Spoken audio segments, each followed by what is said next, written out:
Oh, Steve? Are you Susan? we all set, Taylor? But Join the meeting. Susan says we're all set. We're all.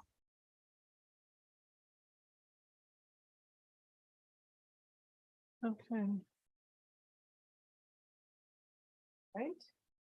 Okay. so. hold Yeah, on. I'm doing the first hour, you do the first hour. I don't know. I didn't think we decided. Yeah, you did. You told me. You do the first hour. You told me that already. Okay, here you go. Here's the list. No, that's okay. We got this right here. Yeah, okay, wait a minute. I'm not signed in. We can all start getting ready. Yeah. That list is in that now? Our first panel is remote. so yes, Madam Chair, the first two panels will be remote. Okay. Oh, Well, let's make sure that we've got them in. We've got to let them in. We're a little rusty on this, so give us a sec.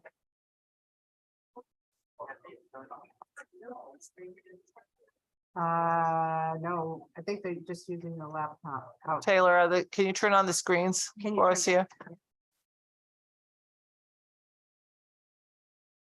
There you go, Greg. So this is.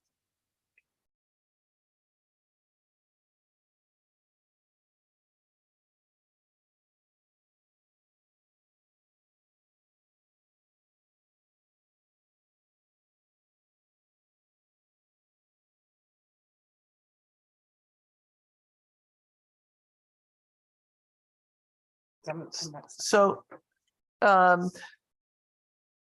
think we're ready for the first panel. So we have, Yeah, Madam Chair, we're still promoting the first panel, so just give us 1 second. okay, great.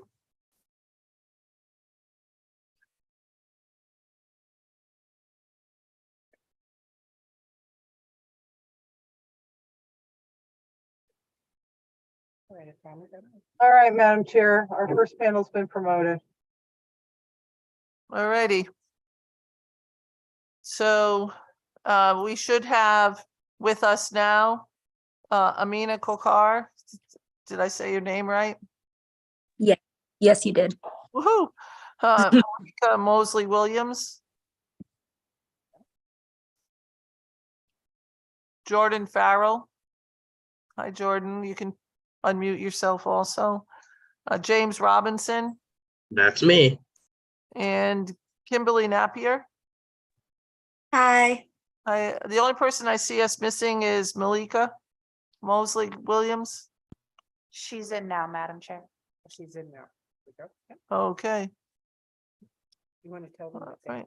5 minutes in total. Okay, you have 5 minutes in total. So, Amina, you want to go first? It's 15 minutes. I'm sorry, 15 minutes. 15 minutes, I'm sorry. Yeah, right. 15 minutes in total. Is that what it is? Mhm. Yes, okay. Go ahead. Amina, you're up. Perfect. Thank you. Hello, everyone. My name is Amina Kokar. I live in Seymour, Connecticut, and I am in Albertus Magnus College MBA program and will graduate in May. I have my BA in Arts Management and I minored in entrepreneurship, also from Albertus. When I came to Albertus, I knew I wanted to be involved in the school community it provided because this was now my family. It's why I picked Albertus. However, with my student loans, I knew I had to find a source of income, especially because my family had both me and my twin sister going to school at the same time. Financial aid, such as the Roberta B. Willis Scholarship Grant, has been incredibly important to me because I had a chance to become not only a student, but a student leader. Whenever I saw the scholarship on my financial aid letter, my anxiety dropped and I felt relief. I loved my college experience and became a strong, confident leader because of the support it provided. When I graduate with my master's, I intend to continue my work in the nonprofit sector in New Haven and help my community. Please support the governor's proposed increase to the Roberta Willis Scholarship Program to ensure that more students like myself have the opportunity to enroll in the institution that is the best fit for them in state. And thank you so much. That concludes my testimony. Thank you. And don't go anywhere because at the end there may be questions. So Malika Mosley Williams. The floor is yours, ma'am. Thank you. Good evening. My name is Malika Mosley Williams. I am from Ansonia, Connecticut, and I'm currently a third-year marketing major at the University of Hartford. In addition to that, I'm enrolled in my business school's 3+1 program, which means I will be finishing my undergraduate degree this May and continuing on to complete my MBA within that 4-year period. When I graduate, I intend to go into the marketing field, working within an organization that focuses on serving underserved communities as well as community and social outreach. My experience at the University of Hartford can be described as unbelievable. I don't believe I've ever been a part of an environment that was so accommodating and supportive. I've been lucky enough to encounter professors who have gone above and beyond to ensure students are successful and presented with opportunities throughout their time here. But in addition to that, the overwhelming support that I've seen from faculty and other staff members is just incredible. The Roberta Willis Scholarship has helped me tremendously. With the passing of my mother last year, I did not think that continuing my education would be possible, especially under those circumstances of having to support myself. But scholarships like this one has really helped me in a time where I did not think I could continue on. So with that said, I would like to please ask that you support the governor's proposed increase to the Roberta Willis Scholarship Program to ensure that more students like myself have the opportunity to enroll in the institution that is best fit for them. Thank you very much. Jordan Farrell? Hi, good afternoon. My name is Jordan Farrell, and I'm a freshman at the University of St. Joseph. I am majoring in child studies with a goal of becoming an educator here in Connecticut. I am an active student on the Blue Jay campus community and a guard on the women's basketball team. I also made the dean's list my first semester at USJ. Both my coach and my dad wanted me to mention that. I live in West Hartford in an apartment with my father, and every single dollar counts in financing my college education. This past summer, I worked 3 jobs to save, and I will continue to do so throughout my time in college. I am proactive in planning my USJ degree because I want to graduate on time, keep my student loan debt to a minimum, and be a passionate member of the community. When I chose to enroll at the University of St. Joseph, I wanted my college experience to be built on great relationships with other students and my professors, and I've made lifelong connections here, and it's only my first year. Another reason I chose USJ is because of the shared desire for compassionate service and community engagement. I want to make a difference and contribute in meaningful ways, both in and outside of the classroom, so USJ is perfect for me. I get to pursue my academic and career goals while continuing to be a part of USJ's basketball team.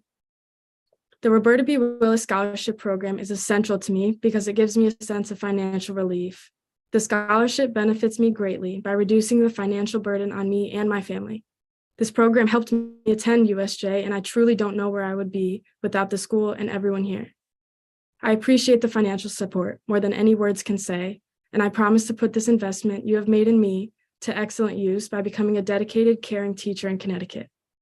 As a recipient of the grant, I want to close by saying thank you for supporting this program over the years to benefit students like me. I ask you to please continue to fund this program to allow me and many more students to pursue our college and career dreams here in Connecticut. Thank you. Thank you. James Robinson. Alrighty. Good afternoon. My name is James Robinson, and I am a first-year college student at Mitchell College in New London, Connecticut. Though I'm from New London, it's been a good experience for me. It's not like I'm far from home, but it also helps because when I am struggling, it's right here. Though my financial stability hasn't always been straightforward, it hasn't always been the way it should be, this scholarship has helped. I really hope that it continues to help people, because people like me, we have problems, we have issues, we have our situations, and that helps us in any way it can. And that's why I'm still here. I really didn't think I was going to get into school or into a Mitchell College of all things and be able to afford it. But with that, it does come with the study. It does come with the being a good person. And that helps me understand that it can help anyone is eligible. Anyone can be, and anyone can ask for help. And that is it's just a good thing that the scholarship is a thing, because some people just can't ask for the help they need. Some people don't want to ask for the help they need. The scholarship was offered to me by, I think, the vice president of the school, and she told me, you got to make us proud. And that really stuck with me. But hopefully it continues. Hopefully it stays to be a thing. And that's all I really have to say. I know it helps a lot of students, and it should continue. Thank you, James. I just want to let you know my dad graduated from Mitchell College. Kimberly Napier. Hi, thank you so much. I'm Kimberly Napier, and my hometown is Mansfield. I currently go to Goodwin University in East Hartford. And I chose Goodwin because it's actually one of the only places that I know of that have my program. I am in funeral service. My experience with Goodwin University has been absolutely fantastic. We're basically just a giant family. You walk into student affairs, and there's tons of people that are willing to help you, work with you. When I was applying for Goodwin University, I was worried I didn't have enough money. I spoke with them on the phone, and they gave me a warning. They were like, hey, this is a very expensive college, and I come from a very broken home. I was fostered for a while, but I don't consider myself to have a real family. And comes with that, it's a lack of support. And I am the only one paying for my college. I'm responsible for my scholarships, my grants. I handle everything on my own, including my living situation. And because of Goodwin, I am able to live on campus, and this scholarship made that possible. It made it just fantastic for me, the situation. The Roberta Willis Scholarship is actually one of the first things she offered me when I came in and sat in financial aid. And I told her my financial struggles. I told her, hey, I'm the only one that's really putting myself out there. And they offered me the scholarship. And it's done wonders for me. I hope to actually own my own funeral home or be a greater part of that. And actually, in the state of Connecticut, this program allows you to be a funeral director and a licensed embalmer. And that's huge because not a lot of states offer education like that. And I'm only able to get it because of this scholarship. And that's why I just wanted to thank you guys so much for having me on this panel. And I wanted to ask you to please support the governor's proposed increase for the program funding, and it will just ensure that more students that come from broken homes like myself, like all the stories you've heard here, the unique stories, our struggles, it ensures that we can actually get our education and build a new family for ourselves. Thank you so much. Thank you. Thank you for your testimony. And that will end the first panel that we had for today. Thank you all for your testimony, and thank you for coming out and talking to us about what's important and how we need to look at that.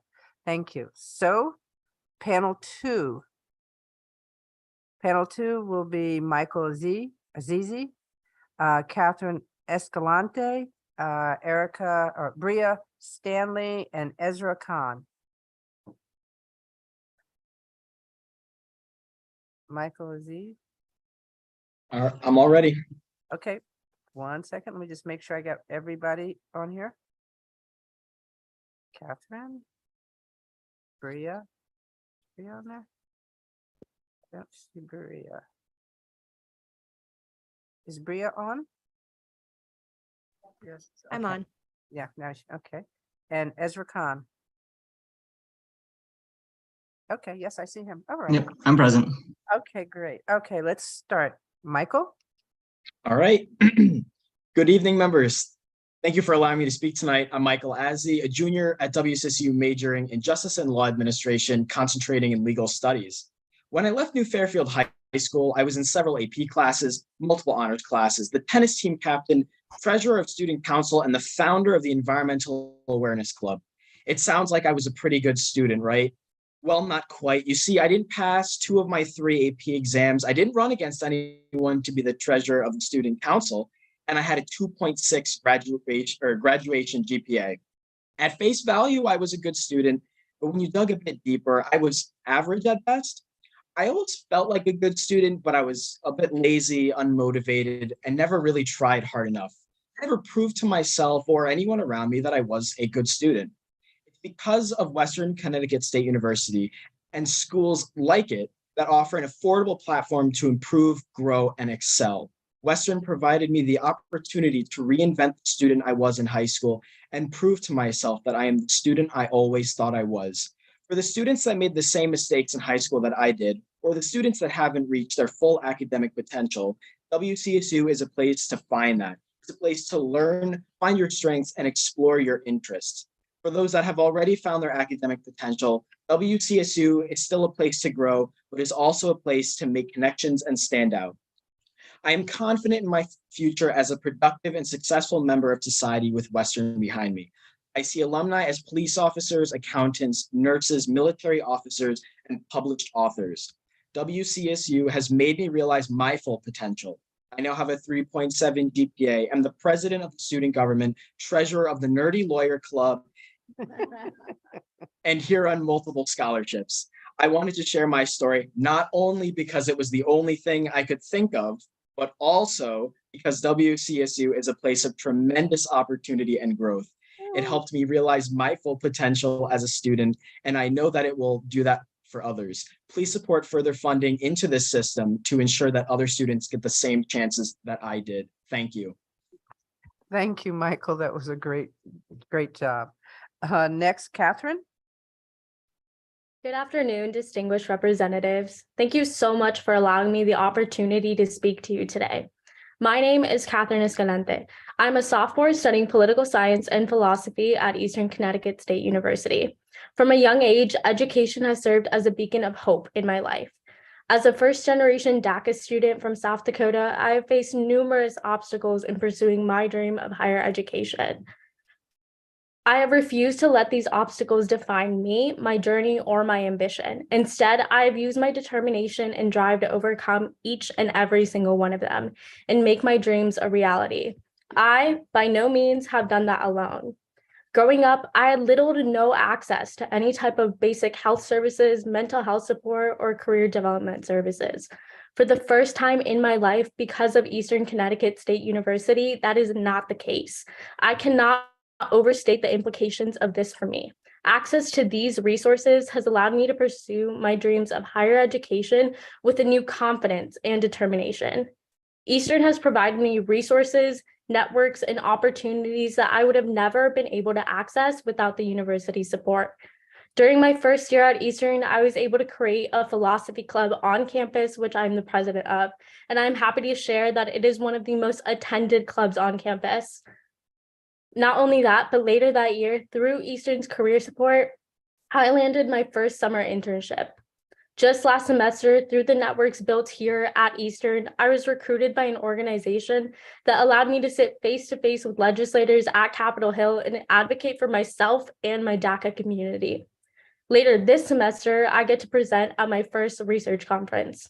I'm here to show you that the resources that help leverage my success in each and every single one of these instances are the reality behind the numbers that you may see on different spreadsheets and presentations.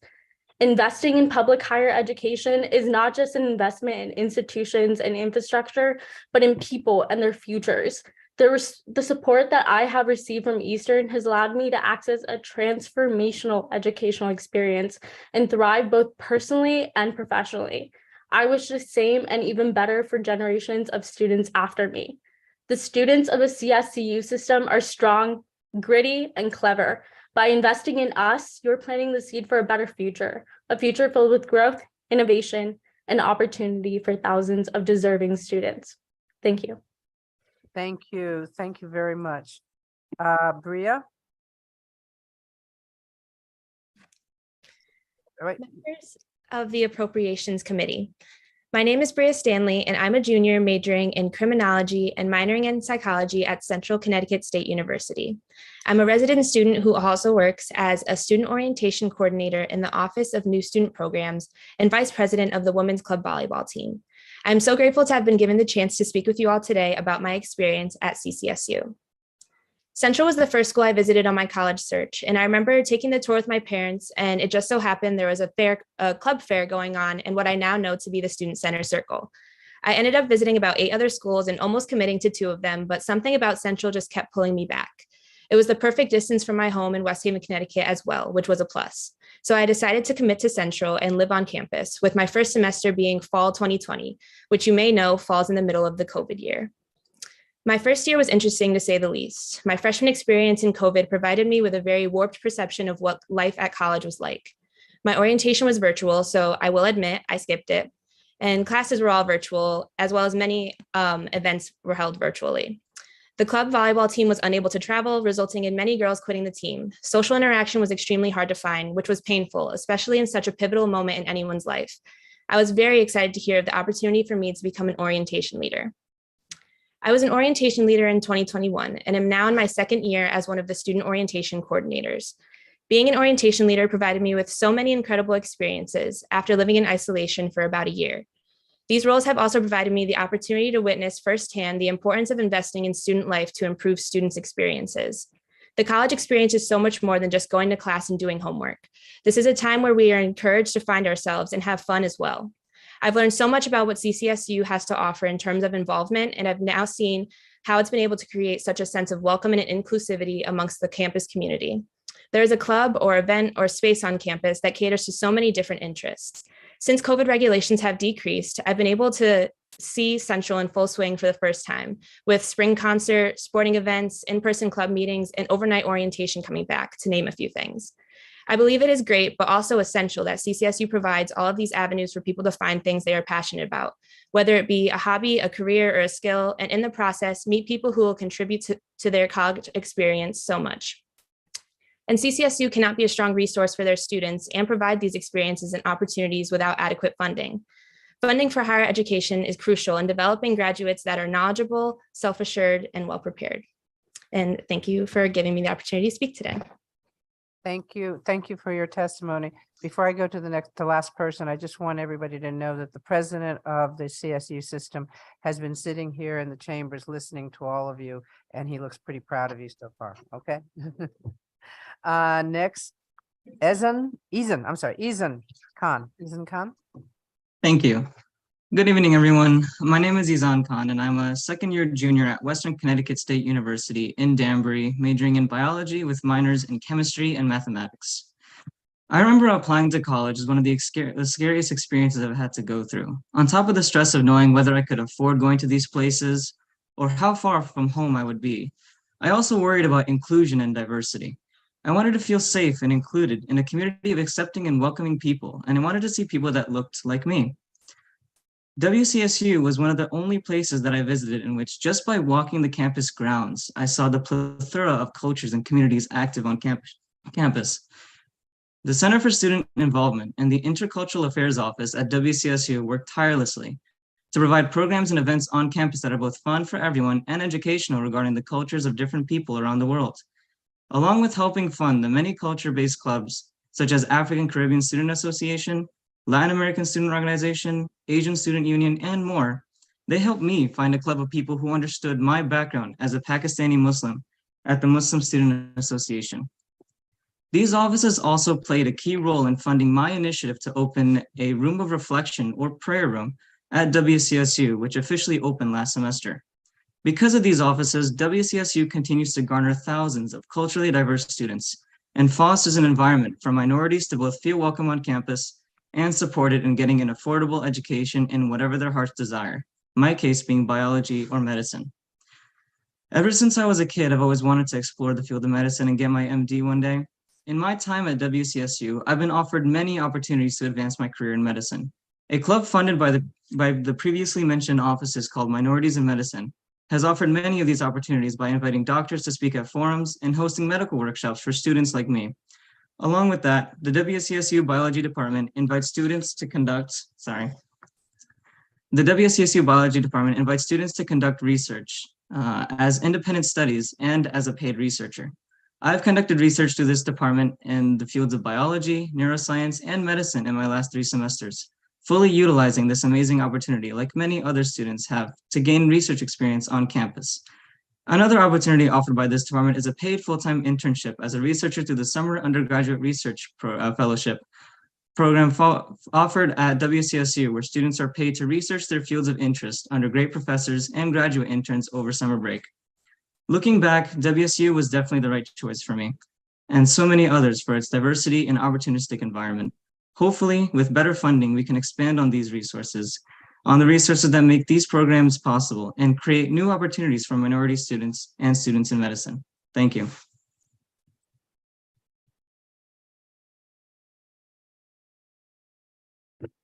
Thank you very much. That's panel 2 is now completed. We're going to have panel 3, which is UConn, and we have Mason. These will be in person folks, I believe. Mason Holland, Nadia Nair, Thomas Lynn, and Jack Tarkar. Is just the 2 of you right now? No, they're over there. Oh, I see. Very good. All right, Mason, if you want to go first. Yes, ma'am. Thank you. Good afternoon to the Appropriations Committee and all who have joined to listen and also participate in today's hearing. And to the committee, I sincerely appreciate the time you have offered to testify on behalf of the students that we all represent. My name is Mason Holland. I'm a senior political science major, and I serve as the president of the undergraduate student body on the UConn Stores campus. Last year, I was afforded the same opportunity, albeit under different circumstances. And today, I sit before you all during a time in which UConn and the students that this institution serves are in desperate need of state support. Over the past 2 weeks, my message has been consistent. An investment into UConn is an investment into Connecticut's future. The data paints an even more vivid picture. More than 50% of all engineers in Connecticut are UConn graduates. 60% of the dentists and 35% of the physicians were educated by or have ties to UConn Health. And furthermore, over 43,000 students applied to UConn last year, and more than 47,000 have applied for this fall. It is abundantly clear that UConn is more than just any other college or university. It is a gateway of opportunity for Connecticut residents and out-of-staters alike, like myself. Since day one, education has been an integral part of my life. I'm the son of an educator, Dr. Judy Soto, who has 5 degrees to her name. And I don't mention that fact to flaunt, rather to show you the opportunities that education has created for me and my family.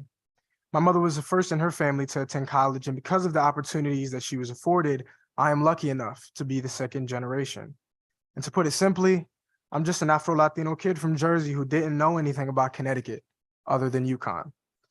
It was because of UConn that I came to Connecticut. It was because of Connecticut. It was because of education that I came to UConn. It was because of UConn that I hope to remain in the state for many, many years to come. But my story is not the only one that matters. Today, UConn Nation congregated outside of this Capitol building because of how much this institution means to all of us. Each and every person who stood out there has a story to tell, a story in which UConn played a significant part. I'm here today to help ensure that those stories continue to be told. My mother told me long ago, opening a door for yourself is meaningless if you don't hold it open for those to follow after you. And today, I'm asking for you all to assist in us holding that door wide open. Investing into UConn is by proxy investing into Connecticut's future. So the question I have today for Governor Lamont and the Connecticut General Assembly is, how important is education truly, and how important is the future of this state to you all? Thank you. Thank you very much. Nadia Nair. And sorry, I probably butchered your name. No worries. Good evening. My name is Nidhi Nair. I'm a senior at UConn studying economics, mathematics, and statistics. Thank you for allowing me the opportunity to testify in front of you today. From the moment I stepped foot on campus, UConn has challenged me to grow as a scholar, a leader, and a community member. In 2020, when I decided to start a collaborative research project to assess financial literacy rates of the undergraduate student body, the university granted me more than $6,000 in grants to not only implement the project, but scale it up into a targeted intervention to raise financial knowledge in the wider UConn community. Experiences like these have shown me UConn's commitment to fostering student research and intellectual curiosity. As one of 14 delegates from UConn to the United Nations Climate Conference, COP26, in Scotland 2 years ago, I was incredibly proud to be one of 3 American universities to send delegates to the conference. Not only were we the only public university in the world's most influential climate discussions, we also brought the most student delegates. Last year, as I was interviewing for the Schwarzman Scholars Program, I was the only candidate from a public school among universities like Harvard, Yale, Princeton, and Georgetown. This August, when I go to Beijing as part of the 8th cohort of the Schwarzman Scholars Program, I will be the first representative from a Connecticut public institution. While I am proud to have had these experiences, I would not have pursued these opportunities without the immense support I've received from mentors, teachers, and fellow students at UConn. UConn continues to produce scholars and leaders of the highest caliber, and these young graduates go on to fuel our state economy. In recent years, the university contributed almost $5.3 billion back to Connecticut and supported more than 26,000 jobs in the state. Similarly, this university has not only supported my academic endeavors, it has also given my family of Indian immigrants security and stability in this country after we moved to Farmington in 2019. Almost every member of my family has either worked or studied at UConn, and we are so incredibly proud to bleed blue. These budget cuts indicate an indiscriminate disregard for the value that UConn provides to families around the state.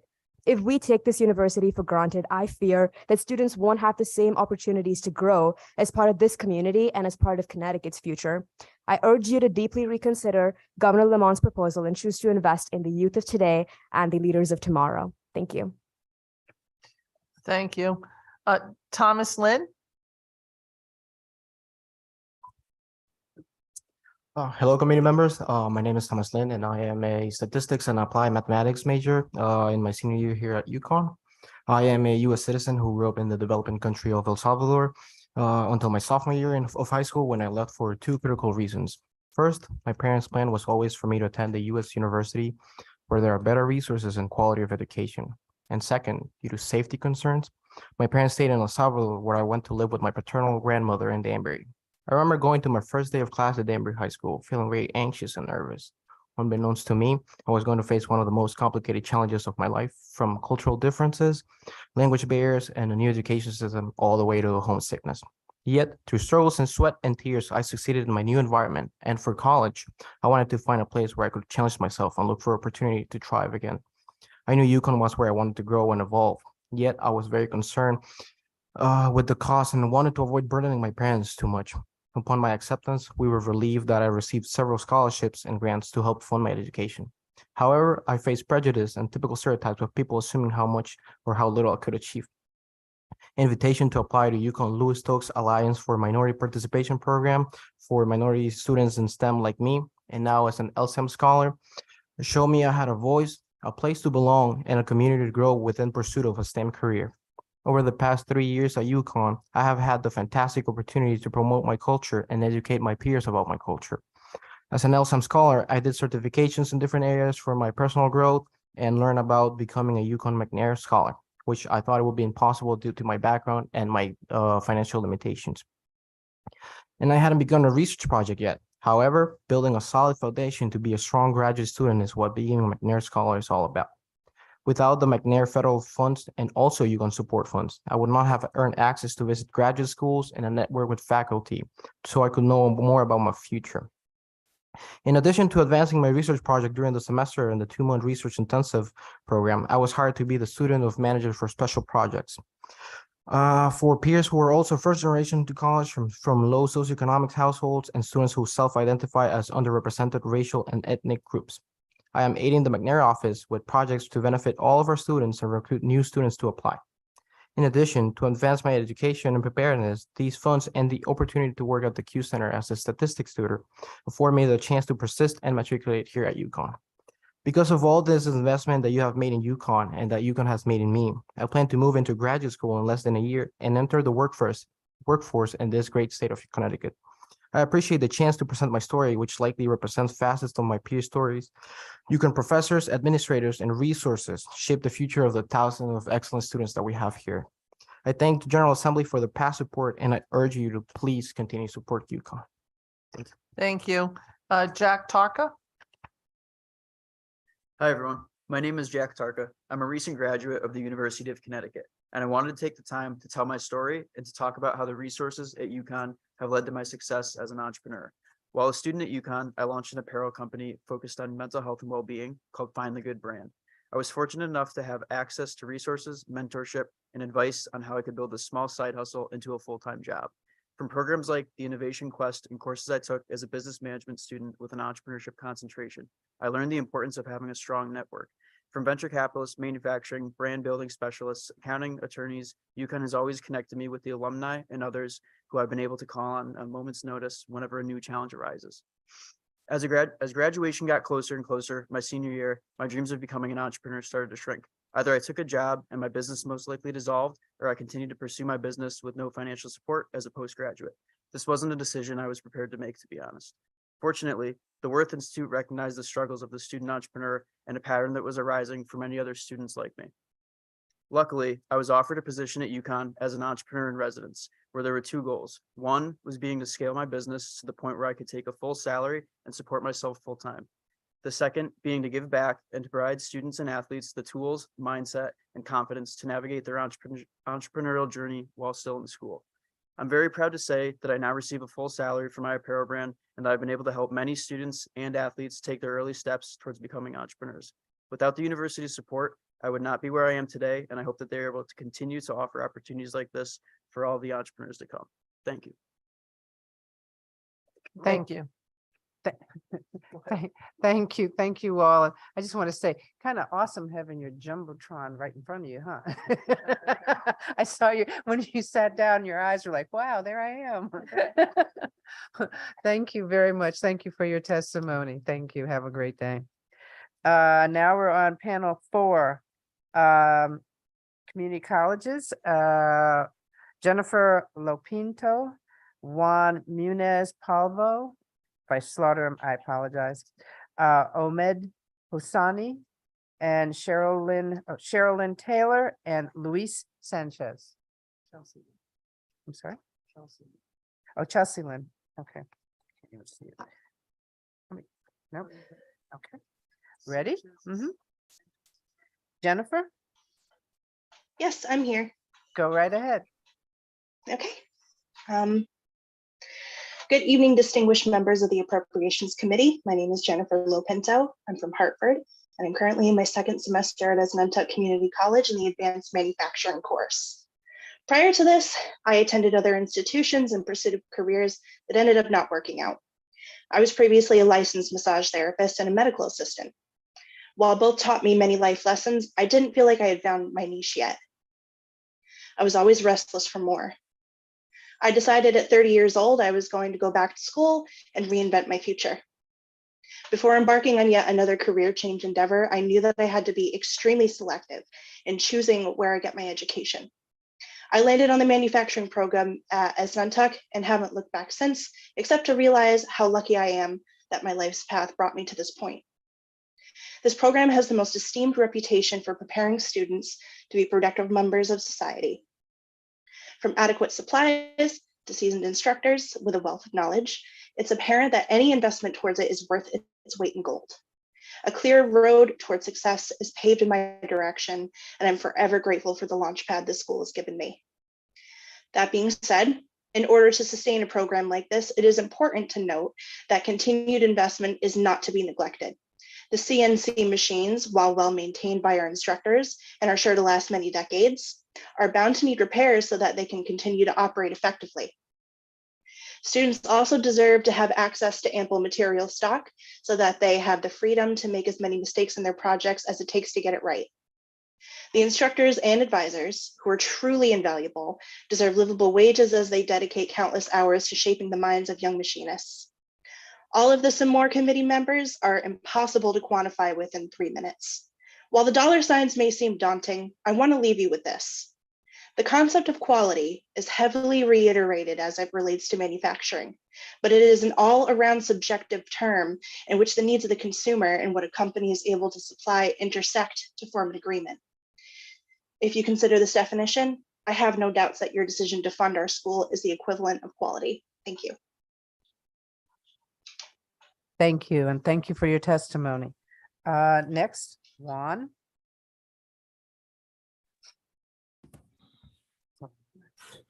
There we go. Good evening, members of the Appropriation Committee and everybody joining in today. My name is Juan Carlos Munoz Pobo. I am currently on my 3rd semester at Gateway Community College, pursuing a degree in mechanical engineering. I am humbled by the opportunity I have been given to be in front of you today to share my personal experience at Gateway. In an effort to bring awareness of the importance of funding in higher education, Gateway has been instrumental in helping me achieve my dreams and career goals by offering an affordable education. Everyone looks down on community college, but Gateway has changed my perspective on everything. Since enrolling at Gateway Community College, I have obtained an immense number of amazing opportunities. From having free tutoring, being able to rent a calculator or laptop from the library. I have also met amazing people in the FEST program, like Kentha Hang, a FEST coach who has helped me out so much with budgeting, food resources, like the food pantry, and even connecting me with Alfred Guante, who was able to help me get into work study, and who now I consider a mentor. The importance of education has been told to me from a young age by both of my parents, but neither attended college, although they always encouraged me to one day go to college. It wasn't until recently at my age of 26 that I attended college due to financial problems and being a single father. I was determined to not let that stop me anymore, and Gateway has been with me every step of the way.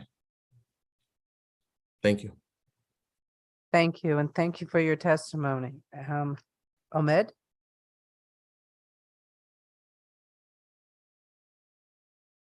Go ahead, Ahmed. Unmute yourself. There we go. Yeah, there we go. All right, just a second. Good afternoon, members of the Appropriations Committee. My name is Ahmed Hosseini from Housatonic Community College. This is my second year at Housatonic towards my major in general engineering.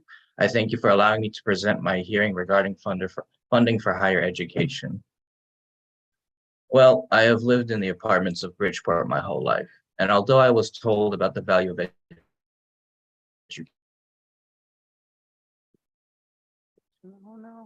from me, I looked at why. Why were they so adamant about me pursuing? These cost a lot of money here in America, but that did not make sense at the time since a lot of people want to go to colleges but can't financially do so. When I heard of community colleges, I was told they're just like Bridgeport, low end and not really worth it. I really wanted to try the college world without accidentally drowning in the debt. And from my experience so far, it's different than what I imagined. The community college, Housatonic, was very welcoming. Financial aid was super clear about what will be covered, and overall the campus is quite lively. And it's all for the fraction of the cost of going to many other colleges, and I could have those same opportunities here. And in fact, I would probably not be here now if it were not for the PAC program that further boosted what I was able to cover. Without PAC, many students here would not even be here since they come from the same place as me, which is Bridgeport. And like, for example, during COVID on campus, I thought it was a ghost town since everyone was doing online classes. And I saw that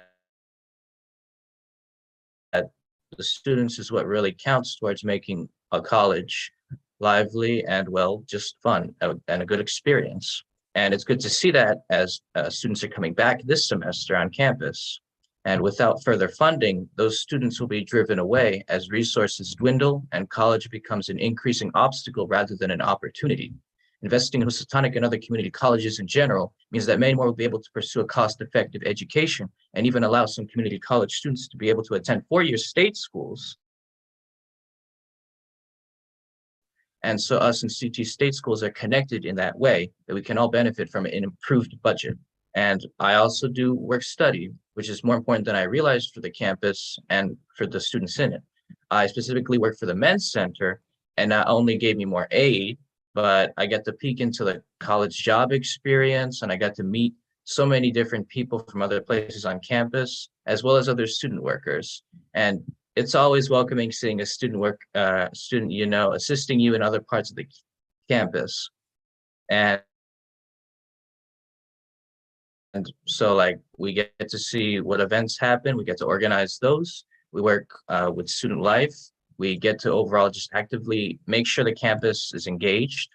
The The coordinator of the Men's Center led me to another program that was able to thrive with the funding that was provided so far, which was the Equity Project, which has taught us about financial literacy on a personal level and has given great advice moving forward as an adult. It's very important that students learn how to manage money and attain a long career, as that will lead to a better life, which is what the Equity Project is preparing us for.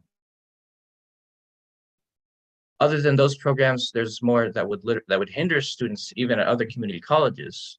Like here, we have the student loaner program for student devices, the food pantry, which is free fresh produce across campus. There's homelessness resources, FESP 2.0, traveling abroad, and so much more. With all that being said, I consider this college a treasure, a diamond, and a further resource for those looking to try to make a better living. It's supposed to be a tool of success, and this can be one of those places. Thank you very much. Thank you, Omid. Thank you for your testimony. Next, Chelsea Lynn. Hi. Good evening, Representative Walker, Senator Ostin, and other members of the Appropriation Committee. My name is Chelsea Lynn Taylor, and I am a native of Norwich, Connecticut. I'm a full-time full-time student at Three Rivers Community College, and I benefit from the PAC program as well as some of the other awesome supports and resources that we have in place. I was presented with this opportunity to speak by my boss, Michelle Mason, the Director of Admissions. And I just want to thank her for providing me with the ability to share this with you guys. I just want to remind the committee or inform those who are unaware that Norwich is also not a rich city. I grew up on Broadway, directly up the hill from City Hall, and my family struggled around the poverty line and below my entire adolescent life. And evidently, I have no college fund and still don't really.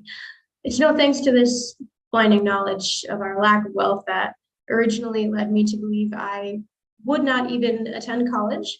However, despite the original thought, I decided to still attend the application event at my high school, Norwich Free Academy, which in that session, I wondered how I would even afford classes here.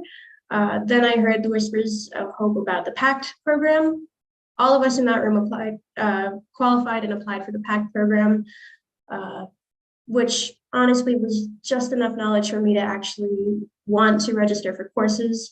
And then within the first semester being in my courses, I joined and became treasurer for 2 different clubs. I got a job in the admissions department and have met probably a third of the current students attending Three Rivers in person. It's safe to assume that I saw plenty of how the money here is actually used. And while some of it may seem over the top to the outsiders, I've seen some of the most upset and hardened students become some of the most active and upbeat within our own community. I've seen our own student programs office, one of the most important offices on campus, uplift students in the utmost ways. Even myself, I'm just about legally bankrupt at the moment, thanks to my car troubles. And I am able to request emergency assistance from them due to the way that we have been allotted our money. And I believe our money is being used in the most physically beneficial ways possible. While it kind of sounds like just impersonal rambling, talking about other people who are involved in this, I just wanted to share that the funding CSCU needs and has thus far been delegated in fantastic ways. I went from not caring whether I received a college education to preaching about how Three Rivers has been absolutely one of the most valuable resources in my educational and career journey. I thank everyone on this committee for hearing me and the other students like me, and I hope that everyone here can also hear through me and everyone else the countless voices of poverty-ridden families across Connecticut that absolutely depend on the resources that this allotment has provided to the funding for in the past and needs to continue to provide for in the future. Thank you, and please consider my testimony as you cast your votes regarding the full and necessary amount to continue. Thank you very much, Chelsea. I grew up in Norwich, so I know all about it. So thank you very much for what you do. Up next is Luis. Good evening, members of the Appropriations Committee. My name is Luis Sanchez, and I'm a second-year student at Northwestern Connecticut Community College. I will graduate this May with an associate's in liberal arts and science, and I plan to transfer to one of our many four-year institutions in the state, where I plan to obtain my bachelor's degree in psychological science. Many of you do not realize how much community colleges support their students. As I embarked in my journey into community college, I did not know what to expect. The stigma, the stereotype affected how I viewed community college before going there. It all changed as I realized how much the professors care about me and being successful and provided me with the tools to be successful. It was up to me to use them. As many of you STEAM members know, life is full of challenges and obstacles. I was born in a city in Ecuador named Cuenca.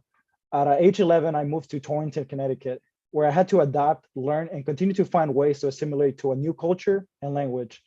From an early age, it was clear that I wanted to continue to pursue and further my education. As a first generation college student in a new country, where my parents struggled to grasp the idea of higher education, it was a challenging transition from high school to college. Many students in the same situation or worse that I am have opted to attend community colleges, as it has opened the doors for them to begin their academic journeys. Community college opened the doors for me to explore what I genuinely enjoy and find the person that I want to become. Northwestern allowed me to pursue the opportunities to engage in leadership roles and continue to reimagine what was possible for me. While at Northwestern, I developed excellent relationship with faculty and my peers. My time at Northwestern allowed me and many new opportunities as I pushed myself to continue and improve in every aspect of my education. The dedication and arduous work paid off as I was able to create and organize and lead the sports club, where we provide students with similar interests around the campus the opportunity to play sports throughout the week, something that due to COVID was unfortunately lost. In addition, I'm also joined the Student Senate at the college, where I gather a more significant understanding of the administration of higher education. And I was selected as a Student Advisory Council representative from my school. Later on, I ran for vice chair of the Student Advisory Committee and got a seat on the Board of Regents. Currently, I'm a voting member there. I have various academic goals to work towards. My current goal is to become a psychologist and help underprivileged minorities with their mental health. I understand this is no easy task, but I know it's possible. I have taken the steps to prepare and further my future career. In addition, I have decided to become a mentor on Northwestern peer-to-peer mentor program, which offers help to incoming students with time management and finding resources to help students succeed. Being part of this program has helped me understand students for their aptitudes and help them use to their advantage. Being involved with all of these opportunities have been have been possible thanks to Northwestern. Public funding for community colleges is essential as it allows students like me reach their full potential and not worry too much about the financial weight while pursuing higher education. So I'm asking you, please, to continue to invest in myself and my peers, as these opportunities should stay for the future and the future generations to come, and not just students just like me. Thank you. Thank you all. You did a really nice job. Appreciate it.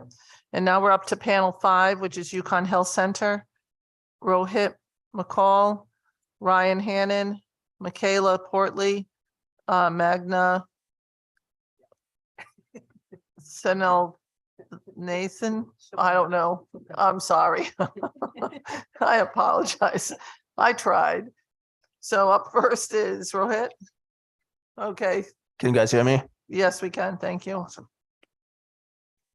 Dear members of the Higher Education Committee and General Assembly, my name is Rohit Maykal, and I'm a second-year medical student at the University of Connecticut School of Medicine. First of all, I want to extend my sincere appreciation for holding this hearing and considering my written testimony. My classmates and I are currently in the middle of preparing for a high-stakes 10 weeks worth of medical curriculum examination next Monday. However, we are here today because your support for UConn Health's budget is a critical factor in shaping not only my future, but also the future of many other students like me.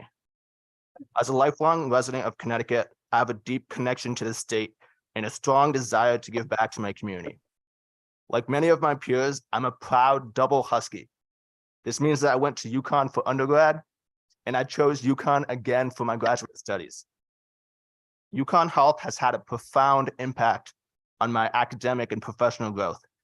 As a student researcher, I've had the opportunity to work with several different labs at UConn, one of which developed a novel COVID-19 PCR testing device that does not require any electricity and has the potential to increase access to vulnerable communities. All of these experiences have affirmed my belief in the innovative spirit of UConn Health, which is notably a leader in the field of regenerative engineering and the only institution in the world to offer a master's degree in this field. As the only public academic medical center in the state, we are committed to caring for the most vulnerable in our state, particularly in specialty care. Through UConn School of Medicine, longitudinal immersion in the community program, I've been fortunate to work closely with my physician mentor at a federally health qualified center in Waterbury to provide care to some of the most vulnerable patients in our state. I've also been able to help with several health fairs and home community care visits as part of the urban service track curriculum at UConn School of Medicine. This is just one of the many ways that UConn School of Medicine is giving back to its community. Our institution is home to the largest medical school and the only dental school in the state. It's providing an affordable option for Connecticut students to pursue careers in medicine and dental medicine. It is also equipped with a state-of-the-art clinical skills facility that serves not only our students, but Yale's medical school and other health professional schools in Connecticut. We are the next generation of health professionals, and our ability to provide quality care and advance medical research depends on the resources and support we receive from the state. Your investment in UConn Health's budget is an investment in our ability to succeed and make a meaningful impact in our community and beyond. Thank you for your time and consideration. Thank you. Up next is Ryan Hannon. My name is Ryan Hannon, and I am a Cheshire resident currently finishing my second year at the University of Connecticut School of Medicine. I'd first like to thank the committee members for holding this hearing and for allowing me the opportunity to share my testimony with you today. To the members of the Appropriations Committee, I say thank you for the past support of my institution, and it is with this appreciation that I am here today asking for your continued support of our state's largest and only public academic medical center. Before UConn, I lived and attended school in Boston.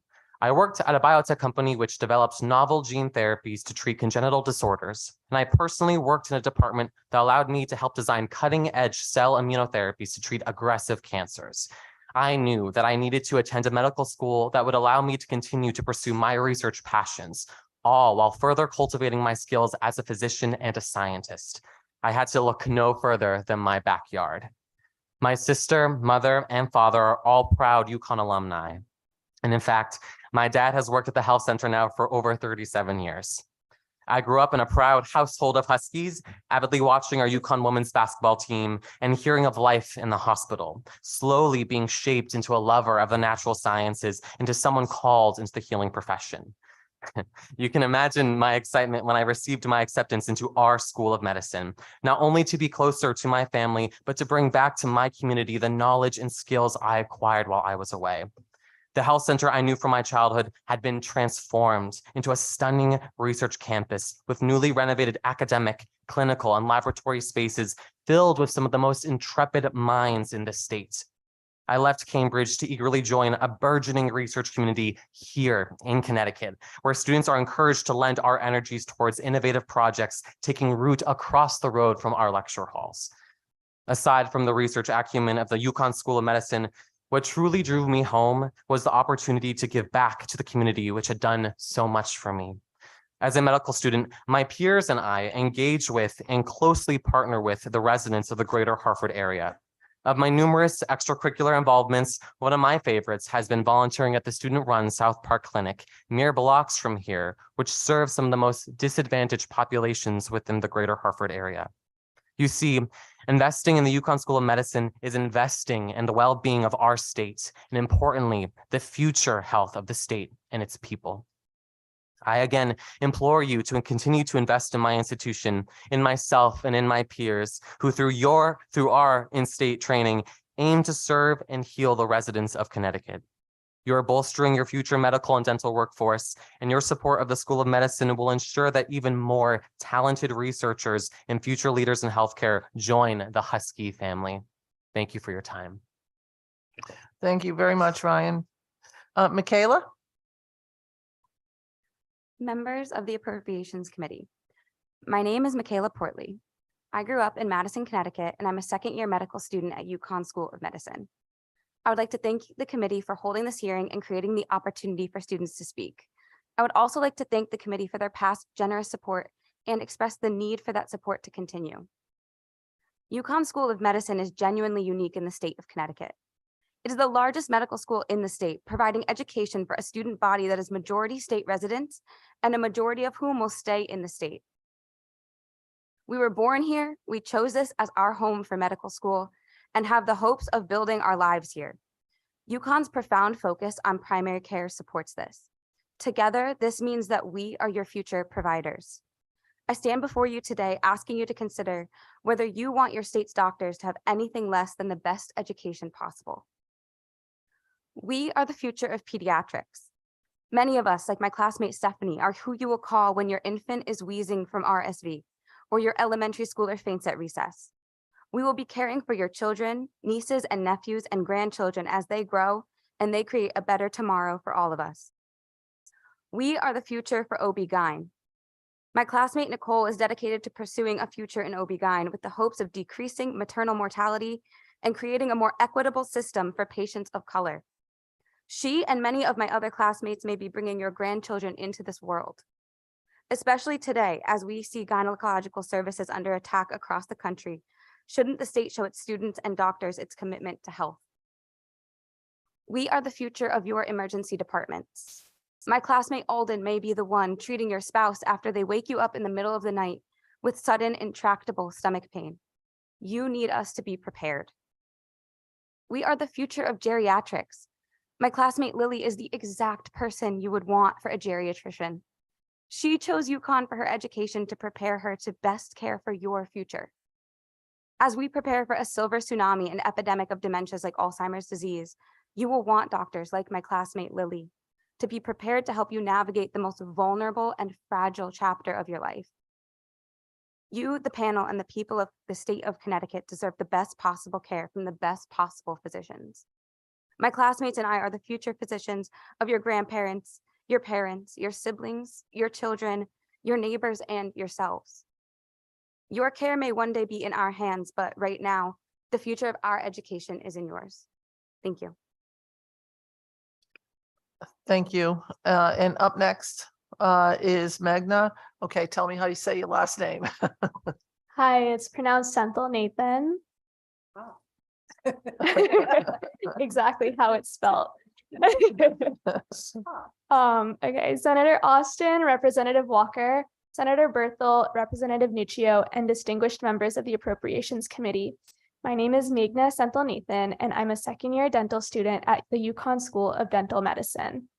While completing my undergraduate degree, I volunteered at a local federally qualified health center for 2 summers. This experience drew me to the field of public health and was influential in my decision to become a dentist. Moving out of my home state of New Hampshire and away from my family to attend UConn Dental was challenging, but I know it was worth doing because UConn Dental is one of the only dental schools in New England that places such a large emphasis on public health. As the only dental school in the state of Connecticut, UConn Dental students are able to provide quality dental care to Connecticut residents who would otherwise not be able to afford or access it.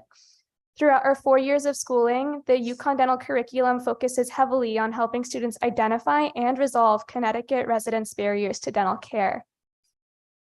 The student organizations and administration here at UConn Health always encourage us to be involved with our local community. During my time here, I provided free health screenings to community members at Keeney Park in Hartford, as well as several homeless shelters in the New England, Hartford, and Norwich area. These screenings are crucial in educating Connecticut residents about their health and reducing the number of people who would ultimately present to the emergency department. I've also taught fourth graders at the Annie Fisher Montessori School on Friday afternoons about dental health, diet, and exercise. And I volunteered in the Connecticut Mission of Mercy, which provided free dental care to hundreds of Connecticut residents.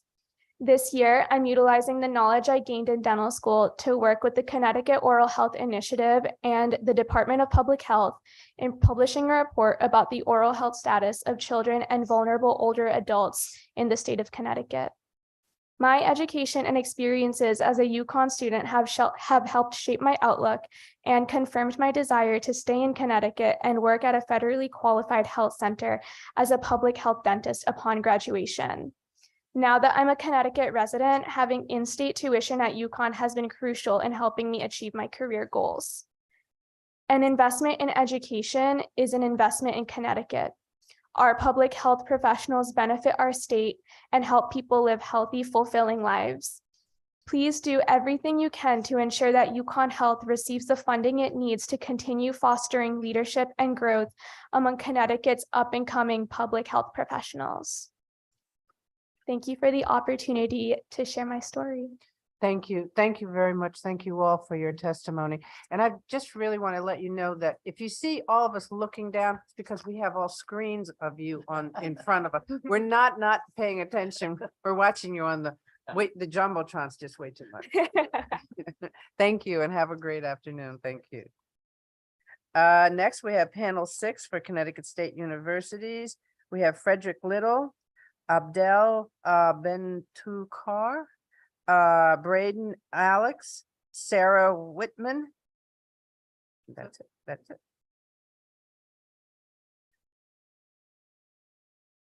Are they here? I see Braden, I see Frederick, I see Sarah, and I see Abdel. Abdel, sorry. There we go. Okay. Abdel, you're up first. Go right ahead. Oh, no, I'm sorry. Frederick, you're up first. Thank you. Hello, my name is Frederick Little, and I'm a first-generation junior at Central Connecticut State University, originally from Northford, Connecticut.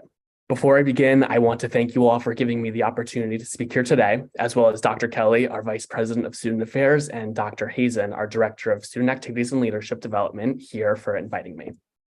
So today I want to share my journey and my experiences at Central that have greatly impacted my life. So backtracking 3 years when I was a senior in high school looking for college, I had no clue what I wanted to do, where I wanted to go, or really anything, but just that I wanted to further my education.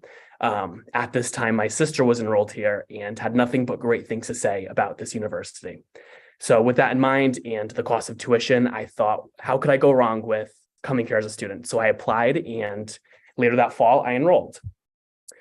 So obviously I enrolled, and it was 2020, so it was the COVID-19 pandemic. But this did not dim my image of the school whatsoever. Professors took the extra mile, ensuring that we mastered the material, and we really did build such strong connections given all the virtual challenges. Taking it back to present day, this is one of the best decisions of my life. So 3 years later, I've had the opportunity to build such strong connections and work with many of the great departments on campus. So starting off, I'm the area supervisor of operations and guest relations at our recreation center. Here, I oversee our student managers. I'm their point person while on shift. I schedule, evaluate, and I assist with their day-to-day needs. This position also entails me working closely with in-house departments on campus, whether they want to use our resources, use our facility. They'll come to me, and I'm kind of their point person. This job has challenged me in many ways, but it's also allowed me to find a passion in higher education. Moving on, I also am a resident assistant, so I work directly with the Department of Residence Life.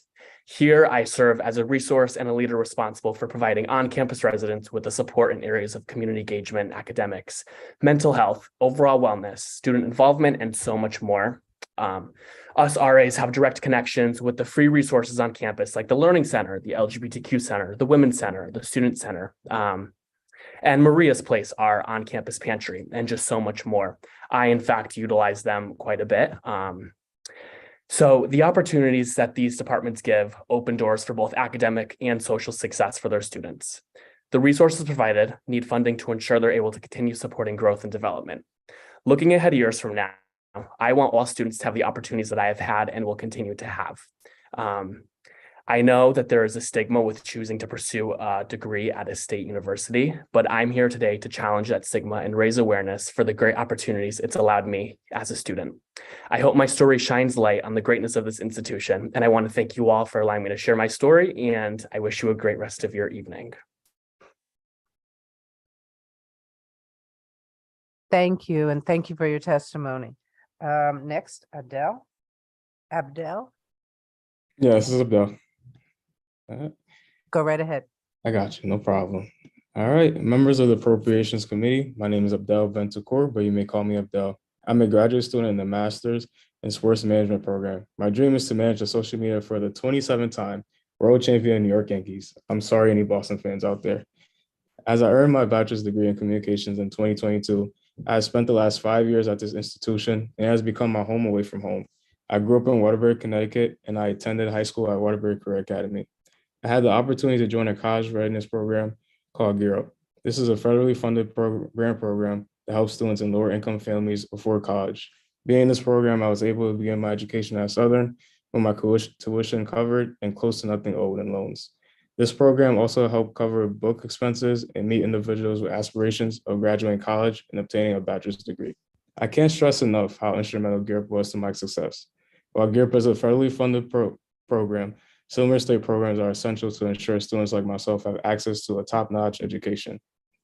During my time at Southern, I had various opportunities to network with people in the community. I've held many leadership positions such as resident advisor, orientation ambassador, and peer mentor. These programs have taught me skills that I can apply to my everyday life. The connections that I've made with faculty, students, and peers are like no other. I was able to be a leader and impact those around me for the betterment of the New Haven community. In May 2022, I received the university's prestigious leadership award. From my time at the high school basketball court, I was told that I would be a leader, and Southern allowed me to spread my wings and soar as an owl.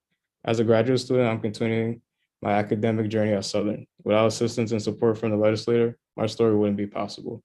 Thank you for your support, and I implore you to continue to support public higher education in the state of Connecticut. Thank you, and thank you for your testimony. Next, we have Braden. Braden? Hi. Good evening. My name is Braden Alexis, and I'm a sophomore here at Eastern Connecticut State University, majoring in cognitive neuroscience and minoring in organismal biology. To begin, I wanted to thank you all for allowing me to speak today and for giving me the opportunity to share my perspective on the vital nature of higher educational funding within our state. As the firstborn of 2 immigrant parents and the first of my family to be born in America, the importance of education has been expressed to me throughout my life. My parents were the first of their families to attempt a college education, and a few years later, they were the first to succeed, graduating from Southern Connecticut State University in May of 2002. Yet, despite their successes, the financial burden placed upon them both during and afterward cannot be understated.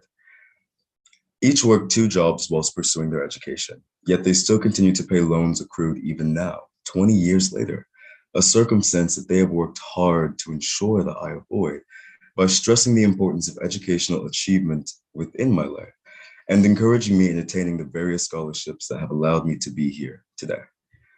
These past 2 years, I've been able to pursue a number of incredible opportunities, both in and outside of the classroom, such as working within our Student Government Association as both executive board member and senator, working as student orientation counselor with our student activity staff, and volunteering as student ambassador, all of which have allowed me to connect with a number of students of various backgrounds here on campus. And in getting to know these students, I've met many who fear participating in activities like class outings or events due to their prospective costs. Those who are hesitant to purchase a proper meal plan for the same reason. Students who share my interest and passion in being at college, but who fear any prospective increases in price. Those who are facing the same dilemma that my parents have faced, one that I have only been able to avoid due to this university's continued investment in me. I am grateful for the chances that Eastern has provided me, but there are so many students who deserve those same opportunities. Students need our state to invest in higher education, because if given the chance, we may use it to build a genuinely bright future and improve the state of Connecticut as a whole. Thank you. Thank you, and thank you for your testimony. Next, we have Sarah. Members of the Appropriation Committee, hello. My name is Sarah Whitteman, and I'm from Hamden, Connecticut, and I'm a current sophomore at Southern. I'm a communication disorders major with a minor in psychology, and I'm also in the Honors College. One of the reasons I chose Southern is because of its renowned communication disorder program. Every professor I've had thus far has been outstanding. Through sharing stories of their own experiences as speech-language pathologists, I come to class each day eager to hear and learn from them. As I begin to explore my career options, I was given the opportunity to work at Yale New Haven Hospital. While there, I witnessed firsthand the impact Southern students have on the local community. Southern offers opportunities to connect and give back to the surrounding community. Another reason I chose Southern is because of the Honors College. During my time at high school, I took AP courses, early college courses, and the Honors College seemed like the perfect challenge. This program continuously pushes me to new limits, showing me learning has no boundaries. The scholarship this program offers took a massive weight off of my family's shoulders and played a huge part in my decision of where to attend college. As a former resident and current commuter at Southern, I appreciate how Southern values all students. I'm a peer mentor and part of the Student Government Association, as well as Operation Smile, NISLA, and I have an on-campus job. And through all of this involvement, I have heard from many students how Southern financially gives them a chance to receive an education. When making my decision of where to attend college, the cost of attendance and debt considerations were very important. Southern has not only given me a chance at a wonderful education, but it allows me to focus on my career aspirations without the financial burden associated with private universities. I am fortunate to have the opportunity to attend Southern. I am receiving a first-class education in the community in which I grew up and aspire to remain a part of. Supporting Southern allows students the opportunity to attain a higher education degree at a cost that is accessible to a diverse community.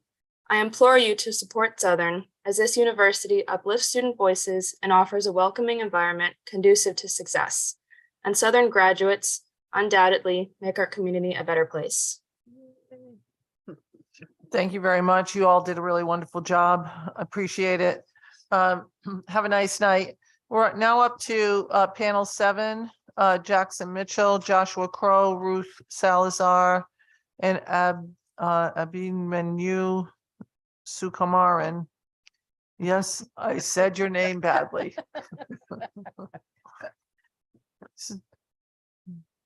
First up will be Jackson Mitchell.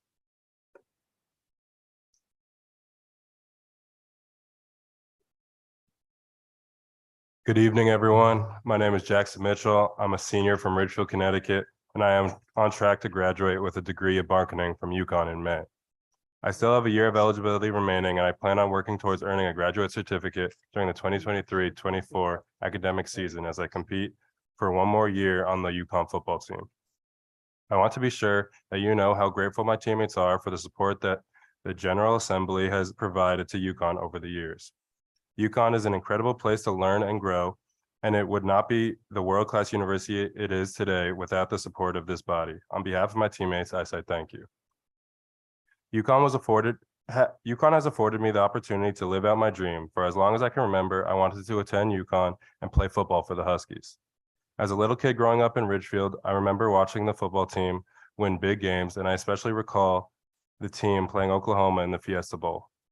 But what was even more impactful was seeing how our entire state seemed to rally around the team during that rise to prominence. The football team had captured the imagination of Connecticut, and it was a source of pride for many people around the state. Some lean years followed, but I, just like so many of you, never gave up on us. I was determined to help lift the team back to success, and each time I visited the beautiful campus, my resolve became stronger. UConn offers so much to so many, and as proud as I am for leading our football team back to a bowl game and to some big wins during the 2022 season, I know I will feel even more achievement when I receive my degree in May. The support system for student athletes is outstanding here at UConn. From athletic trainers, academic advisors, tutors, and of course our coaches, these people always have the best interests of my teammates and me in mind. They are intent on putting us in the best position to be successful. My teammates come from diverse backgrounds, and some will be the first person in their families to earn a degree.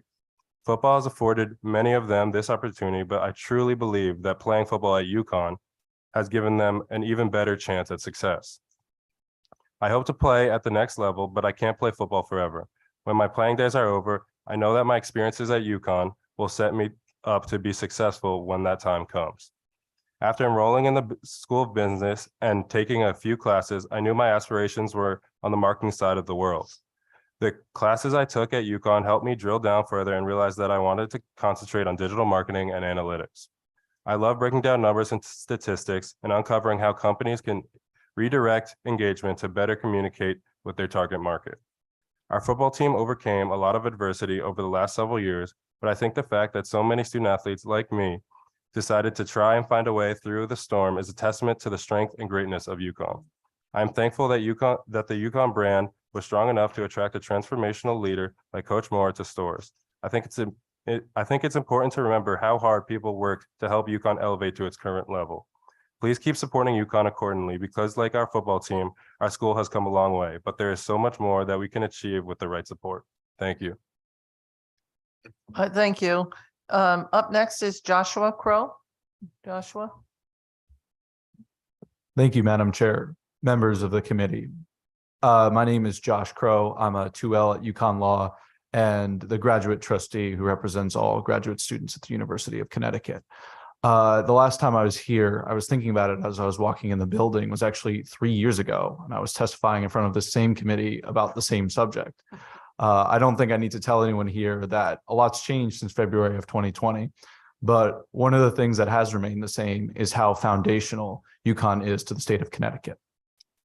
Now, UConn has been at the core of who I am as a person for the last 6 years. I've gotten my BA there in political science and economics, and I'm currently pursuing my JD there as well. But it's not just foundational to my life. It's foundational to the life of my sister, who's in her final semester of a mechanical engineering degree there. It's foundational to the life of my brother, who's in his second year of a chemical engineering degree. You can tell I'm a disappointment because I'm only going to be a lawyer. But in all seriousness, it's also foundational to the lives of every law student, graduate student, and medical student who from the university will get a valuable degree and connections that will carry them through the rest of their lives. Now, for those of you who've pursued graduate education, you know it swallows time like a pit in the earth. But in spite of that, many people, many graduate students are here in support of UConn, which shows just how important this is. And why is it this important? It's this important because more than just being foundational to each of our lives, UConn is foundational to the state. Let us be clear, there is no separating the University of Connecticut from the state of Connecticut. The university produces this state's lawyers, this state's doctors, this state's educators, this state's engineers, this state's nurses, this state's leaders, some of whom I suspect I'm sitting in front of right now. There is no way to separate those two. The state's name is on the door, and it's there for a reason. Many people have come up here and said an investment in UConn is an investment in the state. Unfortunately, the governor's proposed budget as it stands right now would weaken the University of Connecticut, and a weaker UConn would mean a weaker state. And I know none of us want that. So me and my fellow students would ask that you give UConn the money as asked for. Thank you. Thank you, Joshua. Ruth Salazar.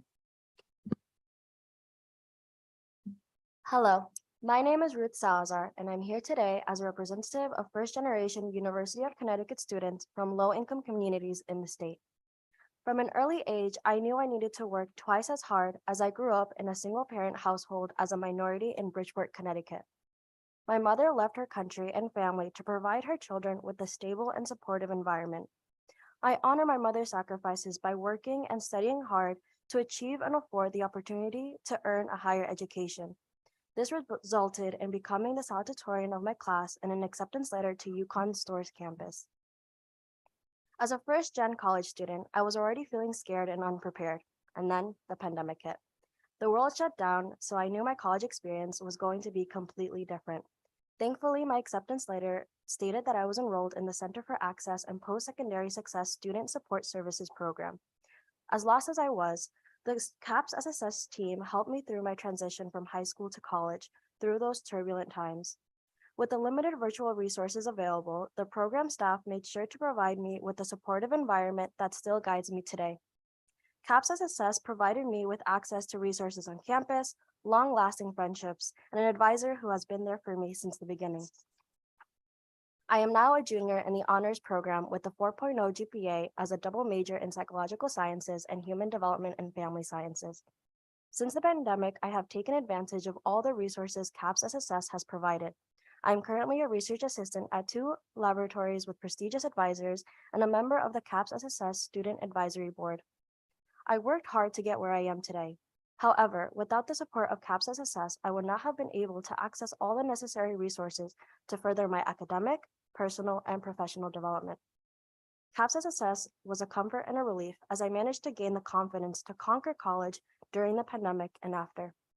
The stable and supportive environment the program provided me is one I want to give back to the children from underserved communities as a children and family therapist at DCF in Bridgeport. CAPS SSS has given me the resources to return and serve my community, where many of my peers did not have the same opportunity to gain the support or benefits of the program. Increased resources will enable CAPS SSS to serve more students who will return to their communities and create positive changes in their cities and the economy. I am a proud UConn CAPS SSS student, and I hope for your continued support to allow future generations of UConn students to share this identity. We are the future who will bring forth change in Connecticut. We are the difference. Thank you for your time and listening to my journey. Thank you. Ruth, you did a nice job. Up next is Abhimanyu. And please tell me how to say your name. My name is Abhimanyu Sukumaran. So good evening, members of the General Assembly. My name is Abhimanyu Sukumaran. I'm from New Milford, Connecticut, and I'm currently attending UConn studying mechanical engineering. First of all, I would like to thank the General Assembly for holding this hearing and giving myself and my peers the opportunity to tell our stories. And I would also like to thank you for your continued support of UConn's development and Connecticut's growth. One of my main focuses during my academic career has been being part of the UConn Formula SAE team. We're a collegiate team that competes against hundreds of universities around the world to build, design, and race a Formula One style race car every year. This team was one of the main reasons I was so drawn to this university in the first place. Teams like this are the perfect analogy for what UConn stands for. We provide students with a safe, inclusive, and enjoyable learning environment where we develop today's students into tomorrow's leaders. With your support, UConn has been able to fund the education of students in a variety of fields to create multifaceted students. I've been lucky enough to work alongside these passionate people from all these backgrounds and understand what it means to be a part of something bigger than myself. Programs like the Formula SAE team allow students like myself who study engineering to work alongside students who study arts, business, finance, healthcare, and much more. The diversity that UConn facilitates allows me to enter the workforce with a much deeper understanding of our society, and it allows me to connect with students on a much deeper level by understanding their background. Through this myriad of educational opportunities, UConn has allowed me to become a better leader, a better student, and a more rounded individual. In my time on the UConn FSAE team, I've had a life-changing experience using advanced machines and learning about cutting-edge technology. This experience allows me to bring value straight to Connecticut by providing local companies with high-quality work. Through the UConn Formula SAE team, I've been able to have internships with companies whose design and manufacturing plants are right here in Connecticut. Every week, I'm meeting with students and companies trying to figure out how to work together to build a more developed and more connected state. Without UConn, I wouldn't know about the hundreds of industries and companies that are building the roots right here and thriving in this wonderful state. Finally, I want to emphasize, when you invest in UConn, you're investing in Connecticut's future. When you invest in UConn, you aren't just investing in some school, you're investing in a home. This home provides the opportunity to thousands of students to develop into the most powerful leaders, the most caring professors, and the most innovative business people. I'm proud to say that I'll be graduating from this university as a president of the Formula SAE team, a student of the School of Engineering, a UConn Husky, and more importantly, a proud citizen of this great state. I implore you, invest in UConn, invest in your children, and invest in the future. Thank you. Thank you. Thank you very much for all your testimony. And thank you for sharing a little bit of what's going on in your life and why we should be supporting it. Next, we have remotely Samuel Fagerquest. Julia Reveles, Jordan Rodriguez, Cheyenne, okay, and Hiram. All right, first Samuel. Hello, my name is Samuel Fagerquist. Members of the Appropriations Committee, thank you for the opportunity to speak tonight. My name is Samuel Fagerquist, and I am currently completing my second semester at Asnuntuck Community College. I'm majoring in general studies and mathematics studies with the hope of eventually transferring to Eastern Connecticut State University. I'm a first-generation college student, and I come from a low-income family. Therefore, I had to rely heavily on the resources provided at Asnuntuck Community College to ensure that I succeed in post-secondary education. The PAC program in particular made it possible for me to attend college without going into debt. Without the PACT program, the chance of me going to college would have diminished greatly. Another resource that has helped me tremendously are the Guided Pathways advisors at Asnuntuck. Without the advisors, I would have little to no idea how to navigate through college. In addition to Asnuntuck providing me with the resources to succeed, it has also provided others with the resources they need. More specifically, the food pantry at Asnuntuck has helped a few of my friends take their minds off of how they're going to eat and has allowed them to focus more on their schoolwork. Although with the budget cuts that I've been hearing so much about in recent times, I'm concerned that other students like me and my friends will not be afforded the same opportunities. So, as a first-generation student who has benefited greatly from the resources provided at Asnuntuck, I ask you, the Appropriations Committee, to continue to support the colleges. Thank you for your time. Thank you, and thank you for your testimony. Julia? Julia? Hello, can you hear me? Yep, go right ahead. Good evening, representatives, senators, and members of the committee. Thank you for the opportunity to share my testimony with you tonight. My name is Julia Reveles, and I'm a resident of Killenly, Connecticut. I've been a student at Quinnebog Valley Community College since fall of 2020. I was a high school partnership student from 2020 to 2022, and that allowed me to graduate from high school, having obtained half of the credits towards my desired degree at no cost. I am fortunate enough to be pursuing an associate's degree in early childhood education without any debt. Being the first in my family to attend college, I have struggled with the support to achieve my educational goals. I am finally able to receive the education that I deserve without any financial burden on myself or my own family, thanks to the PACT program. I'm also a student that is receiving financial aid. With that in mind, I get to have the amazing opportunity to be a work-study student. Working under such exceptional staff in the Student Success Center has guided me in all the right directions. I could not be more thankful for the profound opportunities that they have given to me. My few years spent at QVCC have been the best few years of my entire life. On campus, I am an active student, being the current vice president of the student government and president of Pi Theta Kappa Honor Society. Without the financial support I have, I would not be dedicated to the student leader that I am. It allows me to be able to focus on school rather than work full-time to make ends meet. I can confidently say that the remarkable staff and faculty at QVCC, as well as the opportunities our college has to offer, is capable of changing lives. Everyone I have encountered here has dedicated to helping me be successful and has contributed to my phenomenal college experience. The CSU system is exceptionally capable of supporting each student to reach their life goals once they graduate from college.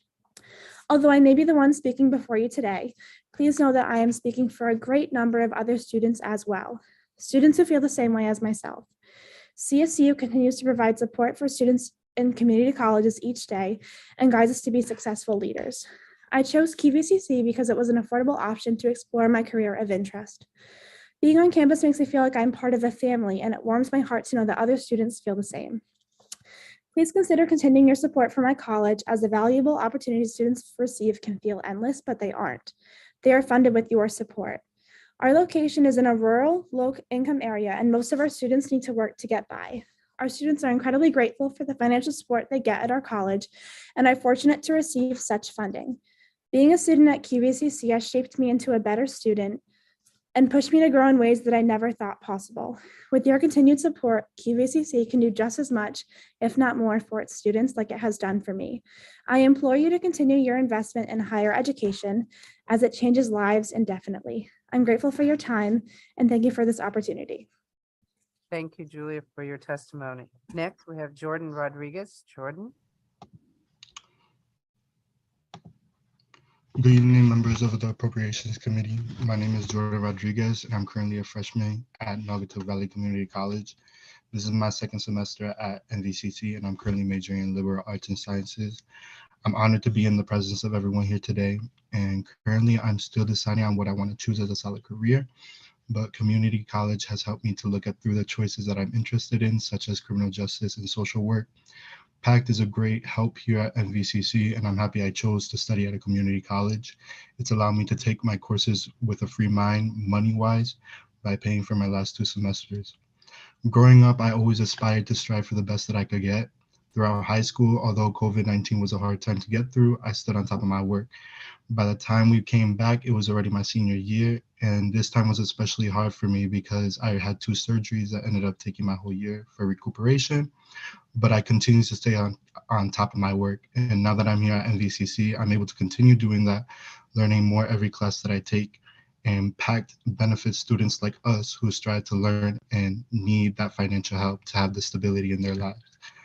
Since the fall 2022 semester, I have participated in a few clubs. I've become an SGA Senator / Sergeant at Arms, and we've prepared many activities, and I've enjoyed being a part of that. I've also been a part of the Spanish Student Union, which acknowledges my culture throughout my community college. The Guideway Pathway Advisors have helped many students to understand their courses better.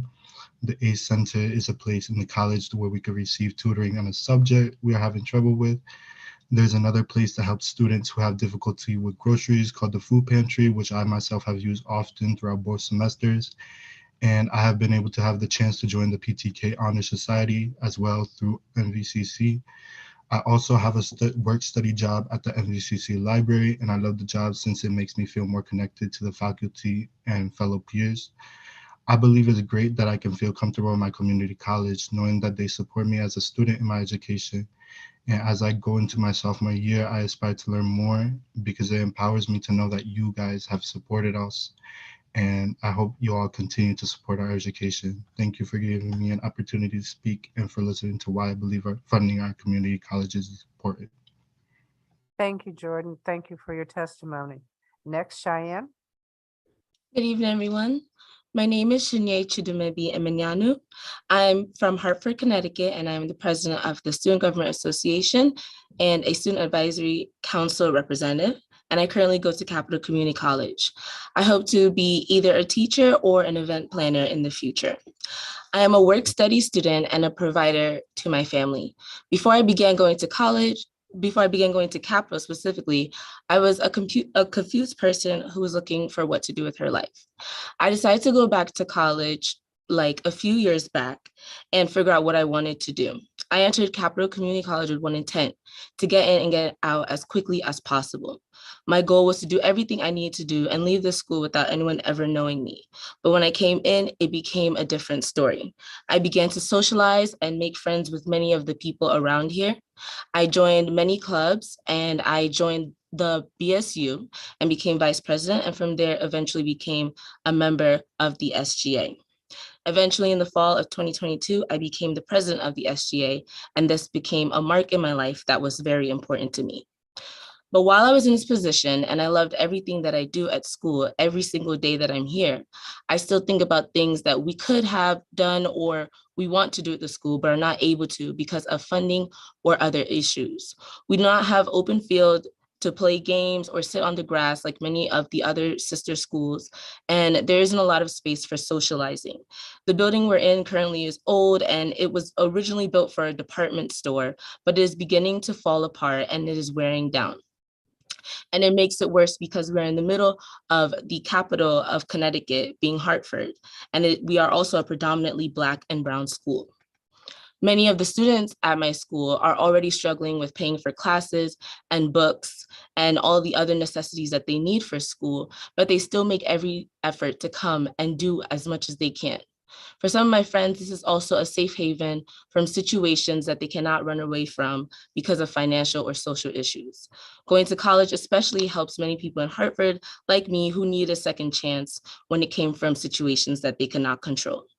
It gave us an opportunity to know we are making something out of our lives and to meet people who can help us along the way. Capital Community College has been a bridge back to society when I felt like I had no one else to get me there. Although we cannot heal everyone's life situation, we can at least try to make their school lives better. This is by making the school a comfortable and inviting place. Please fund education so that today and tomorrow's generation will have something to look forward to. Thank you for listening. Thank you, Shanae. And what is SGA? I'm sorry, it's the Student Government Association. Okay, just you mentioned it several times, so I just thought we'd catch up on you on that. Thank you very much, and thank you for your testimony. Hiram? Hello, everyone. My name is Hiram Merkley. I am also the student government president for Three Rivers Community College in Norwich, and I am currently going for a computer science technology major.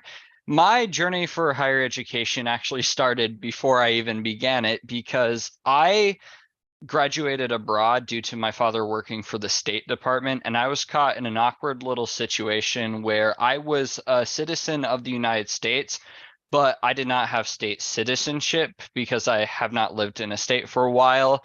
So I had to find more affordable options for my education, and that's where I landed with community college. And when I began, I was an incredibly anxious and still very much am individual. I focused mostly on my studies, but decided I would give myself a chance. I would try out the social life on campus. I try out the clubs, and the two I got interested in, the anime club and video game club, I figured out I'd help start them up because they'd been inactive for a while, and immediately became the president of both clubs. Chelsea from earlier was actually the treasurer for both those clubs. So I thank her for all that. And that gave me a massive confidence boost going into community college. I was like, okay, I'm going to start applying for jobs on campus. And I found my way into student programs office. Next February, I am the student government vice president. And then March, I was a member of the Phi Theta Kappa Honor Society. I'd proven myself that semester and I felt great about myself. But then in the fall semester, the current student government president at the time and a very close friend of mine was forced to choose between the financial burdens of their own life and continuing their education, and they were forced to choose the former. So I really struggled not feeling like I belonged in my newfound position. I felt like I didn't deserve it, and I was depressed, and I had to fall back on stuff like timely care. My incredible coworkers and bosses stood with me, and my professors are also so great, always telling me that they were looking forward to my next project, looking forward to what I was capable of. And I was able to finish this semester 3 in a row on the honors list. And yeah, I felt great about myself at the end, but I still felt bad for the people that could not continue that journey. And I feel like if people can fall through the cracks in this current level of funding, it is inevitable that if the funding decreases, there will be more people that fall through the cracks, I feel like. And that's why I believe it's paramount that the funding remains on the level it is, if not more. I thank you all for your time, not just listening for me, but for all the amazing students I've seen beforehand. I definitely recognize a bunch of them working in Student Advisory Council, and I can attest they do great things for higher education and are a great beacon for the future of not just Connecticut, but this country. I thank you all for your time. Thank you. Thank you. You all did wonderful work. Thank you so much. We're on to panel 9, the last panel from UConn. Not the last panel, but the last panel from UConn. Ethan McCabe, Miriam Vargas, and Irene Sotorio. Probably wrong, right? I always when people come up giggling, I know that I really messed it up. We're here for comedy relief. That's why we're here. So Ethan, you're first. Press the button. Button. All right, there we go. I don't know how this works. All right. First, thank you for inviting me to speak here in front of you all and tell you about myself. My name is Ethan McCabe. I'm a specialist in the Connecticut Army National Guard and a veteran student at the University of Connecticut. I grew up in the greater Hartford area. The campus being so close in an area I know well made it an easy choice for me. My aunt and uncle both attended the University of Connecticut, my uncle playing football for the school, so that heavily influenced my decision. My father, an active duty Army veteran, my mom, an immigrant from Portugal, came here when she was a kid. I'm a first generation college student from my family. From the beginning, UConn's been very, very flexible with the chaos that can come with balancing civilian life and military life. Right out of high school, I was able to attend my fall 2019 semester, but I had to ship out for basic training in January 6, 2019. This hindered me from being able to attend my spring semester of the same year. When I told UConn I needed a military leave of absence and that I'd like to continue my education upon my return, I received the help with accomplishing all the necessary steps to help my return to the fall of 2020. I thought from here it'd be smooth sailing to finish my schooling in one shot, but I was wrong. I was able to return for one more semester, but again, I had to inform UConn that I was deploying overseas and I would need another leave of absence. I had their full support. My unit, Delta Company 112nd Infantry Regiment, deployed to the Horn of Africa. I spent just shy of a year overseas, and upon my arrival home, I informed UConn I would be returning for the fall of 22. UConn took me back with open arms as if I had never left. The cornerstone of this transition in advocating and assisting military and veteran students is the UConn Veterans Affairs Office. What UConn was able to do was help me with the most, was my transition back to civilian life. I've always been extroverted, able to talk to anybody. When I came back, I didn't know how to interact with my peers or be in a social space. The students, staff, professors, and fellow veteran students helped me reintegrate to a way of life that I had grown unaccustomed to. The Veterans Oasis is a space for myself and other military affiliated students to go and take a breather from the world. We're able to have our own space and connect with one another on a personal level with our struggles that we may be having and to relieve stressors of the day. The feeling of community I had and the help I received was the main reason I chose to get involved with the Veterans Affairs Work Study Program. I'm able to assist students, other students, much like UConn and other students have assisted me. UConn and the Veterans Affairs Office have made it possible for me to continue my education, serve my community, my state, and beyond. Thank you for your time today and your continued support. Thank you. We were taking care of logistics, sorry. Thank you very much, Ethan, and thank you for your service. Mariam Vargas. Good evening. I'd like to start by thanking the committee for its time, those who are here to listen in today's hearing, and to the UConn student body that today show how much we care for our school and our future. My name is Mariam Vargas. I am a sophomore political science and global studies major, and I represent the Puerto Rican Latin American Cultural Center as a senator at the undergraduate student government on the UConn Stores campus. Among the many things that I am at UConn, there is one element of my identity that I feel defines me the most. I am Dominican. I was born in Boston, Massachusetts, but I grew up in Santo Domingo, Dominican Republic. My only real home in the States is UConn. I'm here because of my parents' sacrifice and devotion to me and my siblings' education. Together, my parents have earned 5 degrees total. The question of college was not an if, but where. From a young age, I knew I wanted to study in the States. There were many things I had to consider. One thing above all, I wanted to go to a school that valued diversity and inclusion, was well-rounded academically, and big on sports and school spirit. So when May 1st came, I don't think I chose UConn, but UConn chose me. When feeling lonely and out of place, Fani, Jen, and the entire PERLAC community were all there for me. The Dominican Student Association reminded me of home and allowed me to share my culture all throughout campus. Being a part of the student government gave me purpose and the tools to create real change. If I had to name every organization or program that me and other students benefited from, we would be here for hours. These programs facilitate the UConn experience and allow for students to thrive and discover our passions. No dream is too great when you have an opportunity to go to UConn. I've had the privilege of conducting research in political sciences since freshman year. Last summer, thanks to the Global Affairs Office, the Learning Community Office, and the Human Rights Institute, I had the chance to spend 10 days in Kosovo, learning about peace and nation building and ethnic conflict prevention. In fact, I even got to sit down with Kosovo's first president. In this Thanksgiving break, thanks to the Center for Career Development Opportunity Fund, I was able to fly to Berlin and present policy recommendations for NATO's strategic concept to a NATO official. Each and every opportunity that I have had has been possible because I was a student at UConn. Without UConn's support, my opportunities and accomplishments would have been limited to my finances.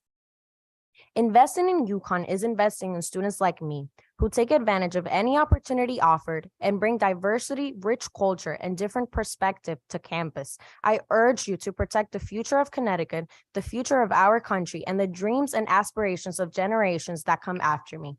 Thank you for your time. Thank you. Irene, you're up now. Thank you. That sounds good? Yes, Hi, it- everyone. Thank you. Thank you very much. Good to see some familiar faces, and thank you for taking the time. I know it's pretty late, but all right. Honorable Chairman and distinguished members of the Higher Education Subcommittee of Appropriations. My name is Irene Sideriu, and I'm a senior from Middletown, Connecticut, studying statistics and cognitive science at Storrs. Like so many before me, my UConn story begins with my parents. My family originally comes from Cyprus, a small island nation in the Mediterranean that for decades has remained divided after an illegal invasion that forced hundreds of thousands of people, including my own family, to flee their homes as refugees. My parents came to the United States in pursuit of a better future, and they eventually ended up settling in Connecticut because UConn took a chance on my dad. They offered him a job, and my mom ended up coming to school here too. It's because of their time at UConn that my parents fell in love with the state, and that's why they stayed. And that's also why I ended up growing up in Middletown. And when it finally came a time to apply to colleges, I found myself equipped with the grades and the test scores to be within the 99th percentile of applicants for virtually any school in the country. I chose to come to UConn because, thanks to scholarships from the honors department, UConn could afford me the same resources and opportunities of big name private universities without forcing me to accept a future forever defined by crushing student debt. In the years that followed, thanks to the resources available to me as a student at UConn, I've been able to coordinate large-scale initiatives in support of the success of refugees and recent immigrants in our state, founded an annual week-long symposium, and contributed to the establishment of the university's Middle Eastern cultural programs.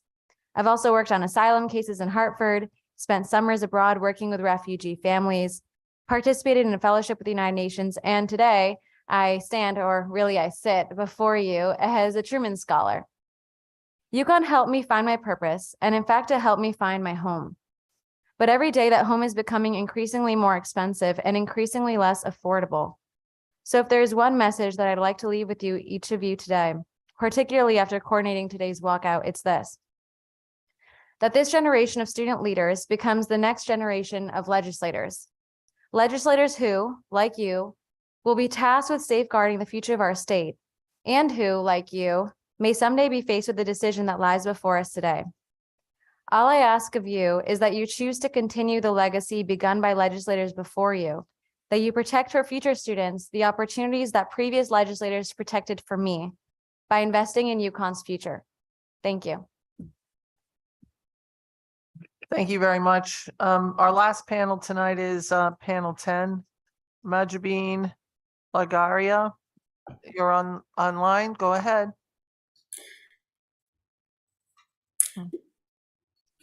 Good evening. Oh, it looks like we have a couple people on. Lizandra is also on. Majabine, you go ahead first. Thank you. Good evening, respectable members of the Appropriations Committee. My name is Majabine. I'm from Danbury, Connecticut. I'm a freshman student at Charter Oak, majoring in health information management. Thank you for providing me with the opportunity to speak on the behalf of my college. I started my journey at Charter Oak in 2021 with a certificate program in medical coding. For a little background, I am a stay-at-home mom, and I was looking for an online program that I could conveniently handle from home without having to go out since my kids are very young. I also wanted my tuition to be fully covered by the limited funds that financial aid approved for me, as I don't work currently and had no personal savings to afford the costly college fees. Few community colleges offered the low tuition but were not offering online classes. Charter Oak had the uniquely special combination and exactly what I was looking for: affordable online and providing a high quality education to the people like me who want to pursue the education but are afraid of very expensive tuition fees or cannot otherwise go attend the in-person classes. because of personal or professional commitments. Charter Oak is helping me to follow my dream of becoming an independent and self-sufficient woman backed by a formal professional degree. After my initial experience at Charter Oak, based on the amazingly high quality of education with affordable tuition rates, I decided to move further and go for the bachelor's degree. Charter Oak is the only online state school in Connecticut which allows the students to earn their degree without barriers such as transportation, babysitting, and conflicts with work hours. Charter Oak also has the lowest tuition and fees in the state. Additionally, being mindful of the state of finances in our state, Charter Oak haven't raised the tuition in 3 years. Charter Oak is one of the few schools that has stackable credentials so that students can earn certificates during their studies. They also offer both associate and bachelor's degrees and even have graduate programs with stackable credentials on the graduate side so that students can advance in their place of employment before earning their degree. I would like to request the respectable members of the committee to kindly continue their support for the Charter Oak State College in enabling its contributions towards serving the community through providing an opportunity to many people to achieve the higher education who struggle to go to college because of financial or social barriers. If it wasn't for the affordable education that Charter Oak is offering, I would not have dared to go for a 4-year degree. Thank you. It was an honor. Thank you very much. Nice job. And up next is Lizandra Hernandez. Hello, everyone. Good evening, distinguished members of the Appropriations Committee.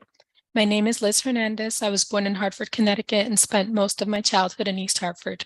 I'm a health information management student attending Charter Oak State College with an anticipated graduation date of May 2023. I'll be the first in my immediate family to obtain my Bachelor's of Science degree. I am a mother of 3. I chose my life path a little differently. I was a teenage mother, got married, and then chose to go back to school. I spent 9 years going to school for my associate's degree. I would take 1 class per semester, paying out of pocket since I was considered a part-time student. I would arrange to leave my kids with a sitter or work around my husband's schedule. After completing my associate's degree, I chose to attend Charter Oak. The first reason was that I could attend online classes. No need for transportation. Classes online are just like on campus. There are still assignments to be done and work to be completed. You're able to communicate with your professor along with your classmates. What Charter Oak did for me was make it a little bit easier. Charter Oak allows me the ability to obtain my education at my pace. I was able to complete assignments around dinners, practice, church, or whatever other social event my kids had and get my studies done. Once my kids were in bed, I could take advantage of the midnight deadline and get all my work submitted timely. I can continue my employment. I opted to continue my education within 6 months of graduating from the Connecticut Community College system and was able to take full advantage of Charter Oak's tuition match program. Charter Oak accepted all the credits that I transferred from a community college experience and furthermore accepted my CLEP Spanish exam as an elective course. My advisor, Cindy Edgerton, is great. There was never a question she could not answer and was available all the time, including weekends. For me, this has been a very long journey, yet my story, I know, resonates with many women, many mothers, many people that chose a different path in life, yet felt it necessary to obtain their degree. For me, it is more at a personal level. I want my children to know that if you want something, you can achieve it. Charter Oak has allowed me to do that. I ask the Appropriations Committee to continue to support Charter Oak State College. Thank you. And I think you did a wonderful job. Thank you. You did a wonderful job. I really appreciate everything you said, and it was really heartfelt. I went to community college when I had my daughter too, so I understand some of what you went through. And I know that Representative Nuccio would like to say a couple of words to you. I just wanted to say, I don't usually speak much during public hearings. I listen to the public. That's our #1 priority up here. But I saw your voice get shaky in the end, and I just want to say I appreciate you coming forward. I did the same thing. I worked full-time. I had kids. I went to community college. I worked hard. And then I went on afterwards and got my 4-year degree. And I just want to tell you, you are an inspiration to your children. They will look at you and know that as a woman, you can work hard and you can have it all. So I appreciate your story, and I appreciate your courage coming through to speak that truth to us. And I appreciated it. So I'm going to go back on mute now and listen. Thank you. Thank you very much. We appreciate all. We are now done with all the panels, and we're going to roll right into the regular part of the public. Madam Chair, before we do that, can we do a little housekeeping? Sure, I just want to tell everybody they need only 3 minutes. So that's all I wanted to do. That's my part of the housekeeping, Madam Administrator. Well, as will happen, we have 2 people in with the same number. So we had, and now they've disappeared. No, where are they? I see 85 Lauren Dofer. Yeah, in both. 2 of them? Yeah, 2 of them. So reveal yourselves, please, so that we know who the true Lauren is. I'm going to give both of them permission to talk. Mm-hmm.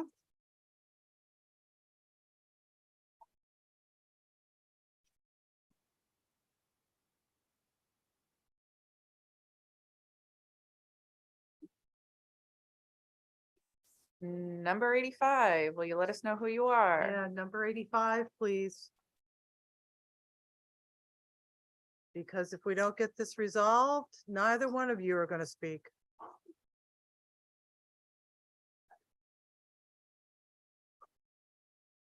All righty. Well, we'll figure it out as we go along. Figure it out as we go along. Thank you, Madam Chair. Thank you. So we're going to go right into the regular part. Up first will be Patricia Hartman. Is Patricia Hartman here? All righty, 3 minutes, ma'am. The floor is yours.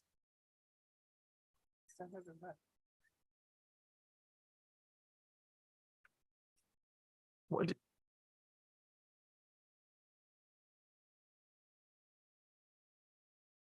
Yes, you can start now. 3 minutes, please. Thank you. Good evening, Senator Olston, Representative Walker, and members of the Appropriations Committee. My name is Patricia Hartman, and I live in Cheshire, Connecticut. I am an employee of Naugatuck Valley Community College and a member of the 4 Cs Union. I'm here today on behalf of part-time faculty and staff that serve students in the pursuit of higher education, and I oppose the proposed HB 6659 budget. Many of our students come from underserved, underrepresented, low-income communities. We serve a majority minority population, with 54% of our students identifying with a race or ethnic group other than white. More than 1/3 of our students are first generation to attend college. And if you simply look at the statistics, these students are less likely to attain a post-secondary degree. I work in the institutional advancement at NVCC, and a majority of our work is raising funds and delivering programs to meet students where they are and provide them support services they need to be successful. Our goal has been to improve retention, graduation, and transfer rates by addressing a student's full range of needs and recognizing the challenges they face. We have developed and expanded safety net programs for students, including but not limited to scholarships, student emergency funding, book and materials funding, student jobs on campus, and a food pantry. And we have introduced Empower programs to address racial inequities. We are thankful to so many who have helped us deliver these programs, but to be honest, it has become increasingly difficult. Every day we face the challenges of understaffing and over-reliance on part-time workers that are on special assignment. I started at NVCC in 2016 as a part-time worker on a special assignment. Over the years, my job duties and responsibilities grew, but there's always been a sense that I was expendable. In fact, last July, I was suggested that my hours be cut for 3 months to offset increased payrolls. I am committed to serving the students and helping them to achieve their goals in spite of the obstacles. I support CSCU 2030 initiative to invest in student support and wraparound services, but it will also require a staff of dedicated full-time permanent workers. I urge you to increase the block grant to the CSCU system to expand and improve support services for our students and to help us build a strong full-time permanent workforce and create pathways to full-time work for those who seek it. Thank you very much. Thank you, and thank you for your testimony. Next, we have Rebecca Simonson. Rebecca? No, okay. Is Rebecca here on, she online? No, okay. Next we have Roan Free. Roan Free online? Yes, here. There we go. Good afternoon. Go right ahead, ma'am. Good evening, members of the Appropriations Committee. I'm Rona Free, President of the University of St. Joseph. And on behalf of our thousands of students, I want to start by thanking you for your continued support of higher education, including the additional allocations that were directed from ARPA funds. I'm grateful now for the opportunity to testify in support of Governor Lamont's proposal to increase funding for the Roberta Willis Scholarship Program by $4 million by 12% in both FY24 and FY25. The general fund appropriation for this program has been flat for over 10 years, and we strongly support the governor's proposed increase. Students attending Connecticut's nonprofit independent colleges like USJ receive approximately 17% of the total funding from this program, although they represent 33% of all undergraduate students in Connecticut and award 46% of the bachelor's degrees earned each year. This scholarship program is a critical component of the financial support that USJ students receive, supplementing their aid from the federal government and from the university itself. Almost all of our students receive aid from our own scholarship funds, and last year, close to 40% of our students were eligible for federal Pell Grants based on their family incomes. In addition, last year, 131 USJ students received Roberta Willis Scholarship funds, but because of the limited allocation to USJ, almost 3/4 of the students who were eligible for the grant could not be awarded. Our allocation was only sufficient to support 1/4 of those who are eligible. These are students who are critical to meeting workforce needs in the state. In a recent graduating class, 11% of the students earned degrees in the sciences, 49% earned degrees as healthcare practitioners, 13% as social workers, and 10% as teachers. While USJ students graduate with below average debt and have earnings that allow them to pay their loans, resulting in one of the lowest default rates of any college in the state, they need these grant dollars to make college affordable. In addition, offering them Willis funds encourages students to stay in Connecticut for college. Nearly 40% of Connecticut's high school graduates leave the state to attend college, which is twice the national average. That's closer to 20%. The program helps to keep USJ students and all Connecticut students in state for college, ultimately making them more likely to join the Connecticut workforce once they earn their degrees. The state will be well served by increasing funding for Roberta Willis scholarships.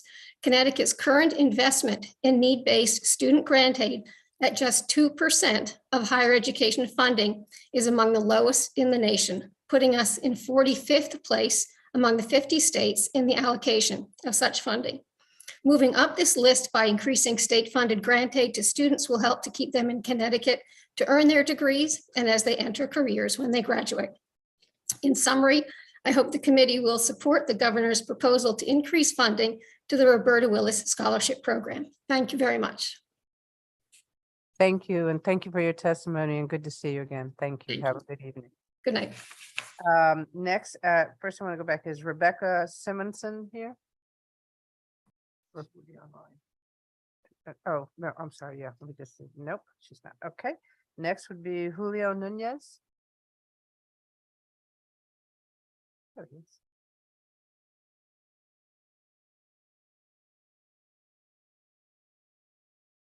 Good evening. Go right ahead.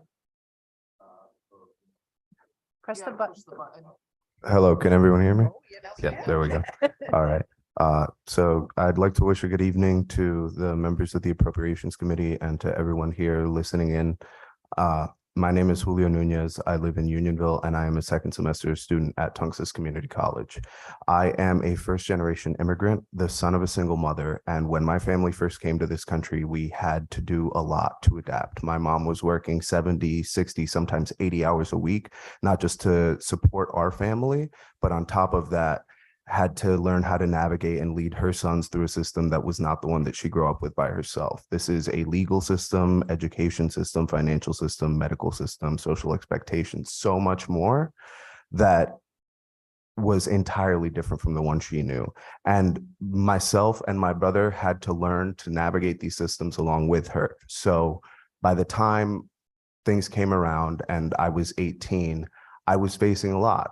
And it was very difficult for me to understand how to get where it was that I wanted to go. All I had was that every single adult in my life was telling me you have to go to a 4-year university system. So when my only option after facing years of anxiety, depression, undiagnosed ADHD, and struggling to cope with the grief of losing a brother at 10, my only option left was to go to a Connecticut community college, and I felt immense shame. I felt immense shame because this was not where everybody told me I was supposed to be, and this was not a system that I still knew how to navigate.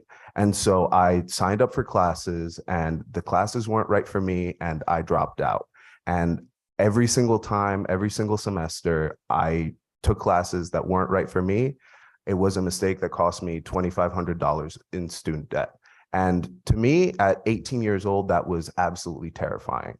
And the $4,000 that I had managed to accrue made it so that it took me 7 years to feel like I was ready to go back to go to community college. And now at 25, I have to pay for my classes out of pocket. And I have to do this because the financial aid that would have been ready for me if I had waited is no longer there. So I have to pay out of pocket, and I have to choose between, okay, do I spend this time working, or do I spend this time helping to support my family? Do I spend this time working? Do I spend this time making sure that I can afford healthcare? Do I spend this time working, or do I spend this time working to make sure that I can bring my family over from the Dominican Republic, my siblings who still don't have access to the opportunities that I have in this country, or do I spend my time at school? And every single time that our state chooses not to invest in our community college system is a time when myself and other students like me are faced with impossible choices. So I am strongly urging you all to make sure that you fund our Connecticut community college system so that students like me and other students don't have to make these difficult choices every single day. Thank you. Thank you, and thank you for sharing your story. Have a good evening. I see Rona Free is on the screen. Rona? She's already testified. Oh, she has? Okay. Sorry. Okay. Okay, Mark Simpson. Mark Simpson? No. Luis Simmons?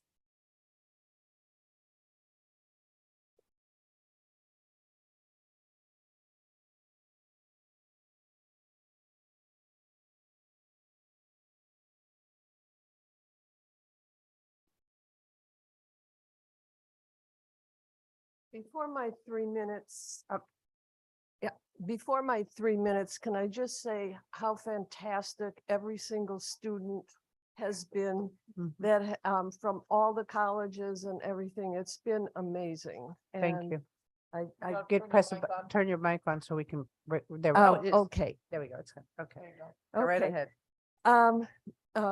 members of the committee. My name is Louise Simmons. I'm a professor of social work at the UConn Hartford campus, and I'm also UConn AAUP Vice President for Organizing and Membership Development, and I live in Hartford. I'm here to discuss the potential impacts of the budget cut to UConn and other higher ed programs. UConn can simply not sustain a $160 million cut. I want to tell you just a little bit about our social work program where I've worked for over 40 years. Many of the state agencies hire graduates from our master's program, and these include DCF, DEMAS, and other state departments. And some of these agencies arrange for their staff to enroll in our program to improve their knowledge and skills. Each year we graduate anywhere between 150 and 170 MSW students who make their way, many of them, into state agencies. And they also work in many organizations that seek to uplift the impoverished communities.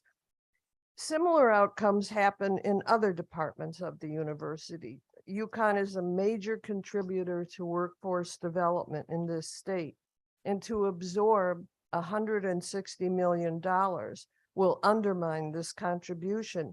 It will force class sizes to be larger. New faculty won't be able to be hired to replace retiring faculty. Or to add to the capacity of existing programs. More adjuncts will be hired instead of full-time faculty, and that's an unfair way to take advantage of educators as shrinking budgets impinge higher education. A very unfortunate impact would be to increase tuition to unaffordable levels. Already, many students have significant debt in pursuing their education, and these cuts will impact students as well. Although not a scientific study, in my own classes,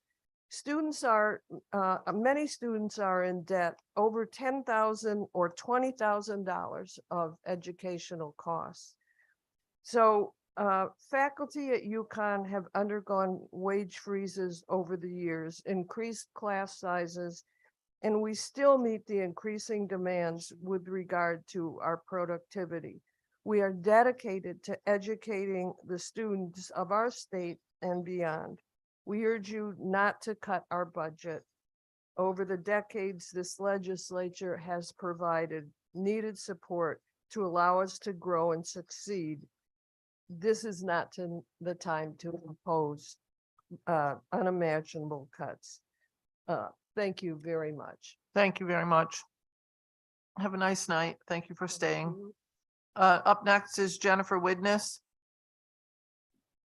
Good evening, members of the Appropriations Committee. I'm Jen Widness, and I am president of the Connecticut Conference of Independent Colleges, the association which represents the 15 private nonprofit colleges in Connecticut. I'm here to testify this evening in support of the governor's proposed increase to the Roberta Willis Scholarship Program. By way of background, the Roberta Willis Scholarship Program is the state's need-based financial aid program administered by the Office of Higher Ed and provides scholarships to needy Connecticut students attending Connecticut institutions, both public and private nonprofit. Connecticut students attending independent colleges receive approximately 17% of the funding from this program in FY22. CCIC greatly appreciates the legislature's strong support of this program and the generous appropriation of significant ARPA dollars over the last 2 years. However, the ARPA dollar funds have different, much more restrictive terms for their use than the general fund dollars, and they are obviously short-term in their longevity. Therefore, we're very pleased to see a proposed increase to the general fund appropriation for the Willis program in the governor's budget, which has not seen an increase in more than 10 years. Statewide, nearly 40,000 students are identified as eligible for this grant, but there is only enough funding to make awards to less than 11,000 students. The governor's proposed investment in need-based aid comes at a critical time for Connecticut students. In our state and across the nation, post-secondary enrollment has declined over the last 2 years at both public and private nonprofit colleges. Low-income students have seen the most dramatic declines. In Connecticut, post-secondary enrollment by students that are eligible for free and reduced price lunch has dropped 8% in just 2 years. This subset of students already lagged the post-secondary enrollment rates for students that are not eligible for free and reduced price lunch in Connecticut by 28%. They do not have ground to lose. Bold investments in financial aid are needed to help address these equity gaps that have only grown through the pandemic. Financial aid is effective at providing access and opportunity to Connecticut residents. The Willis recipients at CCIC institutions are 69% non-white and have an average estimated family contribution, or EFC, that is lower than the threshold of eligibility for a federal Pell Grant. State financial aid helps students persist when combined with federal and institutional aid.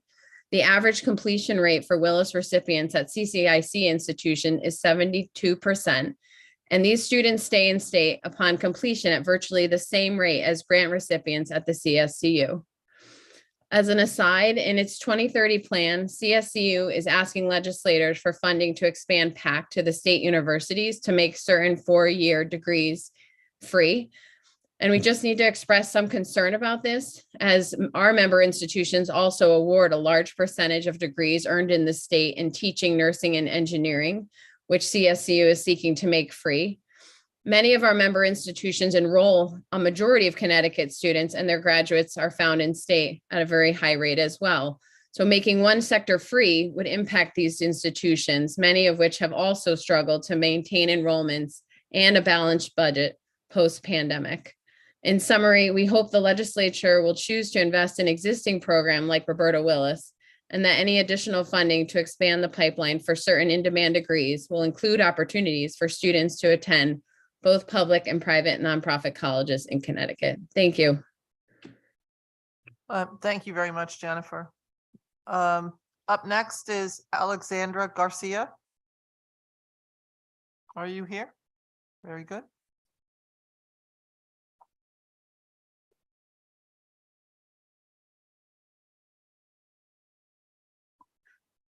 Hello. Go ahead. The floor is yours. My name is Alexandra Garcia. I'm actually supposed to be in class right now, but I felt that this was too important to miss. I'm from New Jersey after immigrating from the Philippines, but I chose to go to UConn instead of a state school in New Jersey. I knew fully well what I was getting myself into by paying out of state tuition, and I signed up for that with the help of some grants. I finished my degree in political science and sociology, and then I went into my graduate program again at UConn Hartford for my master's in public administration. After that, I was hired as a researcher full-time at UConn School of Social Work and the Department of Mental Health and Addiction Services. On top of that now, I'm a doctoral student at UConn Health studying public health. I'm very, very proud to be what people in my master's program call me as a triple husky.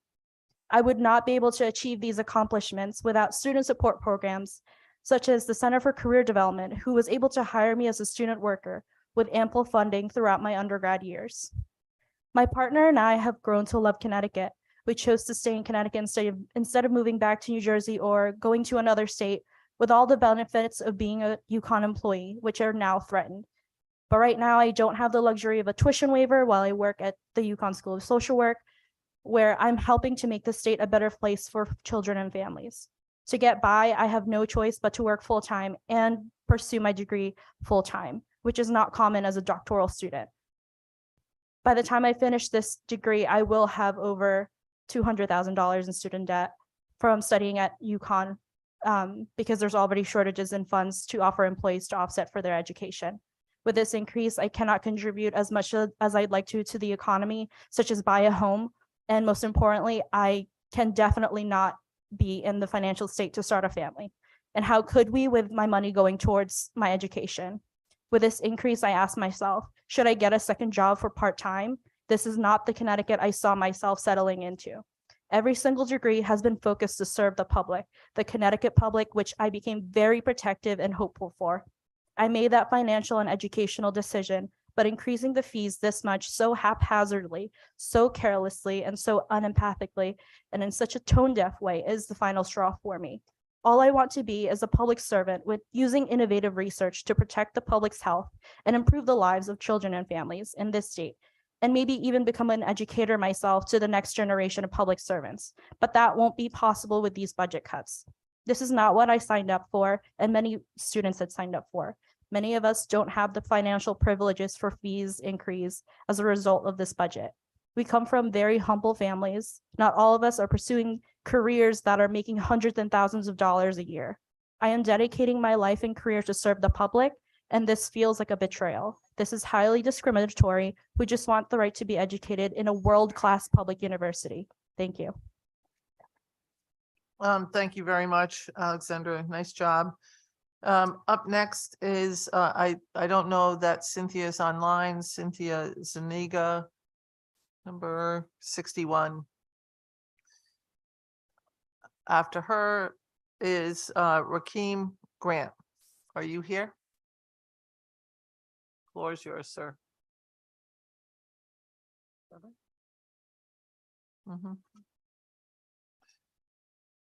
And then after you, Senator Gordon is going to take over leading us through an hour's worth of this. So go ahead, Rakeem. Thank you for having me. Michael, press the button. There we go. Thank you for having me here. No. Try it again. Is the light on? Red on? Yeah, it's on. It's on? Okay, maybe closer to. It doesn't get me. Thank you for having me here today. The governor's budget is about inclusive opportunity. It's focused on equitably building a better future for the state. That's page 1 of this year's proposal. A few days ago, Governor Lamont closed out his budget address saying it's about keeping faith and expanding the system for those most in need. When I read that first page and heard the governor's closing remarks, I was excited. It sounded like a big step in the right direction, but then I kept reading. The numbers in this budget don't agree with the words, especially when it comes to higher education. With the current budget, the tuition at public universities will increase anywhere from a few hundred to 3,000 by next year. Most of us present might hear a few hundred and wonder what the big deal is. Maybe a few thousand doesn't shake you either, but this is serious for current students, and it should be terrifying for anybody looking to send their kids to college in the future. A few years ago, I was in the same seat talking about how moving at the current rate, in the next 20 years, tuition will be over $100,000 a semester. Nearly $500,000 for a degree from my school, Southern, which is on the cheaper end of things. I talked about what the 5% increase meant to me, how at the time I was working 3 jobs, 6 days a week to make ends meet on campus, how I was struggling and fighting for my place at the school. I asked how hard we should be expected to work and how long we should be expected to be in debt once we finally got that degree. This budget and the consistent tuition increases have answered my questions, and they've kept us on track to reach that $500,000 degree. I'm not up here to tell my story again. I'll leave it at college changed my life. It saved my life. This is what college does for people like me. But when I see these increases, I think of my friend, Dan DeLee, who I met at SEOP. This is a program for underprivileged students. He has some of the most profound ideas and should be up here today testifying circles around me, but he had to leave after just 1 semester because he couldn't keep up with that bill. I think of the people I go home and see, the people I grew up with, who are not in college. They never will be in college, not for a lack of intelligence or diligence or potential, but for a lack of dollars. Not everyone is willing to be saddled with $40,000+ of debt or has the capacity to. Like me, they should still be afforded the opportunity to be educated. Like me, they should still be afforded the opportunity to change their lives, but like me, they can't afford it. The people around me would be living much different lives if college was truly accessible. It hurts me that I'm up here alone, and it hurts the state that they'll never become the engineers, doctors, or innovators that they were meant to be. We've already gotten to a point where we're effectively pricing entire communities out of a future. We're pricing them out of hope, and we're pricing them out of reaching their full potential. And now the budget seeks to raise that price. As I progress, I see the real-world implications of our budget decisions. When I look around at who's sitting at the tables that I've been lucky enough to be present at, I don't see a lot of people like me. Why? Because they can't afford a seat. This is today I'm talking about. The levels of inequity and underrepresentation on campuses across the state right now are glaring. I can only imagine what the campuses of the future, what the Connecticut state of the future is going to look like if we keep moving in this direction. When it's all said and done, I hope to see that budget about inclusive opportunity, the one about expanding the system for those most in need, because this doesn't do that. Thank you. Thank you, Rakeem. I just want to thank you for your testimony. Can I have the copy of it? Yeah, I got you. Thank you. Okay. Thank you. Who's next? Jeff, you're up. You're up the next.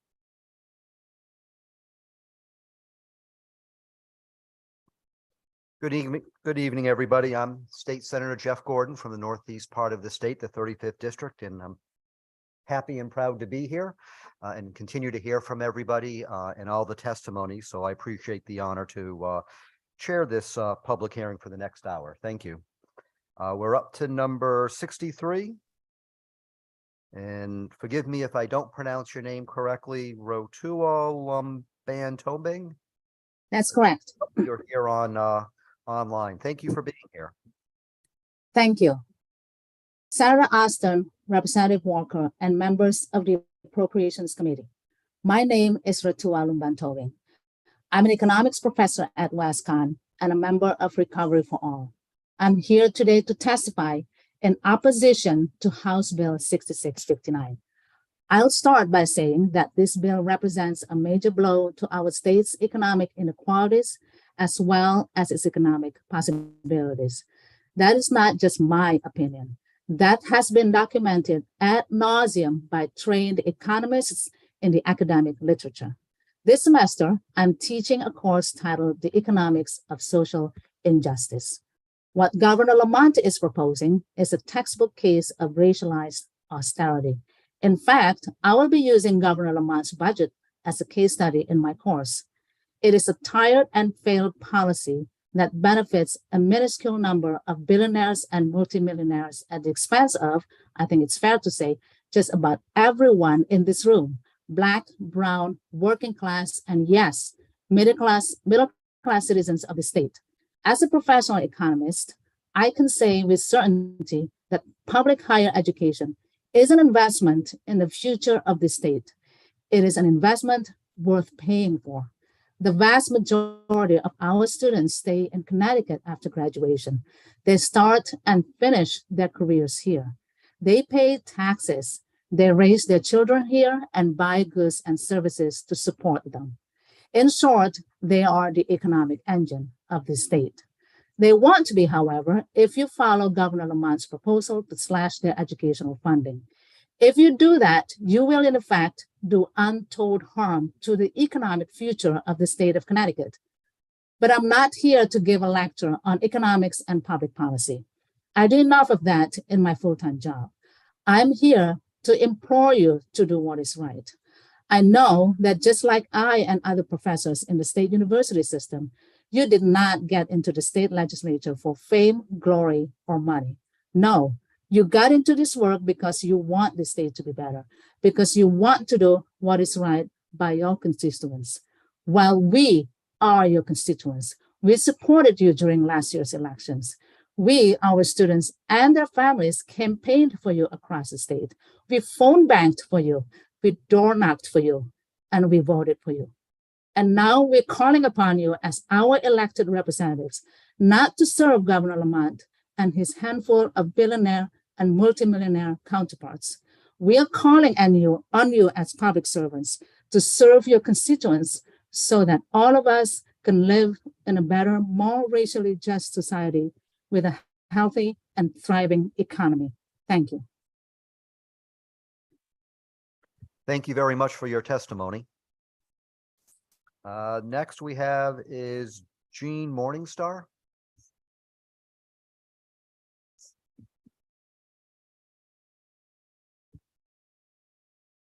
Good evening, Senator Austin, Representative Walker, Senator Gordon, and distinguished members of the Appropriations Committee. I am Jean Morningstar. I am currently the Chief Steward of University Health Professionals, the non-faculty professional bargaining unit at the University of Connecticut Health Center, representing approximately 2,900 members. I'm here today to talk about my concerns for House Bill 6659. More importantly, I am a taxpayer and a strong advocate for all things UConn. I'm here today to ask you to once and for all to fully and finally fund the university, the health center, and all the higher ed constituent universities appropriately. I have been attending these meetings for 30 years and they never change. A budget is put out, cuts are made to UConn and UConn Health, and then the rhetoric starts about how we do not have enough money, the costs are too much, and we cannot afford it, etc. Frankly, I am tired and frustrated. I don't hear DOT, DAS, DEMIS, or any other state agency having to come here and beg for money. We are state agencies. We are all state agencies just like any other. I believe your obligation is to fund us like any other state agency. If your issue is for UConn Health is that we are a hospital, that issue no longer flies with me. We are a state agency. We are the only public university, medical school, and hospital in the state of Connecticut, and we need to be funded appropriately. The governor can say that he hasn't, that he's funding us more this year than any other year. Well, the problem is we've never been funded appropriately in the 30 years I've been coming down here, so that is not going to work for me. You want to know why? It's because you have no issues, and he has no issues with buying tickets to our superstar athletic programs and sitting in the best seats and being so proud of them, touting their fabulous accomplishments. You probably exclaim about our nationally ranked dental school and the huge grants awarded our faculty at both campuses. Then we are publicly demeaned by saying the staff costs too much, the benefits are too good, and we should change how we do business. Which is it? Are we the best of the best, or are we not? If we are, then let's fund the universities appropriately and stop the negative rhetoric about fringe, legacy costs, and all other negativities.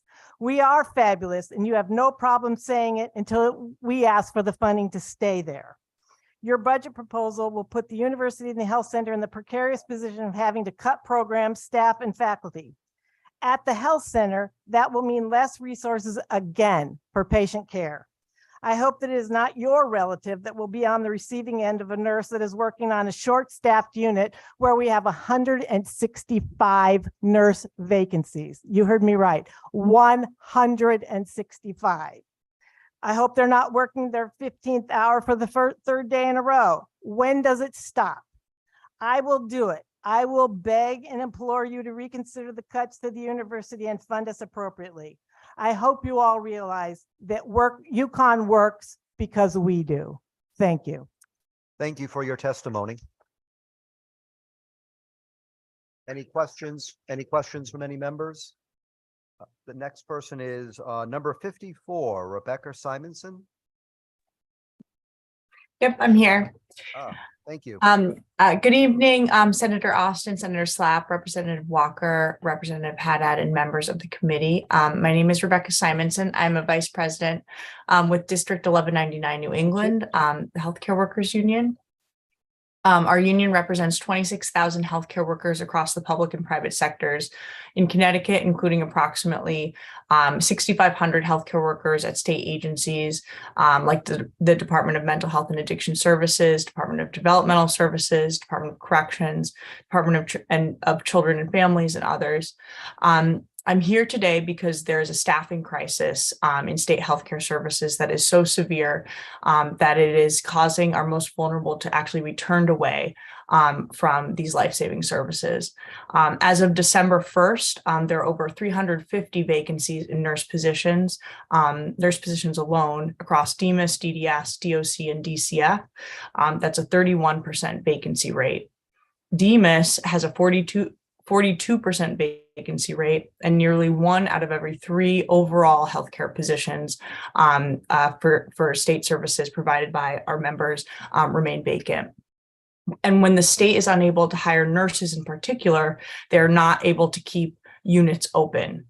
This means that the capacity of our public sector safety net services, which are here, they exist to serve residents who need care the most, is significantly reduced. So I'm here tonight to testify in support of funding our union's, what we're calling our Grow Our Own proposals, to develop a public sector nursing pipeline as a part of a comprehensive strategy to address this staffing crisis. District 1199 has been in dialogue with the Higher Education Committee about these proposals, which I'll elaborate on more, but I'm here tonight because we know that these proposals will cost money, and we're asking that you allocate the money needed to support these programs. So state agencies have been unsuccessful over the last 6 months, but longer, really, in recruiting the volume of nurses and other healthcare staff that are required to address the staffing crisis. So our union has created what we are calling Grow Our Own Proposals as a part of this comprehensive recruitment and retention strategy in order to stabilize state services. Our Grow Our Own proposals include, number one, expanding the capacity within the CSCU nursing programs. Number two, reserving slots at these nursing programs for state employees to create a pipeline for public sector jobs. Number three, offering loan forgiveness to staff working in the public sector. Number four, creating preceptor programs. Number five, establishing graduate nurse programs so nurses can be hired as they finish school before they complete their licensure exam. Number six, utilize the existing workforce to help teach classes by creating a visiting professor program between our CSCU programs and nurses with advanced degrees already working in the public sector. And finally, creating a working group that includes representatives from District 1199 that will evaluate nursing curriculum and establish 5-year and 10-year recruitment and retention goals for the state. I'll just give one example of what's at stake if this staffing crisis goes unaddressed. Could to quickly wrap it up since the 3-minute mark has been reached. Thank you. I'll just say DEMIS. DEMIS is the Addiction Services Division, the only setting in the state, public or private, offering the highest level of care, what's called medically managed care, currently at 50% capacity because of the nursing staffing crisis. They have been unable to hire the volume of nurses to reopen the units in addiction services. And so they are turning people away because of the staffing crisis. So it's critical that we fund these comprehensive recruitment and retention efforts so that we can reopen state services to the public. Thank you. Thank you for your testimony. Any questions from members? The next speaker is number 61, Cynthia Zuniga, if I pronounced your name correctly. Hello? Yes, you're online. Oh, hi. Thank you. Yes, you did pronounce my name properly. I don't know how to start this, but I wrote a way that I could present my testimony. And so now I will be reading it to you. I hope you don't mind. My name is Cynthia Zuniga. As a student at Central Connecticut State University, I consider it my duty and responsibility to speak up for those who cannot. Perhaps the best way to explain why I feel this way is to tell you a short story. I was born in a little shanty house in Lima, Peru in 1986. My parents, who were both college dropouts, did the best they could with the scant resources they were given. And although my extended family was better off economically, they could only help so much before it became morally indecent. Background notwithstanding, I was also unfortunate enough to be born with a severe heart condition, limiting my time on earth. This condition, along with the laundry list of other internal malformations, such as partial situs inversus, made my life so unbearably difficult for myself and family due to the immense medical expenses, especially considering the medical advancements in Peru were well below that of the United States. Ultimately, my father had to make the tough decision to immigrate and bring me with him so that I could get my first open heart surgery in 1994 in New York City. Unfortunately, not everything was corrected, and I had to be in and out of hospitals for the entirety of my life. However, this condition, along with other emotional and physical hardships, have not stopped me from trying to reach my dream of becoming a professional historian. I am the first person in my family to get any sort of degree well beyond a high school diploma. I have managed to maintain well above a 3.0 GPA since attending college. Even my heart condition has not stopped me from creating a family of my own when I gave birth to my daughter in 2009, who was later diagnosed with autism at the age of 4 years old. Actually, I immersed myself so deeply in research so that I could help myself and others that I didn't know any other life beyond that. When I went into college, I realized that I was in deep need of therapy. And so I put myself into therapy, and that's when I figured out that I had ADHD. After finding this out, I again did everything I could to educate myself and others so that I could help and be a better person for the world. I have had the opportunity to be admitted to these prestigious institutions, make friends, work in the Latin American Latino Caribbean Center or the LALCC on campus, and even became a beacon of hope, not just for my daughter, but for the future generations of women in my family. Although my story is that of struggle, it is not simply my own. Many of the students who attend CCSU have their own struggles and hardships, yet they valiantly continue on their path. Valiant because no one makes the conscious decision to go into deep debt for the sake of a fancy document with your name on it. We all have dreams and aspirations that have yet to be completed. Wrap up. You've reached the mark. Thank you. That have yet to be completed. A budget increase would not only solidify a successful trek toward those dreams, but it would also increase the numbers of future dedicated workforce.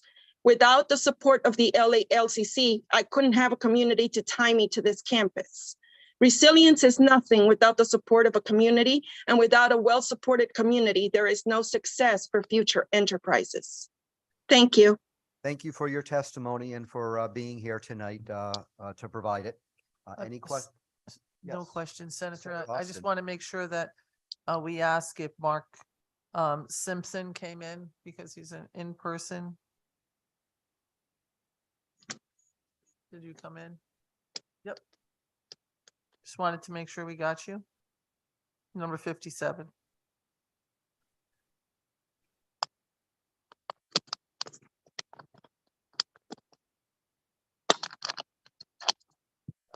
I can begin.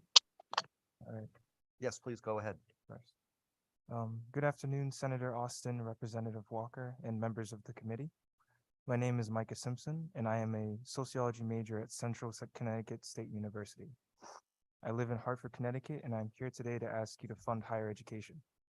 Governor Lamont's budget makes cuts to an already underfunded system, and I'm asking you to restore the funding and expand it. I attended Gateway Community College at a time when I was not sure whether I wanted to go to college.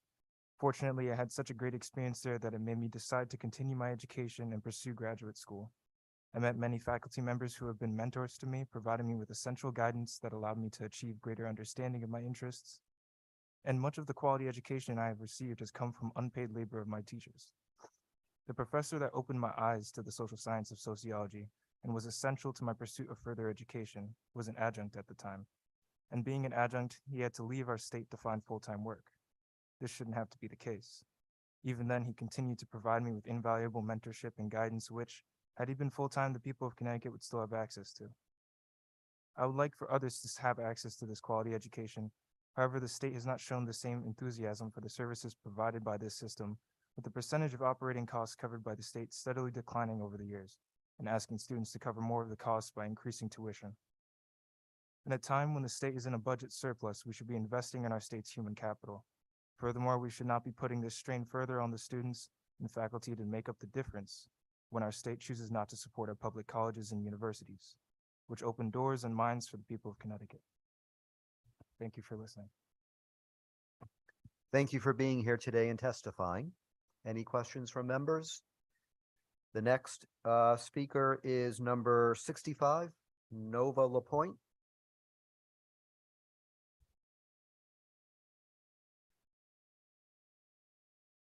Thank you for being here tonight. Hello. Good evening, everyone. Thank you for members of the Thank you to members of the Appropriations Committee for providing this opportunity to speak today. Hello, I'm Nova LaPointe. I'm a senior at Central Connecticut State University, and I'm a transgender student. I'm president of the I'm president of the Pride Club at CCSU. I'm here today to advocate for more funding for the CCSU for the state college and university system. I would like to start by saying I've always seen college as a pathway to a good career, and I still believe that.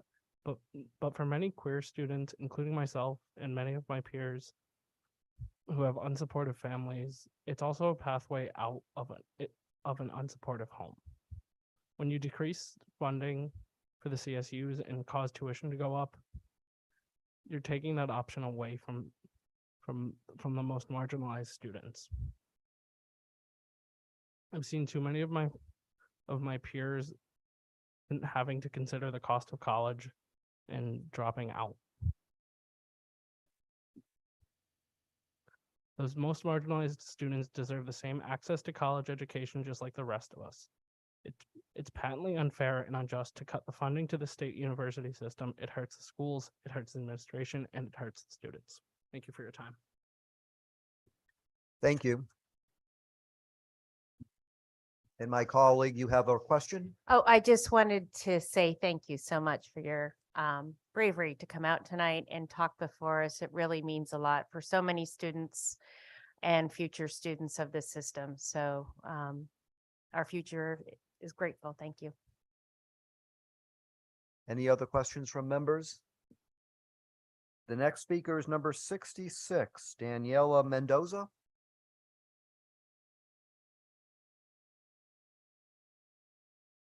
Not online either. Next is 67, Berlin Barr.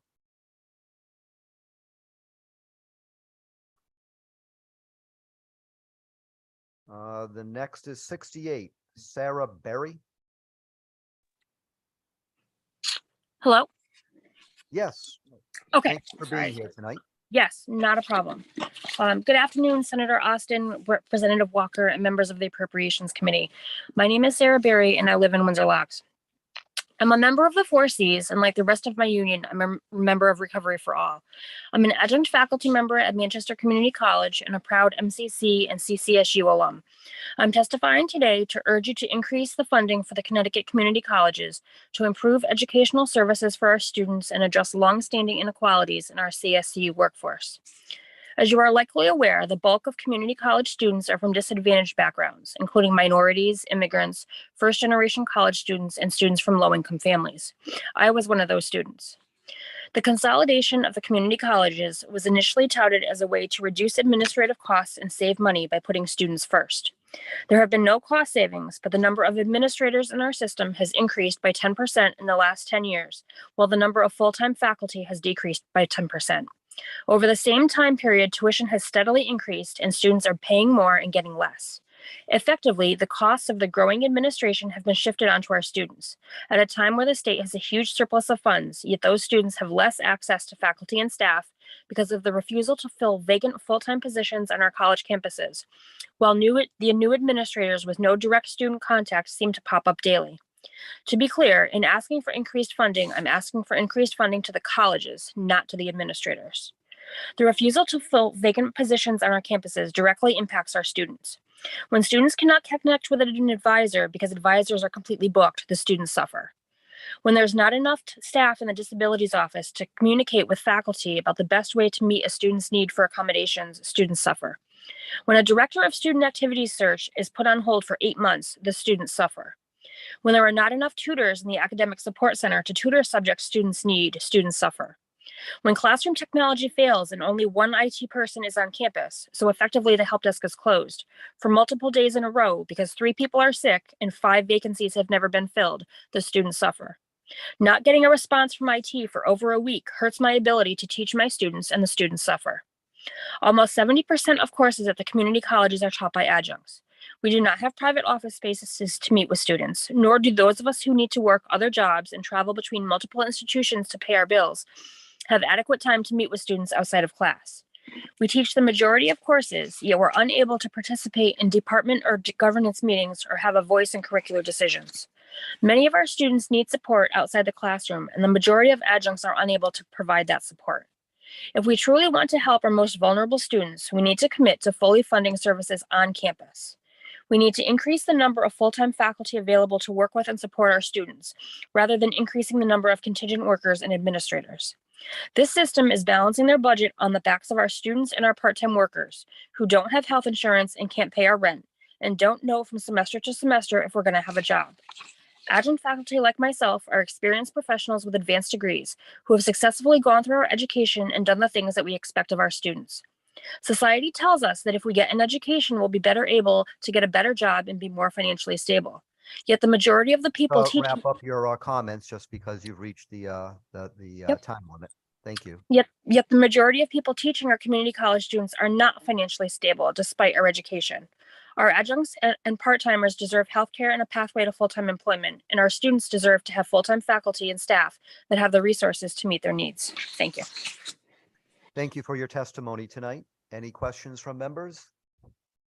The next speaker we have is Andrew Orvez. Is he online? Yes, online. Welcome. Thank you for being Thank you. here.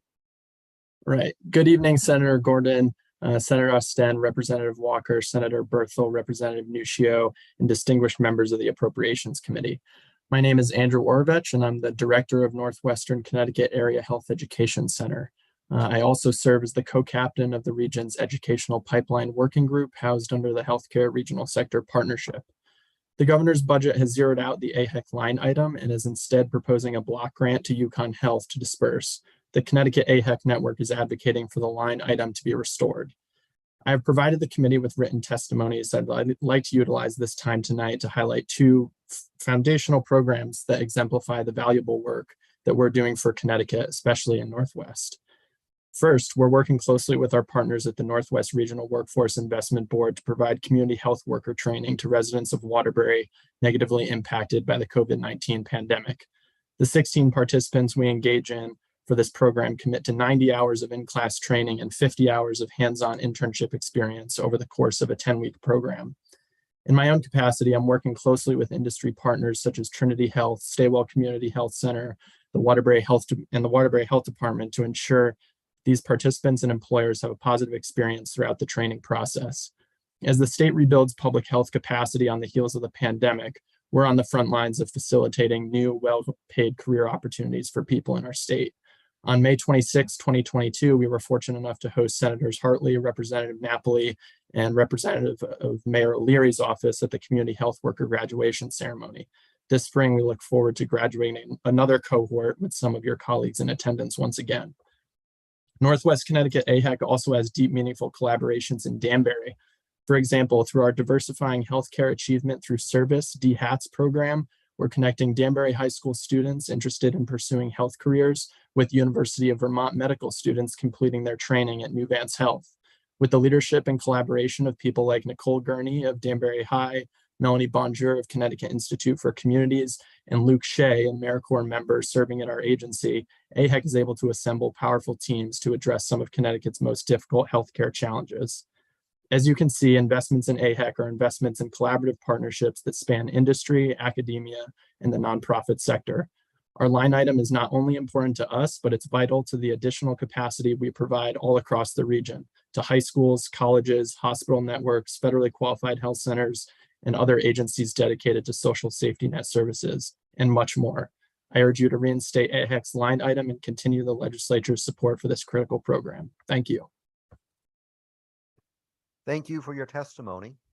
Any questions from members? The next is number 70, Angelo Mezor, if I pronounced that correctly.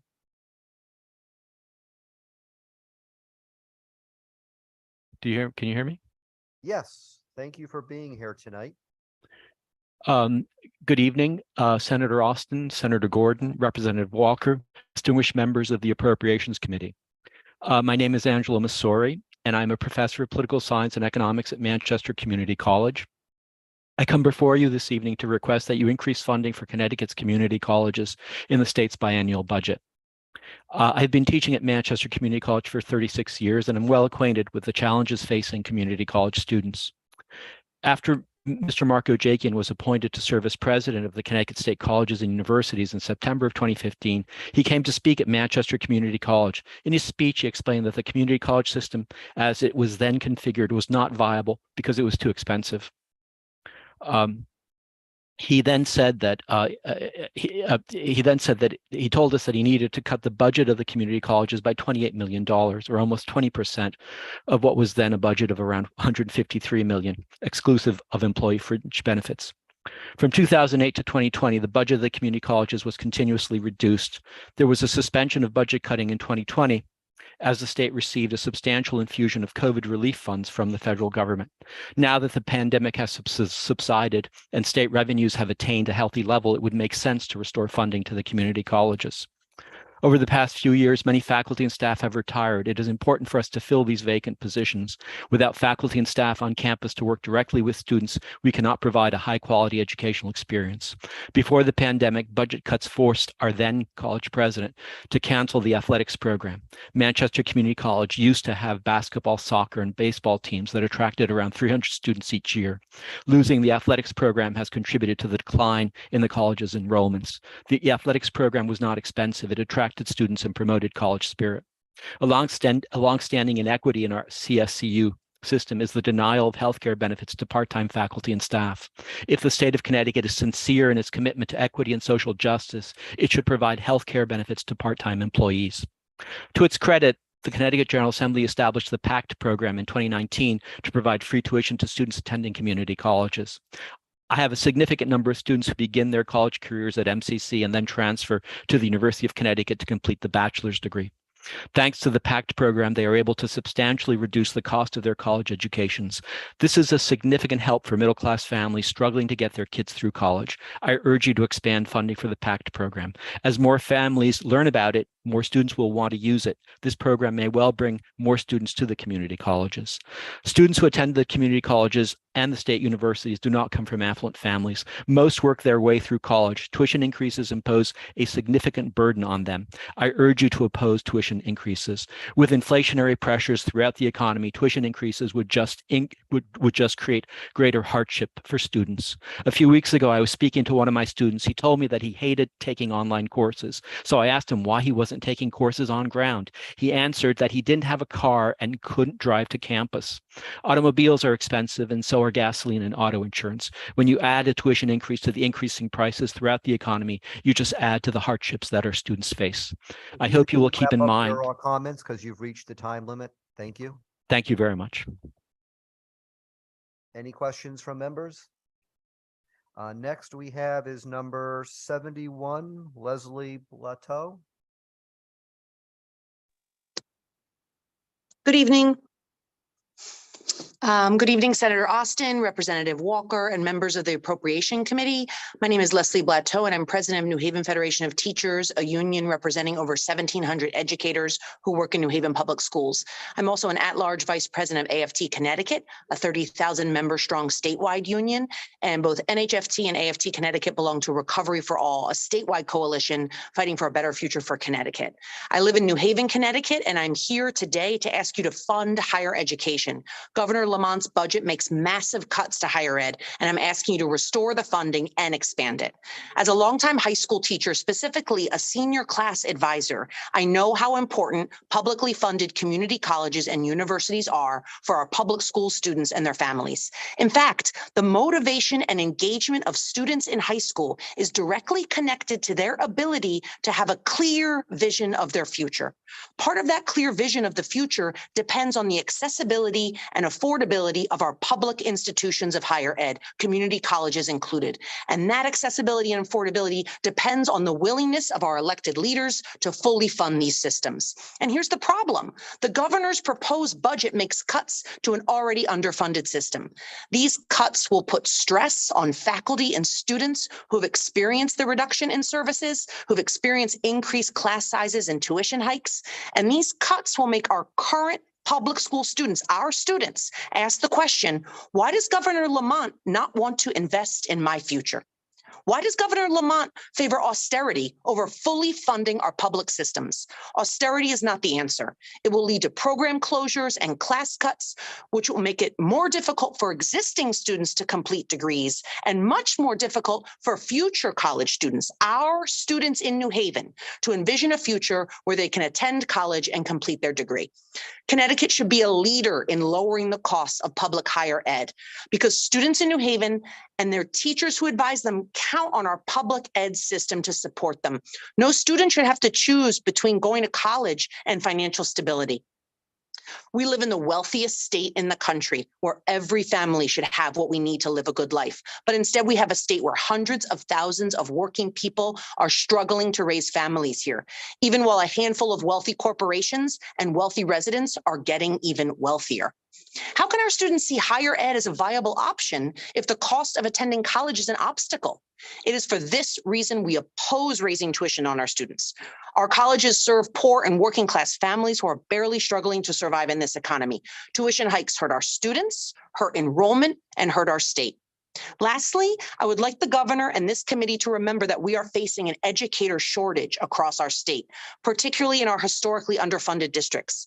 I want students who currently attend New Haven Public Schools to visualize clear pathways so that they can access the education and training that becoming a certified teacher requires. We need them to see teaching as an accessible and viable profession. But why would our students incur crippling debt to enroll in uncertain programs? How can our current educators support and inspire our current students if we know the burdens and obstacles that await our aspiring teachers? I believe we have the resources to create a state where every single student has what they need to get the best start in life. Please prioritize the students, faculty, and institutions that need the most support so we can all succeed. Thank you. Thank you for your testimony tonight. Any questions from members?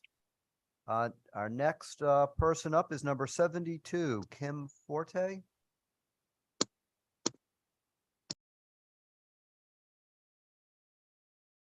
Next would be number 73, Stacy Pacheco.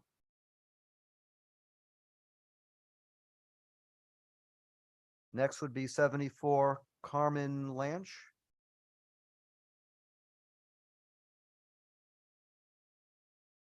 Okay, next would be number 75, Greg Carrar. I believe you're on with us virtually. Thank you for being tonight.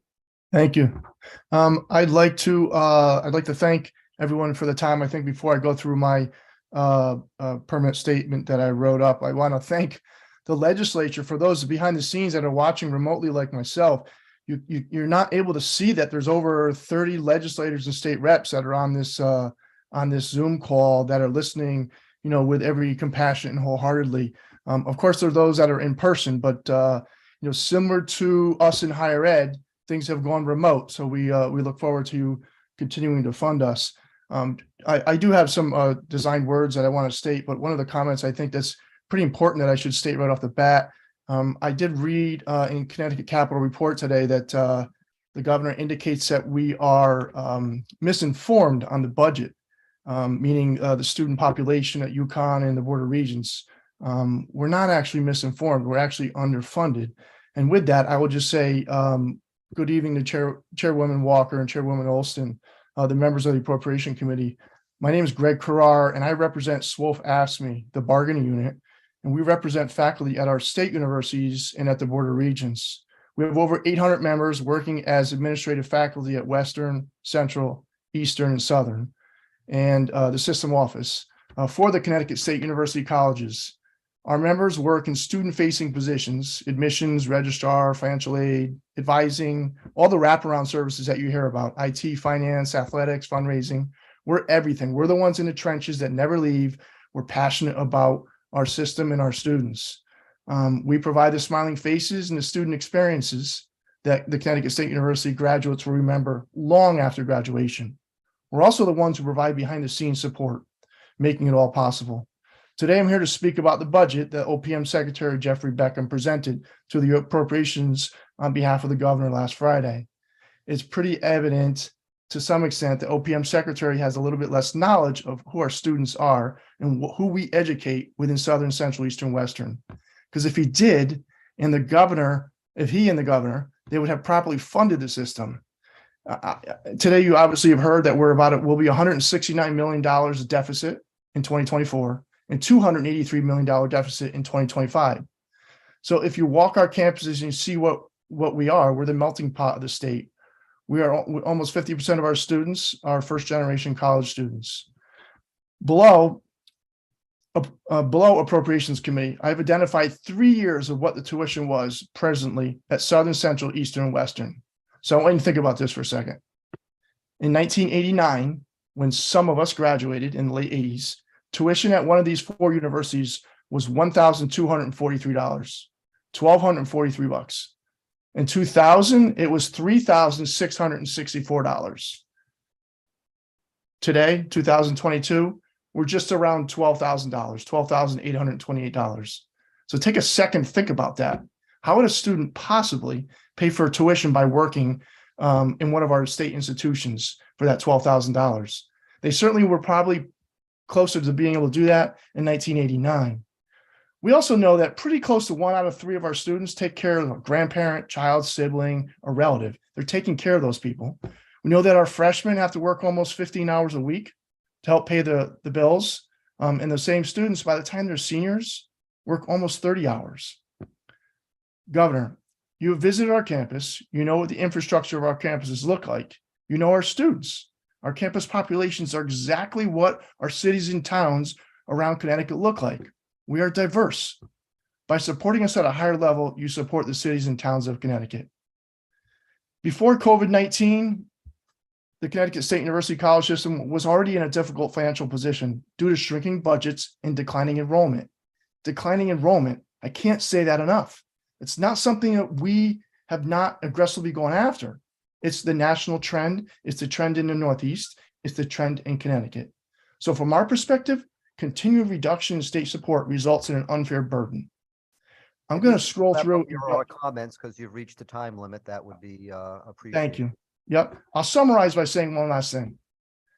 Legislators, Governor, please spend the time reviewing and moving toward the plan that President Chang had created with the Board of Regents for the CSCU 2030. I appreciate your works. Please review that plan. Thank you for your testimony tonight. Representative Kennedy, you have a question? Thank you, Senator Gordon, and thank you, Mr. Carrier, for your testimony. I just wanted to ask, did you submit that in writing so I can look at the rest of your testimony? Yes, I did. Okay, thank you very much. Yes, Thank you. Thank you, Senator. Thank you. Any other questions from members? The next person is 76, Seth Freeman.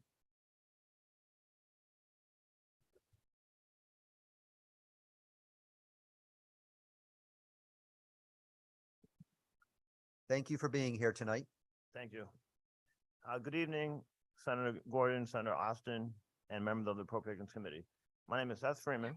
I live in West Hartford, and I'm the current president of Congress of Connecticut Community Colleges, 4Cs, SEIU Local 1973. I'm also a proud member of Recovery for All. I am testifying today to urge you to increase the block grant to the CSCU system to improve educational services for our students and to address long-standing inequities in our workforce. Our community colleges serve a wide range of students. We serve traditional college-age students seeking a cost-effective education who seek to transfer. We serve non-traditional students, such as adult learners returning to pursue a certificate or degree and upskill after years in the workforce. We serve students from under-resourced and marginalized communities who are often underprepared for the rigors of higher education and who need additional remediation and resources to succeed. The vast diversity of our students, diversity in their backgrounds, goals, and abilities is what makes our community colleges so special. We cannot, however, serve these diverse constituencies if we lack the resources to do so.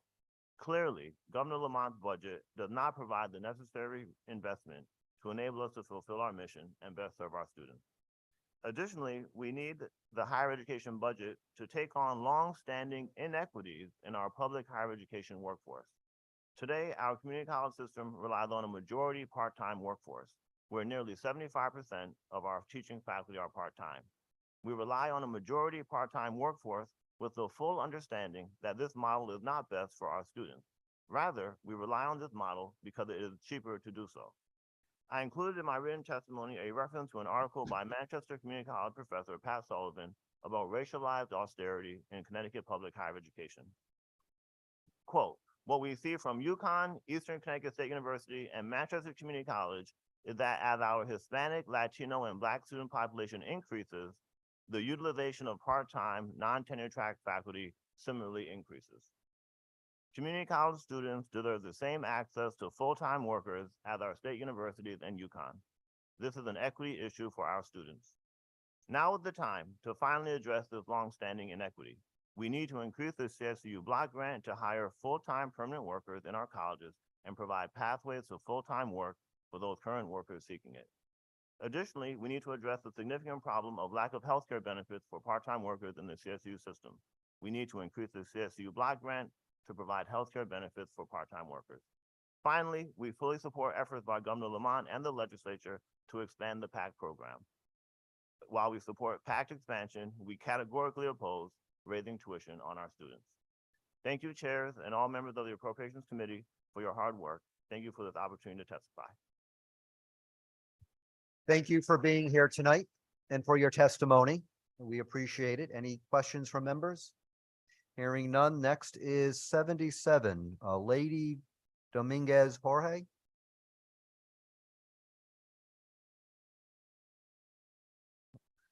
Next is 78, Christina Barman.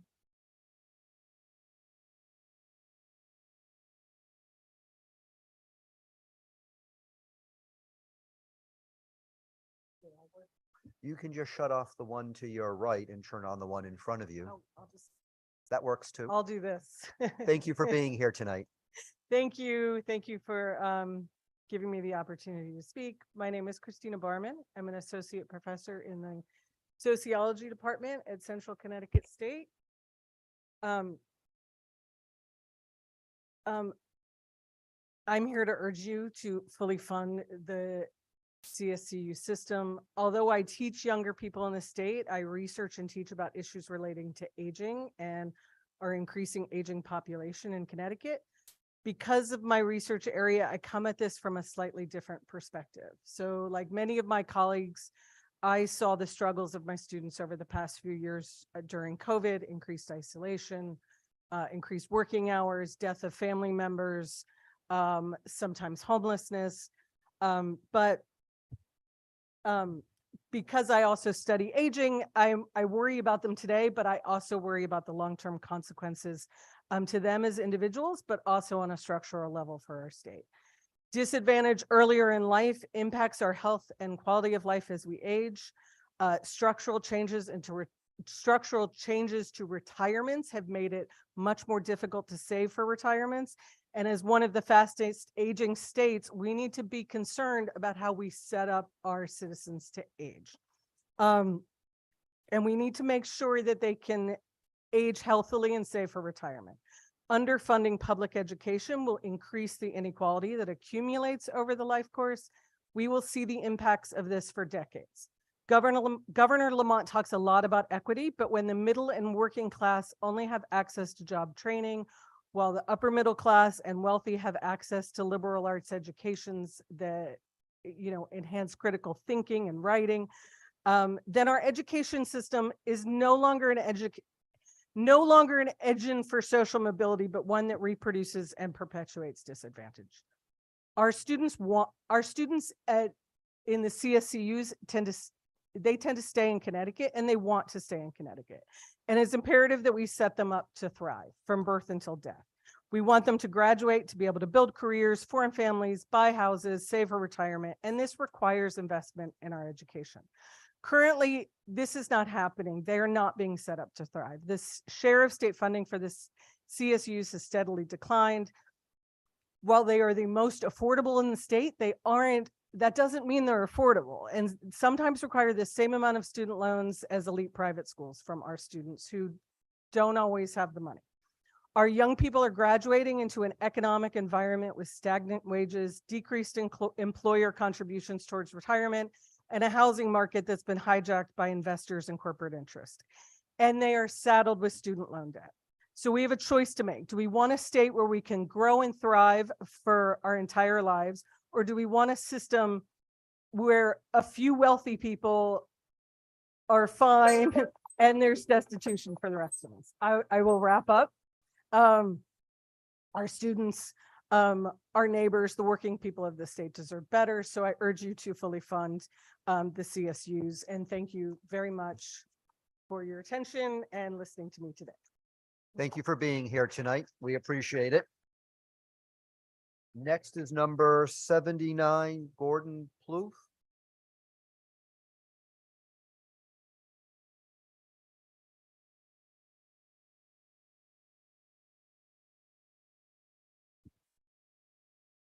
Thank you, Senator Gordon, Senator Austin, Representative Haddad, and all the distinguished members of the Appropriations and Higher Ed committees. I'm here to talk about the damage that can be done to individual people when we keep raising tuition and slashing the budgets. I'm a non-traditional, first-generation, working poor community college student. I have to self-pay. I don't have resources for all the other, the PAC, the financial aid, and traditional scholarships. So I'm self-pay. I'm surviving on a disability check and part-time work at the college. Our community colleges are meant to help the most vulnerable of our populations. So I'll talk about a student that I know of at MCC who is a burn survivor, a suicide survivor, a survivor of severe cocaine addiction for over 3 decades, someone who has to manage their mental health issues currently. And that student is me. That student is me. People like us, if we get pushed out of college, pushed away from the right path that we should be on, where are we going to go? I could be in an institution, incarceration. Those things are far more expensive than community college. So I'm here to tell you that, because most people who have come from where I came from and gotten where I've gotten feel we don't have the strength, the voice, but I was apparently built for this work. So I'm not ashamed to say those things about myself. I'm just asking you to consider carefully when we talk about budget cuts and tuition increases. Thank you all. Thank you for testifying tonight, and thank you for sharing your story with us. Next we have is number 80, Siobhan Carter David.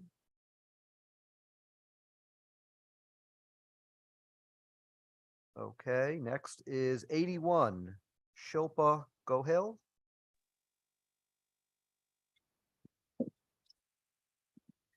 Hi, I'm testifying from home. I'm online. Thank you for being here tonight. Yeah, thank you for your time, and thank you, committee members. I'm a resident for Rocky Hill from 2013. I'm currently attending a graduate program at Central Connecticut State University. It's a master's degree for special education. And I have a son who is a senior at Rocky Hill High School and is in a process of getting into the college. And he has applied to University of Connecticut for a major in business. He's really looking forward to attend UConn in fall 2023. So I went through your proposed budget, and especially looking at the allocation of the University of Connecticut and other state universities. I see that the budget is planning to take away the ARP grant. You see that 2 of our family members will be enrolled in those programs in the university. We are a middle class family, and we do not fall in any of the diverse group to be eligible for special scholarships, and not our income falls under any of the grant limits. So our FAFSA does say that we are able to afford to pay full tuition fees. And most of the state universities and Ivy League colleges are not giving any merit-based scholarships now. And my son and myself will have to pay the full fees. There is always a difference between what we can afford and what we should pay. If you look at the numbers in 2023, an in-state student at UConn paid $33,000, and this year, if my son gets in there, he'll pay 34,000, which is a 4% increase with no change in federal grant. So this way, if you say 4-year college graduation will cost me around $150,000 for him to graduate. And UConn already is expecting 20% increase in the tuition because to recover the shortfall from ARP grant. So any middle class family with the 2 kids would end up spending like $300K for any person to graduate. It's just the undergraduate degree. And this also means that those universities will not be able to afford will be not be affordable for especially those low income groups. Higher cost of education has a barrier to an equitable access to all the students, which will result in lower enrollment to the colleges too. There are some other factors which is affecting my life and my son's life, So then this reduction in budget will cost universities to cut down the personal cost, and this will affect the quality of the education for my son. They will not be able to employ the best professors in the field, which can downgrade the quality. Universities are already planning to reduce the programs which they will be offering to compensate the reduction in budget allocation. So my son would not have those options to attend the college.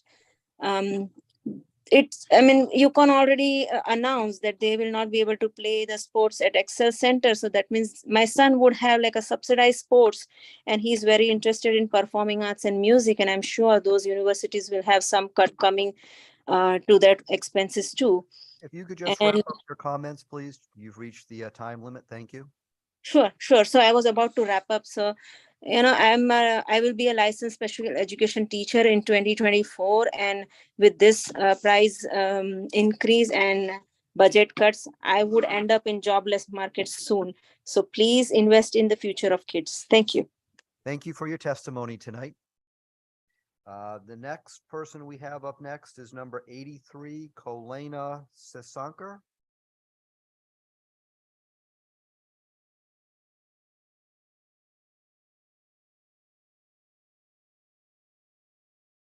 Thank you for being here tonight. Thank you for the opportunity. I'm Kalina Sasankar, Associate Professor at Gateway Community College and Chair of the Faculty Advisory Committee to the Board of Regents and Political Director for my union, 4Cs. I'm going to talk fast. In 2011, the colleges and universities were merged into one system. The state allocation to the coordinating body, the system office, is a small, reliable number, just a few $100,000.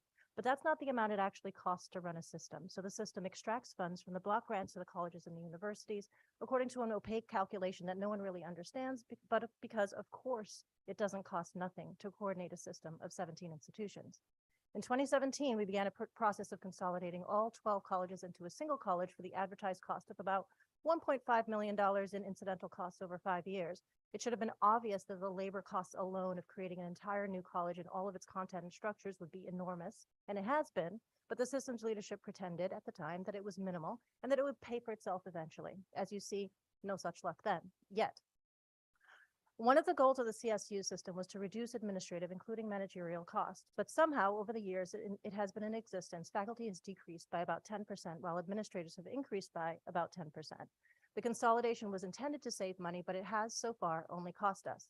The idea that we could simply restructure ourselves out of our financial needs is a myth perpetrated by past administrators of the system who took the position that as a system, we should just curl ourselves into a tighter and tighter ball, hide in the corner, restructure ourselves into oblivion, while apologizing for the financial burden on the state. What they attempted was impossible. It was an enactment of racialized austerity, and it's time to face that fact. Even though the process of the merger and the consolidation were couched in terms of efficiencies and streamlining and other things that bring to mind the world small, we're still building a brand new thing, and we cannot build successfully without resources and without investment. But our block grant has remained at about the same dollar amount for the last 15 years or so, which means its real value and the portion of our expenses that it covers has been steadily decreasing.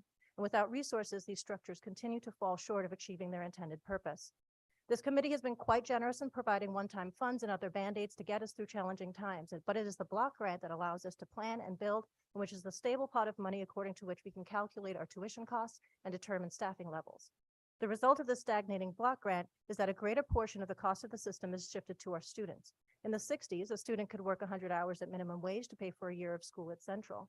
Today, that student would need to work 1,000 hours at minimum wage to cover a year's tuition, and that affects students in more ways than just debt. Meanwhile, what students actually get for their tuition is less than before, with investment in the classroom waning. Over 75% of the community college workforce, for example, is contingent. What we have is a system that is held together by the passion and conviction of committed educators who are coming very close to not being able to fill that gap anymore. But you'll see that we have new leadership at our system office, and they are for once asking for more than just a Band-Aid. And you see that the gap between what they've asked for and what the governor has proposed is quite large. Our system leadership has the burden of being reasonable and politically sophisticated. I teach philosophy. I have no such burden. And I'll tell you that the need is far greater if we're going to survive and if we're going to make this system equitable. So I'm asking that you don't use the baseline of last year and the year before and all those years when our previous leadership spun the myth that we could just repackage ourselves out of our obligations to Connecticut's families who shouldn't have to mortgage their futures to get a quality education. We have been critically underfunded for years. We cost money. It's nothing to be ashamed of. If you could just wrap up your testimony, thank you. We are a great investment because it's an investment in ourselves and in our future. Our students stick around and we make the state run. Connecticut, Massachusetts, and Rhode Island are investing. We should too. Thanks. Thank you.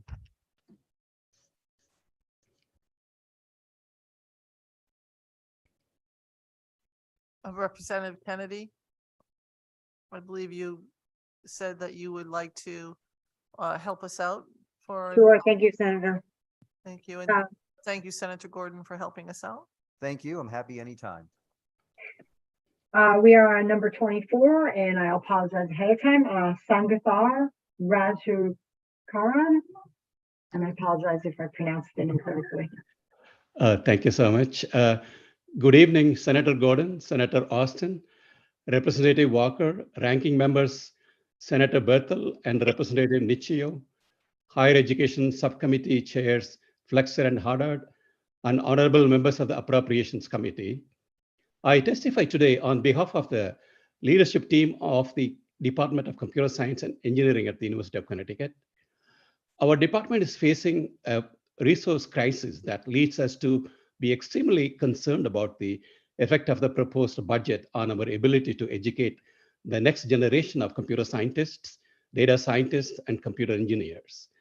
As we comprise over half of the UConn's School of Engineering in terms of undergraduate enrollment, our story is a good proxy for the circumstances of the entire school. Undergraduate demand for UConn computing degrees is steadily increasing. In the last year alone, we saw a 25% increase in applications. While this has naturally led to larger enrollment, we are conspicuously unable to meet the demands of the Connecticut's computing industry. Indeed, our seniors receive an average of 4.7 job offers prior to graduation. Even with our current resources, we are struggling to provide appropriate class sizes and effective student support for our current undergraduate population.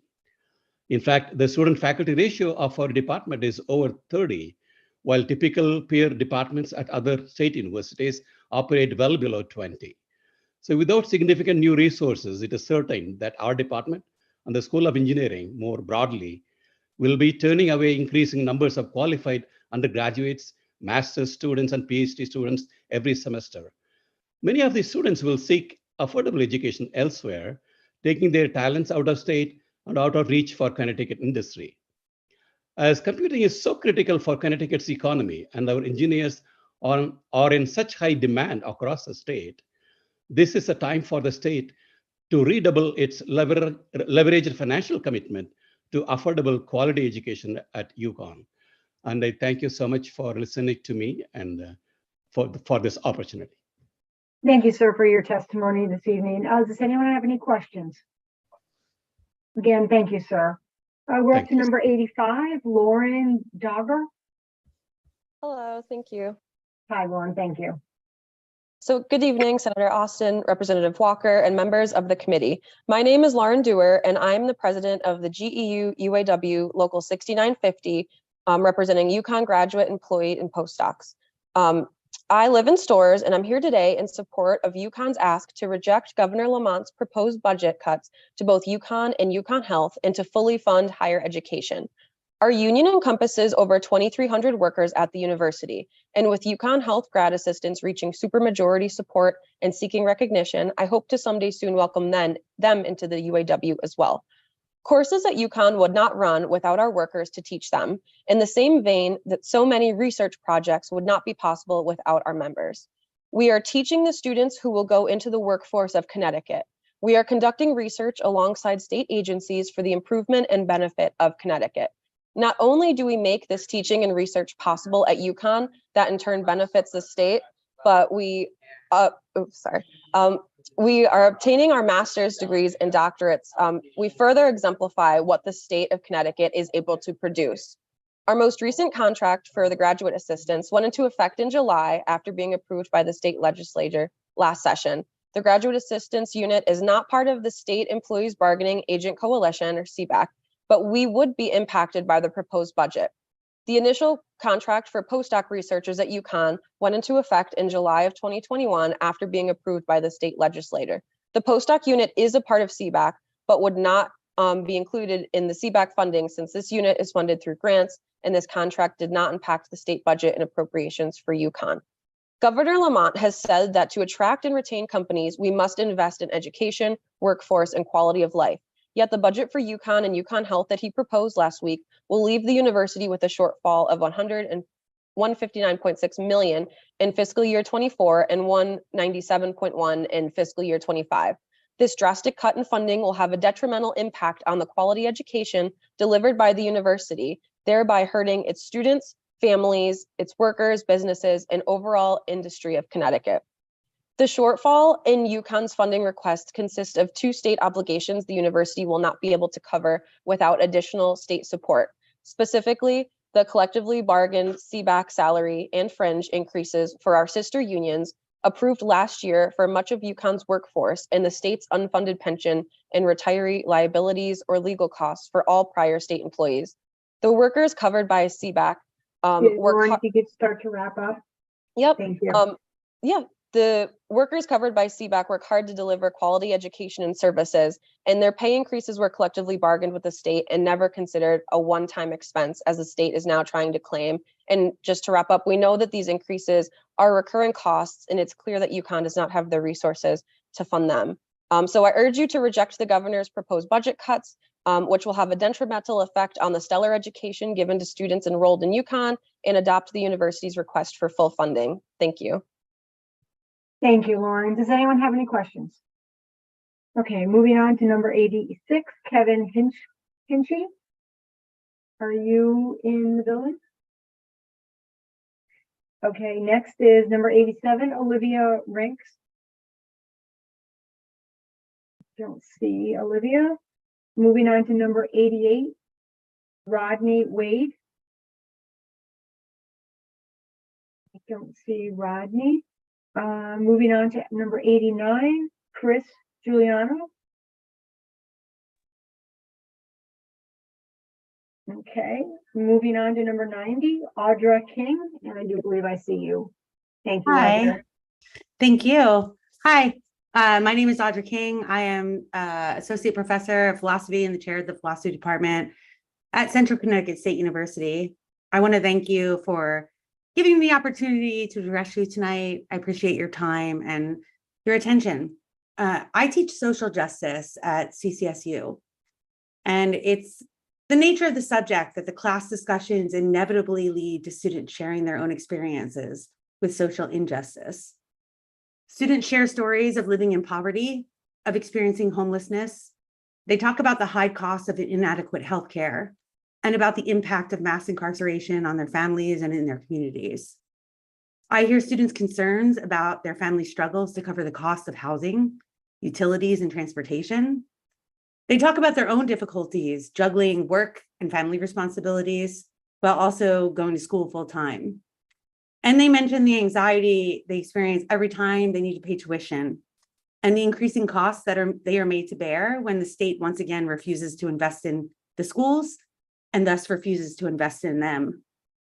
These problems are not new. We all know this. They've existed in the state and across the country for longer than I've been teaching.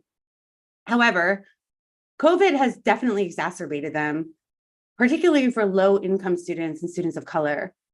These students and their communities have been disproportionately harmed by the pandemic, economically, mentally, physically, and educationally. Now more than ever before, I am seeing my students visibly, and I mean, I can see them every day visibly struggle as they attempt to make a better life for themselves and their families by earning a degree, all the while dealing with worsening mental health issues, greater financial burdens, and increased family and caregiving responsibilities. And now, the governor's budget is effectively telling them that their lived realities are not a top concern for the state. Despite its enormous value for individuals, communities, and for the state as a whole, the government has once again refused to prioritize higher education funding. The other day, I was reading the Connecticut Mirror, and I saw a statement from Governor Lamont's, what they call chief budget officer, who told the Mirror that the federal COVID money was always temporary and that state colleges and universities should have just planned accordingly. This dismissive comment makes it apparent to me how little that official knows or cares about the realities of higher education in Connecticut, both pre and post COVID. Business as usual was already subpar before the pandemic. It was already asking faculty to do more and the students to pay more while getting less than they deserve from the state. Our schools have been underfunded for decades. And now in post-COVID time, when Connecticut State universities are dealing with lower enrollments, increased costs, and struggling students with greater needs, we are being asked to return to the status quo. That's not a viable option. So I'm asking you all today, please, imploring you really, to stand up and fight with us for our students by investing in them and in Connecticut State universities. Thank you. Thank you, Audra, for your testimony. Does anyone have any questions for Audra?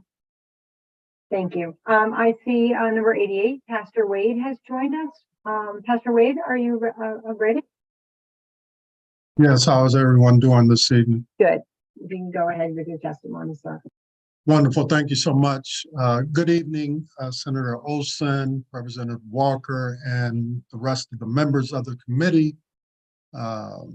As stated, my name is Pastor Rodney Wade. I'm the senior pastor of Long Hill Bible Church, and I live in the city of Waterbury, Connecticut. And as others, I'm here to ask you to fund higher education.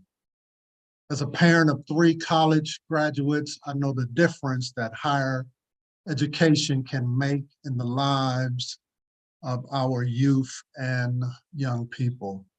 Specifically, my middle son's experience with the faculty and staff at Naugatuck Valley Community College in particular, when I wasn't for sure if he would be ready or not for college, he went to Naugatuck Valley, and the tools and confidence that he learned there helped him to pursue a 4-year degree college when he didn't think that he wanted to do that at all.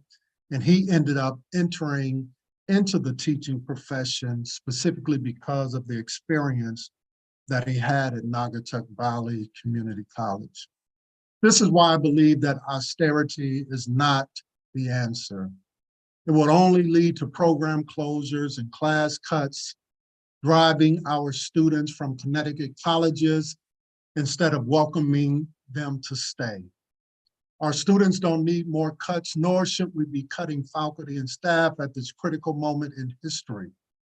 Given the racial and economic demographics of our students, especially in our community colleges, to not fund higher education seems far from an equitable solution.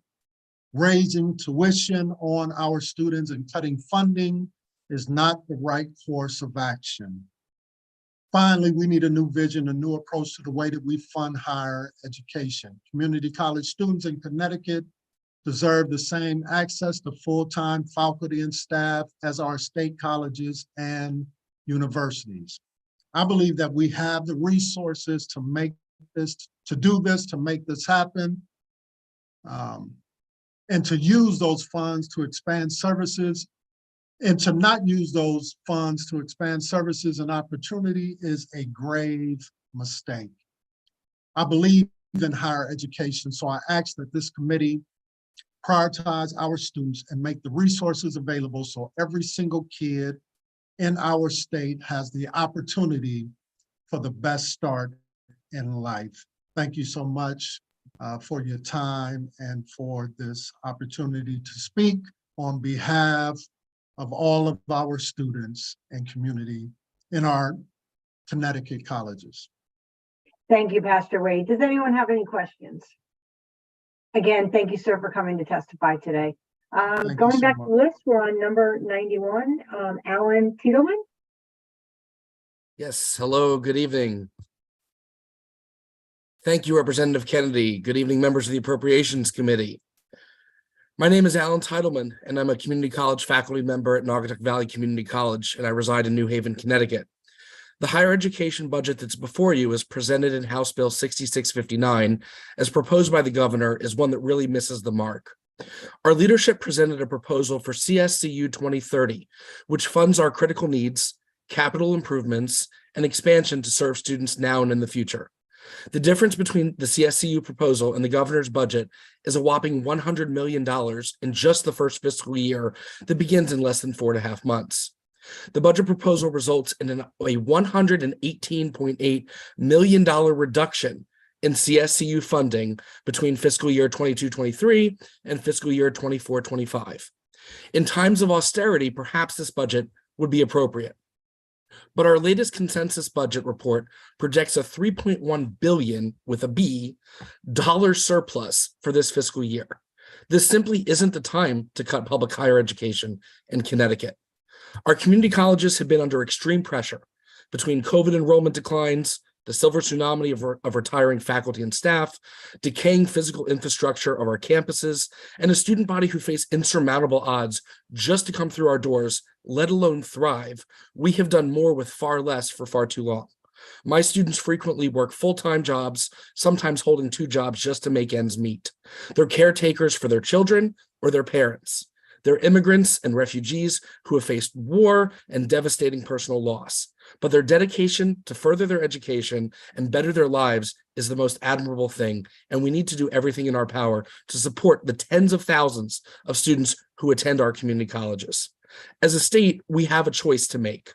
We can fully invest in our community college students who are our citizens and taxpayers, giving them the best education and workforce capabilities possible, where we know that what the return on investment on that is astronomical, or we can settle for mediocrity and then perpetuate a self-fulfilling prophecy of a self-inflicted crisis. I implore you, as members of the Appropriation Committee, make the investment in our colleges. I promise you that we're worth it. Thank you so much for the opportunity to address this committee and to speak this evening. Thank you, sir, for your testimony, and I apologize for mispronouncing your name. Quite all right. Does anyone have any questions? Again, thank you, sir, for being here this evening. Next we have, and I'll apologize ahead of time for mispronunciation. Next we have Karen Pinada, number 92. I don't see Karen on the screen, so we'll go to number 93, Constanza Segovia. Segovia, thank you. Segovia. Thank you. When you're ready. Thank you. Good evening, Senator Austin, Representative Walker, and members of the committee. My name is Constanza Segovia. I live in Hartford, and I'm an organizer with Hartford Deportation Defense. Our members represent hundreds of families in the Hartford area, most of them undocumented. Together, we work with our neighbors for a dignified life for undocumented people in our neighborhoods, in our city, and in surrounding towns in the greater Hartford area. We are also part of the Recovery for All Connecticut Coalition. As a formerly undocumented graduate from our Connecticut Community College system, I am asking you to restore and expand funding to higher education in our state. Governor Lamont's budget makes massive cuts to higher education at a time when poor and working class students and faculty need it the most. These cuts will continue to put stress on faculty and students who have seen reduction in services, increased class sizes, and tuition hikes. The majority of undocumented students begin our higher education journey at community colleges. I did it myself when I was undocumented, working in restaurants 40 hours a week at a minimum wage. It is many times the only accessible way we have to keep studying after high school.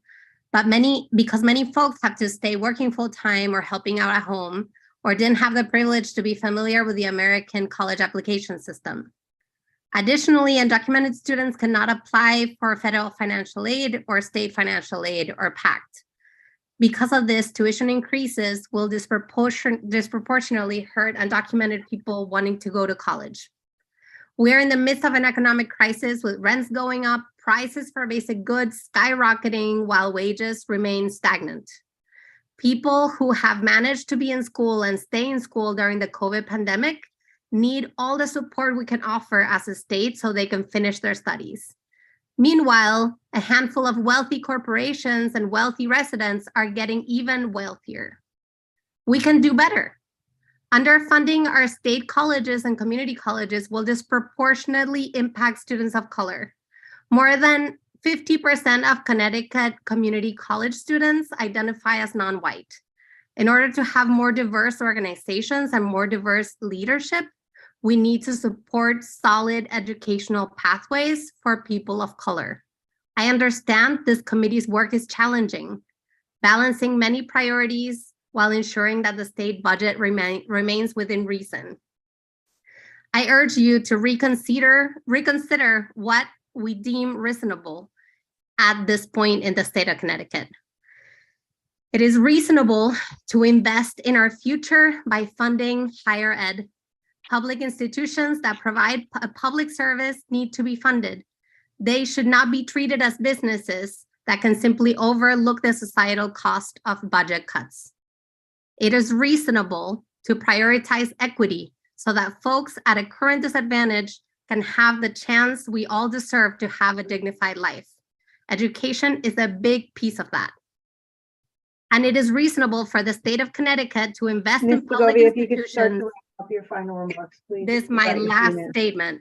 It is reasonable for the state of Connecticut to invest in public institutions while facing a multi-billion-dollar surplus and an overflowing rainy day fund. The time is now, and this committee can make it happen this session. Thank you for your time. Thank you very much for your comments. Does anyone have any questions? Okay, seeing none, we'll move on. Thank you again for your testimony. We have number 94, A. Fiona Pearson. Do not see her. Number 95, Ellie Van der Mark. 94 is here. Oh, 94 is here? I apologize. Yes, in person. Okay, yep, thank you. go. Thank you, Senator. Dear Appropriations. Hi, good evening, members of the committee. My name is Elle Vandermark, and I am Vice President of Faculty at the Four Cs SEIU. Elle, can you wait a minute? We have the person Yes, ma'am. for you. I'm sorry, that was you. My apologies. Just Nope, hold on a my second, fault. please. Thank you. Go ahead. Ms. Pearson. Thank you. Dear Appropriations Committee Co-Chair, Senator Austin, Representative Walker, and members of the Appropriations Committee. My name is A. Fiona Pearson, and I'm Professor and Chair of the Department of Sociology at Central Connecticut State University. I'm here today to request that you fully fund both the Care for Kids program and the 4 Connecticut State universities and the entire CSU system, which together serve a significant number of low-income parents who are striving to improve their family's socioeconomic well-being in the state of Connecticut. I and my state university colleagues have long advocated for the many student parents attending our state's community colleges and universities. For almost 2 decades, I have documented student stories as they navigate childcare resources, as well as college financial aid, social service offices, seeking support for their families as they pursue their dreams of attaining a college degree. These parents desire access to higher paying jobs, as well as the learning and pride that comes to those in their communities who graduate with a college degree. But too many of these student parents are struggling, and the pandemic revealed quite starkly just how deeply underfunded our early education and higher education systems are in Connecticut. Yes, CARES and ARP funding help to alleviate, albeit temporarily, not only the trauma incurred by the pandemic, but also the significant wrongs done by decades of underfunding of early childhood and higher education systems. But rather than learn from recent investments in our educational systems, instead some leaders, such as our current governor, are perversely using the term sustainable as a means of maintaining vast historic social inequalities. We have an opportunity to learn from these past few years of COVID-19. Rather than return to a world guided by austerity and defined by inequality, we can instead invest in our future. The EITC credit lauded by Governor Lamont will in no way cover the financial losses to low-income families due to his proposed cuts to the Care for Kids program. The middle-class tax cuts will in no way cover the tuition increases that those same middle-class families will have to pay for their own children's tuition. Our public higher educational institutions have been flat funded for far too many decades. And now Governor Lamont's proposal waves away the possibility of real equity in Connecticut with an austerity wand. My students deserve more.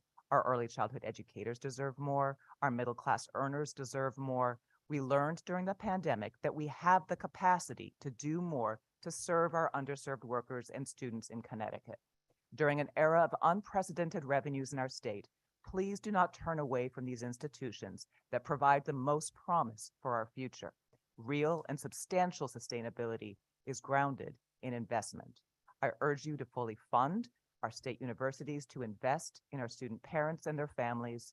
I thank you for your time and consideration.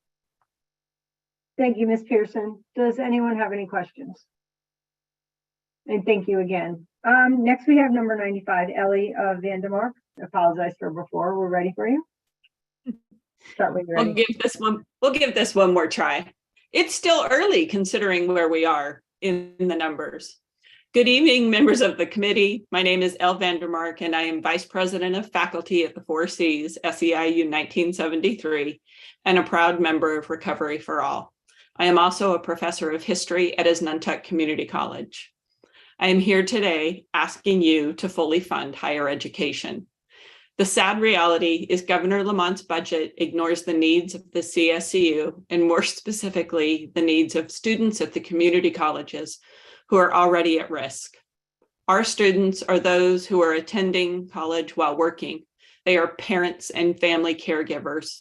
Most of our students are underprepared, and yet they persist. Community colleges are that place that is really preserved and reserved for students to turn for opportunity. In 13 years of teaching in Connecticut, I have never known a year when higher ed was fully funded. In 13 years. I am here tonight asking you to fully fund higher education, as I have every year for the last 6 years. An investment in higher ed and public education, while we have the opportunity, is the bare minimum of what we should do to invest in our people and the state of Connecticut. I know that this year we can do better. I believe in the power of higher education to empower students and for them to improve their lives, and they in turn will improve the state of Connecticut. Thank you for your time. Thank you, Ms. Vandermark. Does anyone have any questions? Thank you again for being here. Next, we have number 96, Hannah Reynolds. Oh, thank you for Go having ahead, me Hannah, here. when you're ready. All right, thank you, senators and representatives. I'm Hannah Reynolds, and I am a biology associate professor at Western Connecticut State University. I'm here to advocate for fully funding higher ed in Connecticut. Western Connecticut State University serves about 4,000 students, and biology is one of our more popular majors. Our students are from this area. They're coming from mostly Greater Danbury and Waterbury. And in Connecticut, our biotech and health industries are growing. These are some of the top jobs that Connecticut residents are going to have. These fields need workers who are trained in problem-solving technology, communication, and current cutting-edge methods in all areas of STEM and healthcare. We're preparing students for these jobs. We're trying to give them authentic hands-on experiences in laboratories, field sites, and our greenhouse. They're gaining computer and analytical skills, communication skills, and data analytics. These are the skills that our workers need, and they're giving our graduate students, our graduating seniors, a head start when they transition. In our microbiology class that I teach, students are growing and identifying bacteria, testing tick DNA from local forests for the Lyme disease agent. Our facilities need regular maintenance to allow us to give this hands-on training. We need equipment, but even so, the cost of providing hands-on experiences with real microscopes, real petri dishes, real bacteria is still lower than using computer-based simulation labs. I meet with salespeople sometimes about simulation labs, and I can always beat them on the cost for per student access. Having these hands-on experiences takes a burden off of our Connecticut businesses because it means that the students have actually held the equipment they're going to be using. It means that our nurses who graduate our program can actually explain difficult concepts to patients who need them. When our pandemic started, one of the best things about that was that alumni wrote to me to say that they were drawing on their microbiology training at work. They were saving lives while I was teaching from home, but they were using the skills that we had taught in our programs in the biology and nursing departments. So our courses are just one small part of the education our students get here. What we're doing matters, and I'm advocating to increase our funding. We really want to help make Connecticut a great place to live and to work, and education is part of that picture. We can't have a good economy without having trained workers. Thank you for your time. Thank you, Ms. Reynolds, for your testimony tonight. Does anyone have any questions? Thank you again. We're going to go back to number 89, who is on the phone with us, Chris Giuliano. Mr. Giuliano, when you're ready. If you could just unmute yourself, sir, or ma'am. There you go. When you're ready. Yeah, sure. How are you? Good evening. My name is Chris Giuliano. I am a supervising nurse at the DCF Solnit South facility. My assigned unit is the Passaic unit, which is currently closed due to nursing shortage. I am here today to ask for District 1199's Grow Your Own Recruitment and Retention to be funded. DCF Solnit South provides the highest level of care in the state for children with acute mental health needs. It is currently only operating at 48% capacity, with 3 units that are offline, 2 of which have been taken offline in the last 3 years due to staffing shortages. We currently have over 32 nurse vacancies. What we do here at Solnit is different from any other hospital. We offer multidisciplinary teams, which means we have disciplines that other hospitals don't have.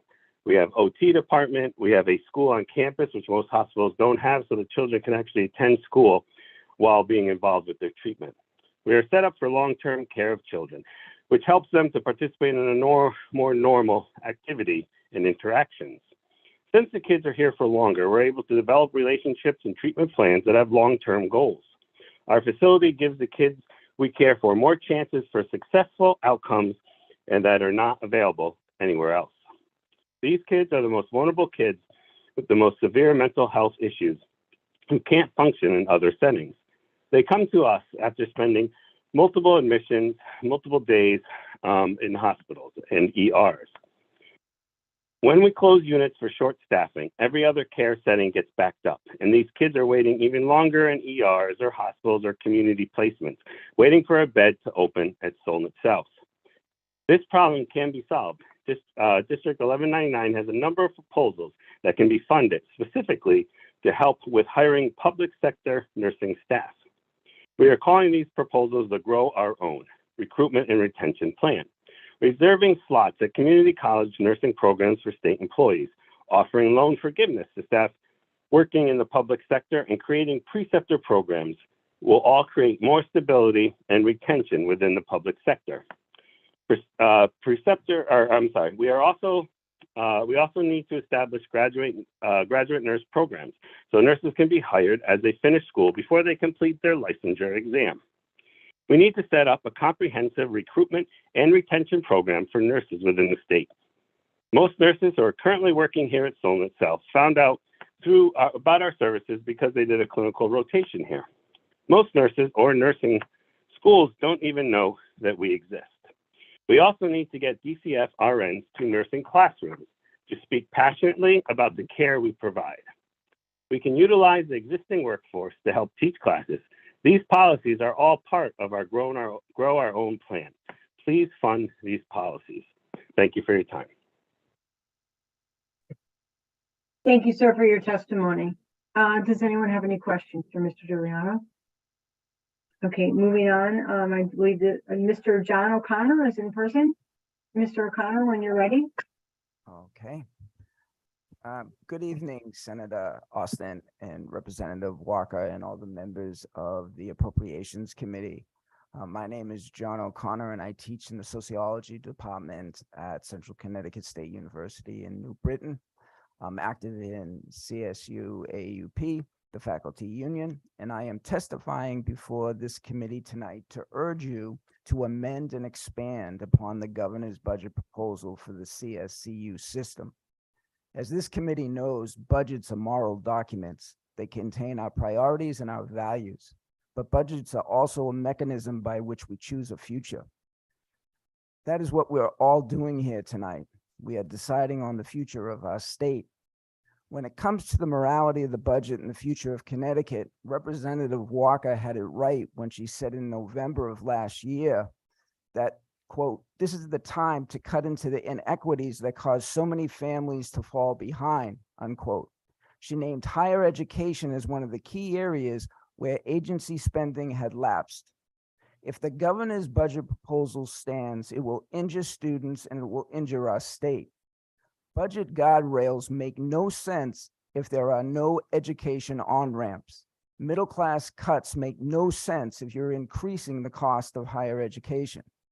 Our community colleges and state universities play a crucial role in our state.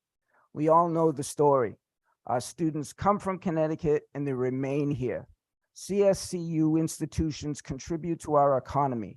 They are key pathways to social mobility, and they ensure that those marginalized by race, class, immigration status, age, sexuality, religion, and disability can pursue their dreams and freedom and future.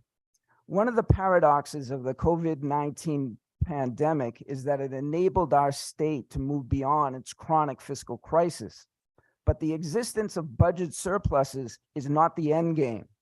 It is what we do with those surpluses that really matter.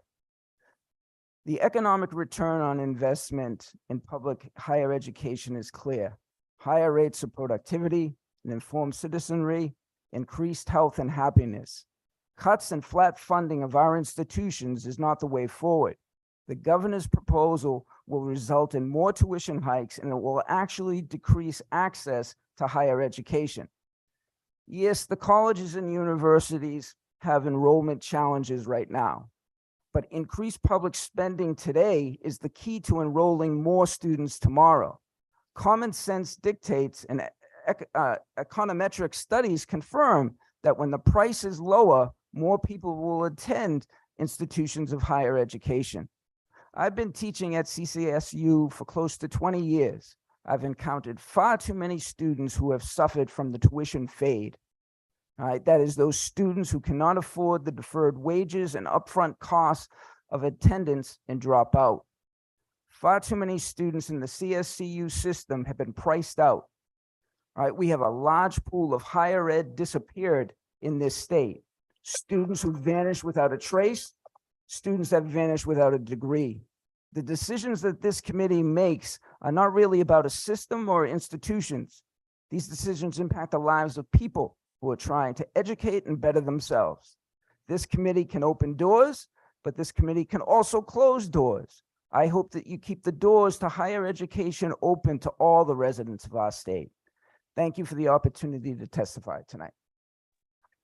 You did just on the 3-minute mark, sir. Thank you for testifying this evening. Does anyone have any questions? Okay, moving on to number 8, Cooper Caraway. I saw. Good evening.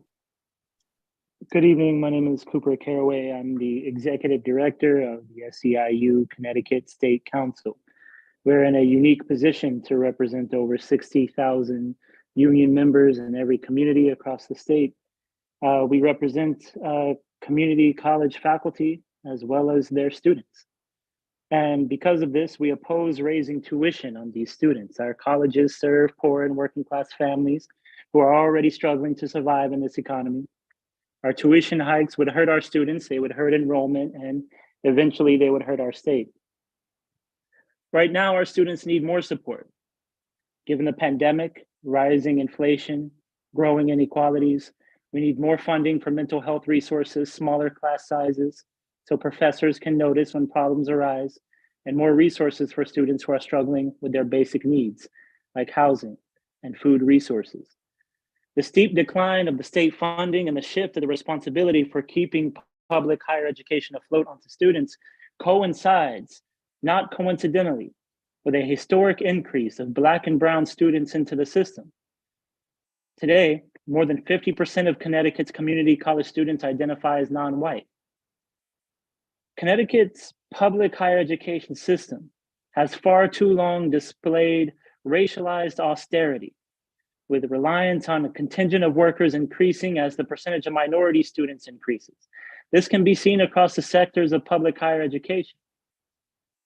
Educators and students across this state are united. They've been united in conversation, all legislative session, and they are united in crafting a new vision and a new approach to the way we fund public higher education. A vision that can consider what we want for the future of our state and for our children, and that does it and does what it takes to get us there. We want to use this vision as our foundation, not the dismal status quo. We should aim to provide no less than we would hope for our own family for each of these students. We have the luxury to dream in this way because this state has the wealth to make the choice to invest in our future and our most precious resource, our people. Thank you. Thank you, Mr. Caraway, for your testimony. Does anyone have any questions? Thank you again, sir, for your testimony, for being here this evening. Next is number 99, Jackson Watts. Are you in the building? Yes, he's here. Okay, thank you, Senator. Mr. Watts, when you're ready. All right, before I start my time, I would like to personally thank Senator Austin. The smile you gave me as you entered a while ago, a few hours now, was very encouraging. So let's begin. Hello, members of the Appropriations Committee. My name is Jackson Watts. I'm a resident of Columbia, Connecticut. I'm an alumnus of Eastern Connecticut State University. I am the grandson of dairy farmers, Mr. and Mrs. Korenik. This is a photo of them that hangs in the dining room of my house. Their families came to this country with but an ounce of English on their tongues, and they met in this country, fell in love in this country, and settling in the slime, they raised their livestock. By 3 generations, I am an American. By 3 generations, I am a Connecticutian. After a long day of work in winter, I lay down in front of the gas stove, the same as my grandfather, who would do the same after feeding the cows. In this, my mother sees the product of a hardworking man who, with his wife, unfortunately left this world before I could enter it. But it was at the J. Eugene Smith Library at Eastern where I learned who my grandparents were, the history of my people, the Polish winged hussars, the Jewry of Eastern Europe. It was by coincidence that I stumbled across the complete works of Carl Jung that my love for psychology truly arrested me, and it is there, in that library, that I was led to the work of Jack Panksepp, who carried that interest in psychology into neuroscience. All of this is buttressed by an understanding of Confucius and Thomas Reid, all of which I have acquired at Eastern. It was Eastern that has fostered the minds essential to the development of my own. Dr. Funes in philosophy, Dr. Diller and Dr. Cousins in psychology, Dr. Flood in English, the name goes on. They taught me how to make something useful of this big head of mine. It was Eastern that acquainted me with my dearest friends, Candace and Tim, John and Olga, Catherine and Irene, James and William. The names again go on of all those who I value with all of my life. It was Eastern that brought me, the core of me, my love for the world, my love for my ancestors, my country, my love for the God of Daniel, back to life. It is through Eastern that I've earned myself. And yet, it is because the cost of Eastern that I now have to join the army to pay for the rest of my education, so that I may one day be a professor there in the university that I love. For time and time again, as I have witnessed, it has transformed lost kids into something closer to sages and turned the unrighteous to righteousness. I am the grandson of a dairy farmer. I'm a man who in his youth must go to extreme lengths to fulfill his chosen purpose in life. In my story, in this case, is not alone. If CSCU as a system is left to wither as the governor's budget would condemn it, then these little stories like mine would be lost too. There are men and women in every hall of Eastern who are willing to bleed, sweat, and cry as they do now, overworked and underpaid, to give their students every ounce of the wisdom they have acquired, so that we ourselves can give that wisdom to those we meet in our own lives. I'm aware 3 minutes is up. They do this even now, with their funding so thin. And the same can be said of all the other Big Four universities. So now, I plead you, do not let Eastern down, nor Tim, nor Candace, nor Dr. Diller, nor Dr. Funes, who all sacrifice so much to teach and learn at Eastern. Don't let Mr. Krennic, who now dreams through his grandson, down either. Support CSCU 2030. Thank you. Thank you, Mr. Watts, for your very compassionate testimony and for sharing your family heritage with us. Very compelling. Does anyone have any questions for Mr. Watts? Thank you again so much for your testimony. Moving on, number 100 is Joelle Fishman. Thank you, Senator Austin, Representative Walker, members of the committee. My name is Joelle Fishman. I live in New Haven. I'm testifying on behalf of the Connecticut Communist Party. We work with Recovery for All, with that big coalition, in favor of increased funding for higher education in our state. Higher public education should be available and accessible to every student who wants to pursue their dreams. But right now, working class young people who are determined and struggling to get their education are being pushed to the limit with student loans and tuition increases. Please listen to these young people as they demand the right to study and learn. The budget for our state should reflect their hopes and futures. Connecticut has one of the highest student loan debts in the entire country. At the same time, Connecticut has one of the greatest concentrations of wealth in the country. Cancel any proposals for cuts in the struggling higher education system. Increase funding instead. The resources are there if the wealthiest are taxed the same as the rest of us. Instead of tuition increases, steps should be taken so tuition is free for higher public education.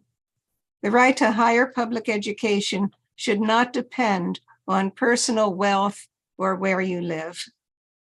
During the height of the pandemic, widening racial and economic inequalities were exposed. Coming out of the pandemic, it is incumbent that the budget reflect new priorities to achieve racial and economic equity at every level, including increased financial support for higher public education. We have the resources. Equity requires revenue. I urge you to fund our future with a budget that increases funding for higher public education and all human needs. Thank you. Thank you, Ms. Fishman, for your testimony. Oh, sorry, I muted myself again. Does anyone have any questions for Ms. Fishman? Okay, thank you. We're just going to go back to number 77. If I mispronounce, Alvi Dominicus Jorge. Yes, that's me. Okay. Hi. Okay. When you're ready, if you would start. Yes, good afternoon. My name is Alvi Dominguez. I live in East Hartford, and I work at the Financial Aid Department at Capita Community College as financial aid specialist, and I also member of the 4Cs Union. I started attending Capitol in 2016 as ESL student. I graduated in 2021, earning my associate degree in social service. As many students, I was affected by the tuition increase in 2017. As a result, I was responsible for most of my tuition. I remember having a large balance and falling behind in some classes because I couldn't buy my books. I was able to rent some books, but for other classes, the cost of my books was too high, so I couldn't pay for it. And I remember by that time, my sister helped me to buy my books. I applied for emergency grants, scholarships, and to help with my tuition costs and also for my books. But for that, to make decisions for those, it takes some time. And you know, when you're a student, you need your books to get to stay, to not fall behind classes. And I remember by that semester it was like math, and it was crazy for me. So unfortunately, this is something that I see every day as a financial specialist in the office. Students who do not receive enough aid have multiple jobs to support their families and have a large balance. I have seen a lot of students who have stopped attending for a semester because they couldn't pay the balance for the previous semester. As of today, the cost of the three-credit course is $6,072 in a community college here in the state. But for most of the students, the financial aid they receive is not enough to cover for this tuition. Most of the students, they have to take a class which has a lab, and the lab increase the cost of the tuition and fees. And also, I can say one of the most affected students are the nursing students, because the nursing program is a program that is really restricted, and most of them, they have to stop working, and they have to take student loans, apply for different scholarships, and the cost of their tuition, because of the extra fee, is really they have a really large balance, and most of them, they are not paying they cannot pay for it. And on the other hand, students reduce their work hours, and some of them, they're still working to be able to continue their education. And I think it's more important for the students, actually for the state, to have more students that can finish their degree, and that can increase the number of people working in the different systems here in the state. Thank you so much. Thank you so much, Ms. Dominguez. Does anyone have any questions? Seeing none, we'll move on to number 101, Bill Meyerson. Mr. Meyerson, when you're ready, if you were to unmute yourself.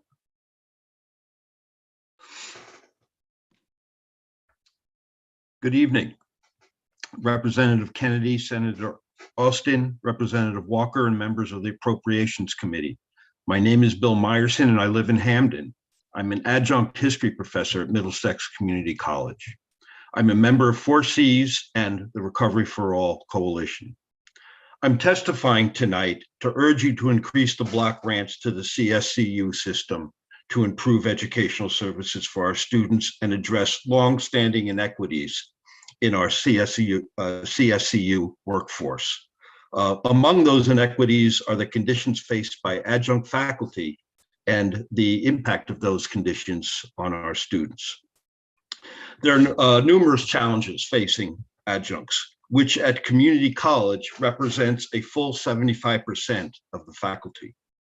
Those challenges include no guarantee of employment from semester to semester, which has happened to me this semester and 2 other times in my 10 years of adjunct teaching. Cobbling together adjunct positions wherever they can be found to make ends meet. The inability to secure available full-time employment, and the inability to participate in department meetings and shared governance, all which is critical to college and student academic success. And according to a recent survey of CSCU's adjuncts, those who are dependent on their adjunct contracts to support their families are more likely to be women and people of color. High in the list of hardships is the lack of healthcare benefits. The same survey found that over the last 3 years, nearly 90% have applied or are covered under government healthcare benefits, and 20% utilize SNAP food benefits. Adjunct faculty are skilled and committed as our full-time colleagues, yet the precarious nature of adjunct teaching and hardships and stress associated with poor working conditions has an impact on the academic success of both colleges and the students. It's often said that the teacher's working conditions are the students' learning conditions. The precarity of adjunct teaching is matched by the precarity of our multiracial minority working class, and immigrant students face, and the challenges and barriers that they must overcome to get their college education. As been said, our state faces a multi-billion-dollar surplus and an overflowing rainy day fund, while our wealthiest corporations and residents are prospering. At the same time, working class students and part-time faculty and staff are paying the price of disinvestment in our public education system. The state can begin to correct this inequity imbalance by ensuring funding for healthcare, for adjunct faculty, and a pathway to full-time permanent employment. Thank you.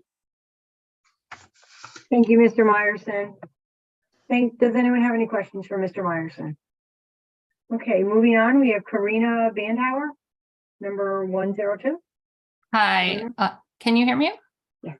Thank you. My name is Karina Bandhauer. I'm a WCSU professor of sociology and chair of the Department of Social Sciences. The Connecticut State Universities offer a public service to many students who cannot afford to go elsewhere and who face untold challenges getting to a university at all. We offer these students excellent educational opportunities. However, our students are already financially maxed out and in crisis mode. At WCSU this fall, our undergraduates who are citizens have a federally recognized poverty rate of 42.8%. Add in the immigrant undergraduate student population who does not qualify for federal aid, and our student poverty rate at WCSU is over 50%. Cutting funding from the CSUs equates in student terms to yet another tuition rise. I ask you to consider student poverty and how that correlates with mental health among our students. I'm going to share with you today some cold realities. A few semesters ago, just prior to the pandemic, fully 20% of my student senior theses independently chose to focus their research on student poverty. With the news of the proposed cuts, one of the studies in particular came to mind. It's entitled "The Effect of Finances on College Students' Performances and Well-Being." And it was based on 30 semi-structured interviews with WCSU students. The student researcher reported that 83% of students said college finances impacted their mental health. Here are a couple of direct quotes from the interviews. One respondent said, quote, "When I first started college, I had no clue about the economic aspects of it. My grades were going downhill and my student loans were accumulating. I was struggling with depression after my finances were going downhill. I started not caring about school and not caring about myself. This negatively impacted my grades, and seeing my grades made my self-esteem worse. My depression and low self-esteem got so bad that I took a semester off and went to therapy." A second respondent said, "I've never really felt stress and anxiety like this before. I was perfectly calm before college. Once I started working and started college, I found myself getting anxious over loans and paying for tuition bills. There are times where I have to choose between going to work and studying for an exam."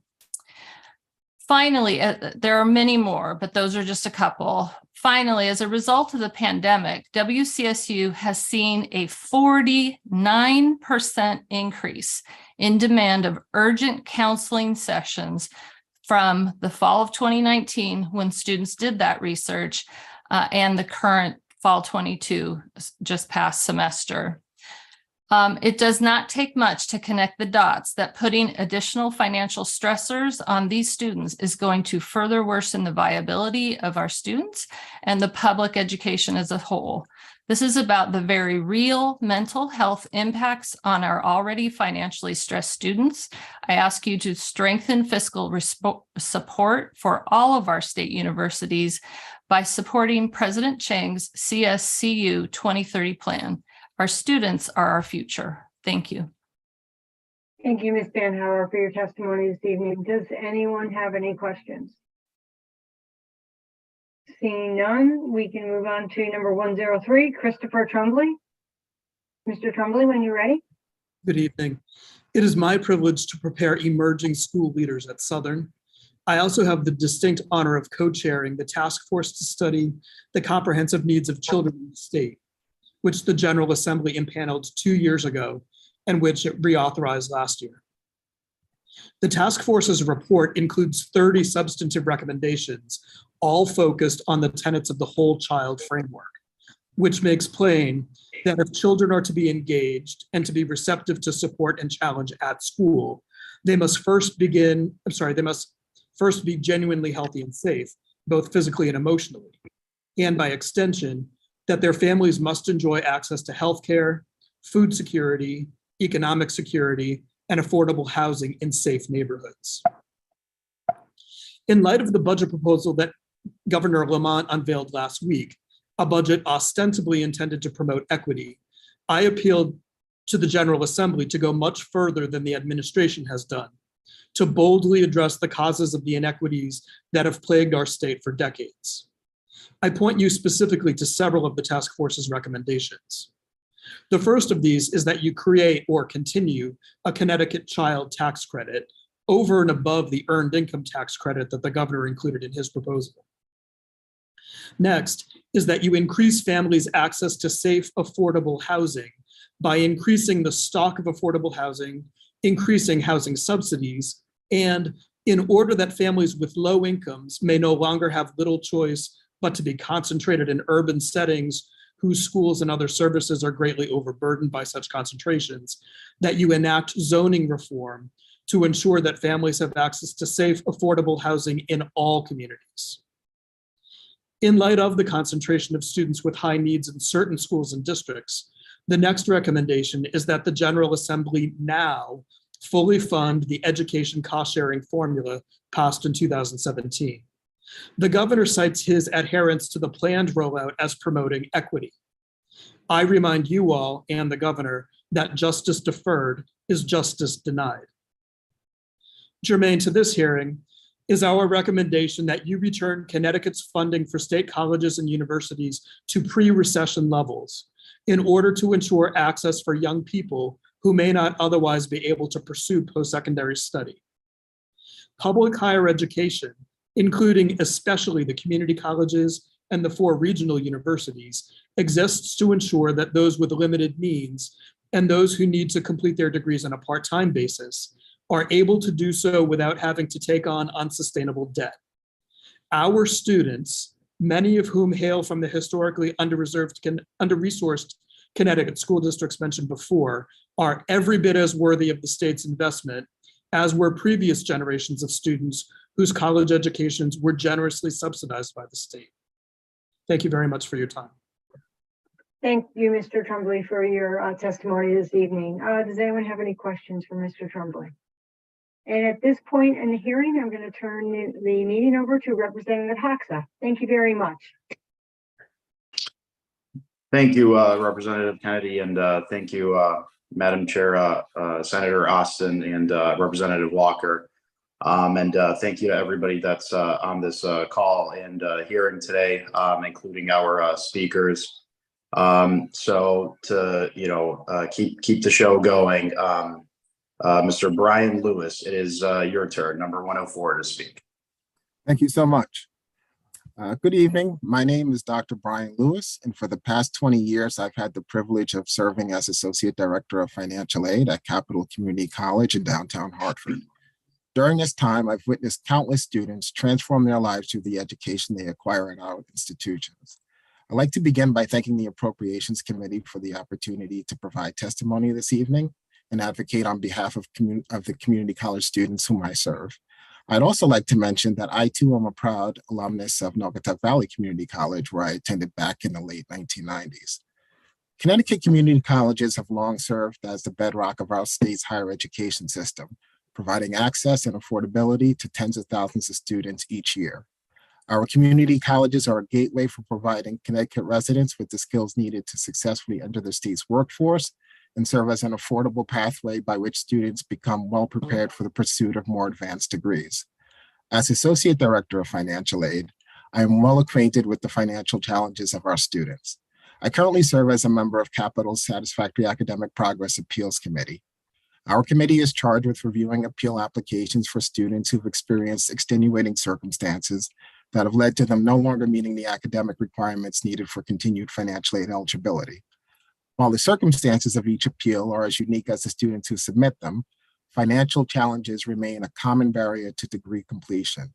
The cost of textbooks, job loss, childcare expenses, transportation, and the increased cost of housing, food, and utilities all remain common barriers that disrupt the education of many community college students. An expansion of the state's PAC program, a freeze in tuition rates, and an increase in the community college block grant are all ways in which the legislature can help alleviate the tremendous financial pressure that exists for many community college students and ensure that faculty and staff have the resources needed to improve student outcomes. I appreciate the competing interests that this legislative body must consider when making decisions regarding the allocation of state funding. When it comes to higher education, I ask that you prioritize funding for CT State Community College. At CT State Community College, we serve the most vulnerable student populations in the state, and our students truly rely upon and appreciate your support. Thank you again for your time and consideration. Thank you, sir. Any questions for Mr. Lewis? All right, hearing none, we're moving on. Number 105, Femi Bogle Asagai. I hope I pronounced that correctly. You certainly did, Representative. Good evening, Senator Orson, Representative Walker, Representative Ortza, and members of the Appropriations Committee. My name is Femi Bogle Asagai, and I live in the town of Bloomfield, work as an adjunct at Capital Community College, and I am a member of the Four Cs Union and Recovery for All, a statewide coalition bringing together more than 60 community, faith, and labor organizations across Connecticut to advocate for poor and working class people. The purpose of my testimony today is to do primarily what everybody else has advocated for, to implore you to increase the block grant and to increase funding for the CSCU system, to improve educational services for our students, and also to address the continued inequities in the Connecticut State University system. I want to impress upon you the need to give priority not to the most vulnerable in our society, but to those with the most potential to enter the population of the most vulnerable, i.e. the educators, and particularly those who work as adjunct professors in our system.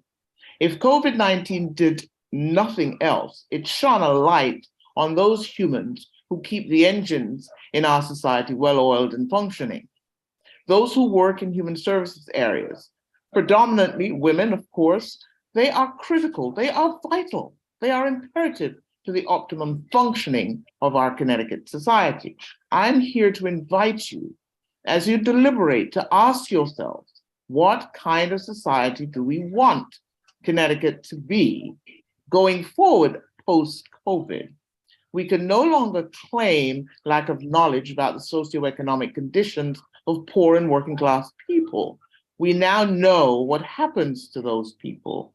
The people I am here to provide testimony on behalf of are those people. Many of our Connecticut educators cannot regularly provide food, clothing, shelter, financial security, and/or peace of mind for themselves or their families. I speak specifically, of course, again, of adjunct faculty, who are all too frequently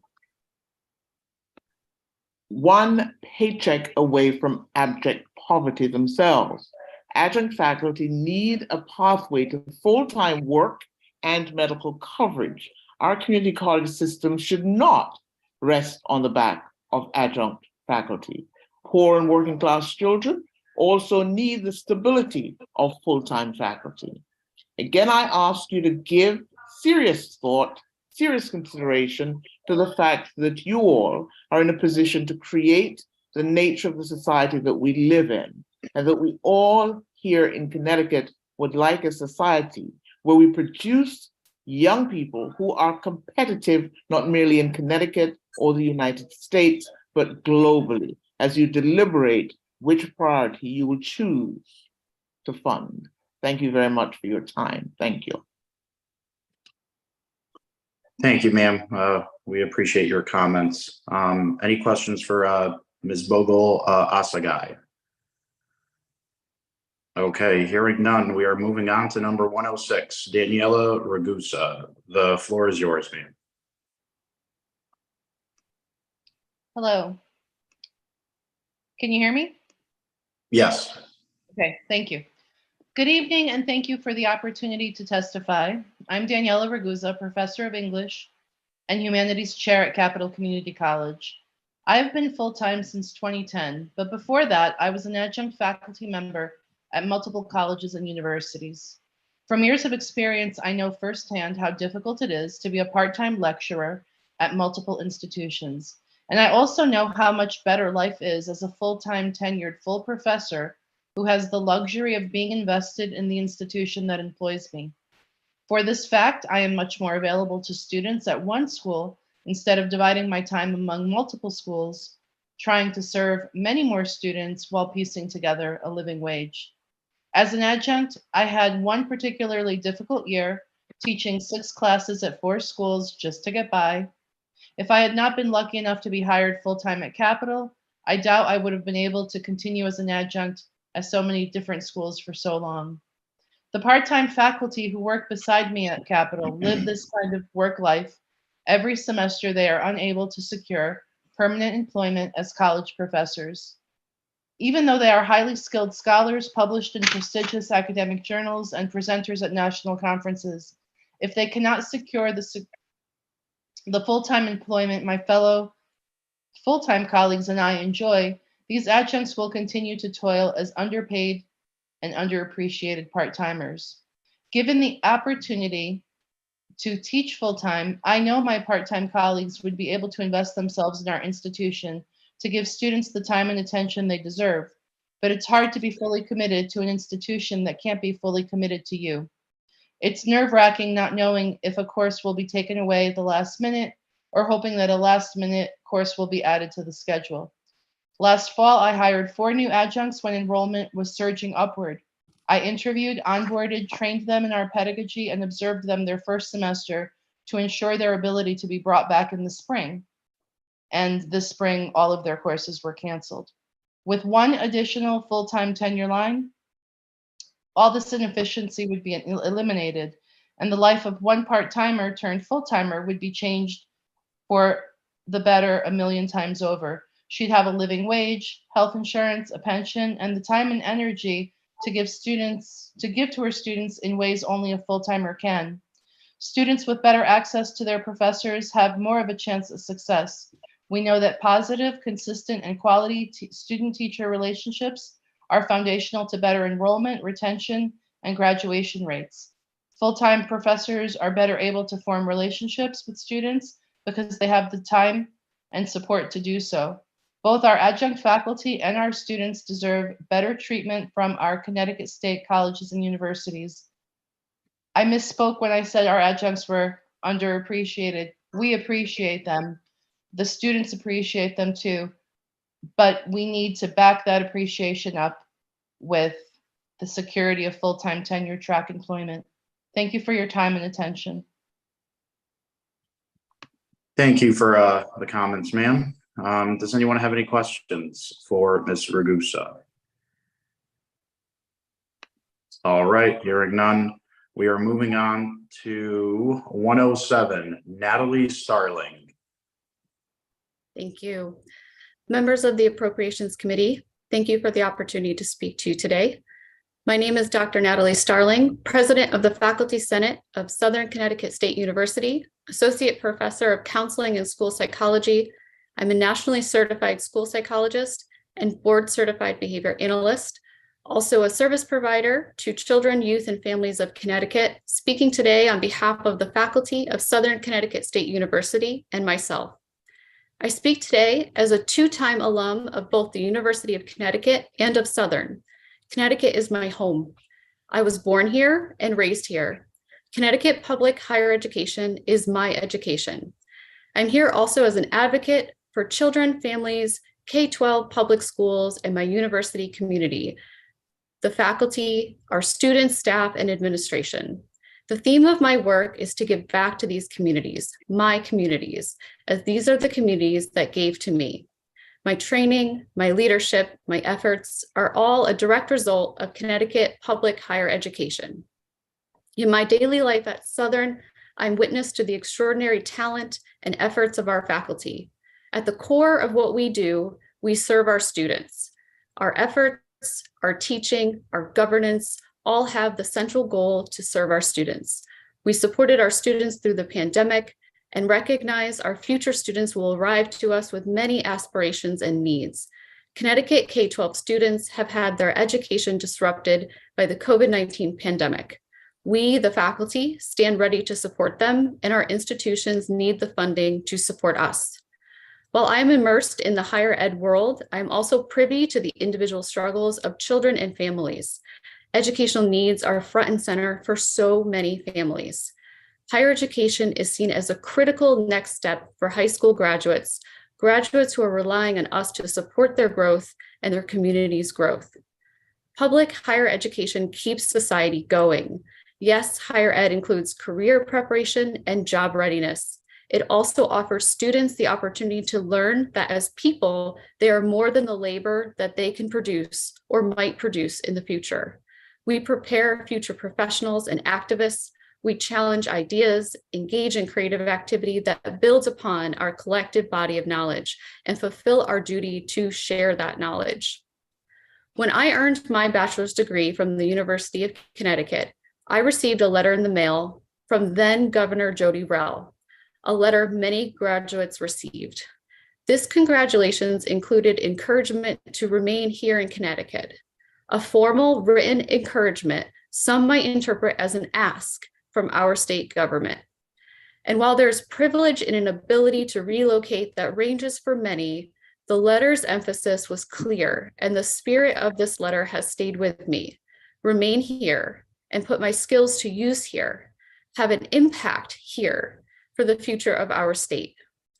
The letter's implication was that our graduates were seen as assets, and therefore the education our graduates received here was also an asset.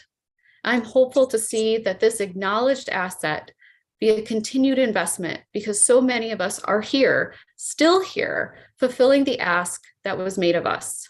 We have come full circle, and now we ask for investment in Connecticut public higher education. Thank you for your time and for this opportunity. Thank you, Dr. Starling. We certainly appreciate you continuing to make Connecticut your home and place where you work. Do we have any questions for Dr. Starling? All right, hearing none, we are moving on to number 108, Lauren Doninger. I hope I pronounced that right. Do we have Lauren Doninger on? Yep. 108? I'm in person. Hi, Oh, okay. can I start? Please. Thank you. My name is Dr. Lauren Doninger. I'm a professor at Gateway. Like many faculty, I have been appealing to you for years to look at the structure of the Board of Regents and the mismanagement of the community colleges. Every dire warning that you have heard in years of testimony are now coming to fruition. The system is in a cataclysmic freefall of dysfunction. State employees who work in this system are not paid reliably or correctly. An enormous state agency cannot figure out payroll or IT and is somehow going to be able to launch this Titanic in July. Here are some examples of the chaos. At the start of this semester, Natalie attended her first class, was dropped because of a problem with financial aid. She sorted it and attended the next class, but could not be reinstated because she was dropped for non-payment. Before all decision-making was removed from the colleges, a faculty member would have called the registrar and Natalie would be enrolled right now. Now that all of the power is centralized at the conclave in New Britain, there is no one to call. I teach a course on the biology of addiction. It is approved for K-12 teachers who want to teach health. For 10 days, a high school teacher tried to register for this class. She couldn't find anyone who could help her. The dysfunction means that one less seat was filled and a teacher could not get what she needed from the community college. There are a million other examples.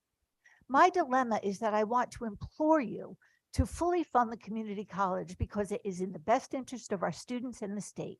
Community colleges should be a place to correct the devastation of great disparities in the state. But I don't know how to implore you to fund the colleges when there are no responsible stewards of that funding. Over the past 5 years, a bloated, inefficient, top-heavy monstrosity has been created. There has been no reflection or reevaluation. There has been a blind march toward a poorly conceived goal for the sake of the goal. Or maybe it's just a jobs program for directors, managers, presidents, vice presidents, deans, czars. The true cost of consolidation has never been honestly calculated. I hope that you will fully fund the community colleges and that you will have the gumption to tie that funding directly and securely to the places where students are and not to the bloated mothership. I also hope that those of you who have been here for a few years will remember the threatening claims by Marco Jakian and his minions that consolidation was the only way to avoid closing one or more of the colleges, and recognize that this plan has led to all 12 vibrant colleges being closed in favor of a stodgy bureaucracy. This happened because we weren't funded, and the legislature wasn't paying attention. Please pay attention and fund us. Thank you. Thank you, ma'am. Does anyone have any questions for Dr. Doninger? All right, hearing none. We are moving on here to number 109, Kathy Fisher. Good evening, Senator Austin, Representative Walker, and members of the Appropriations Committee. My name is Kathy Fisher, and I'm the president of the University of Connecticut Professional Employees Association, representing approximately 2,000 members.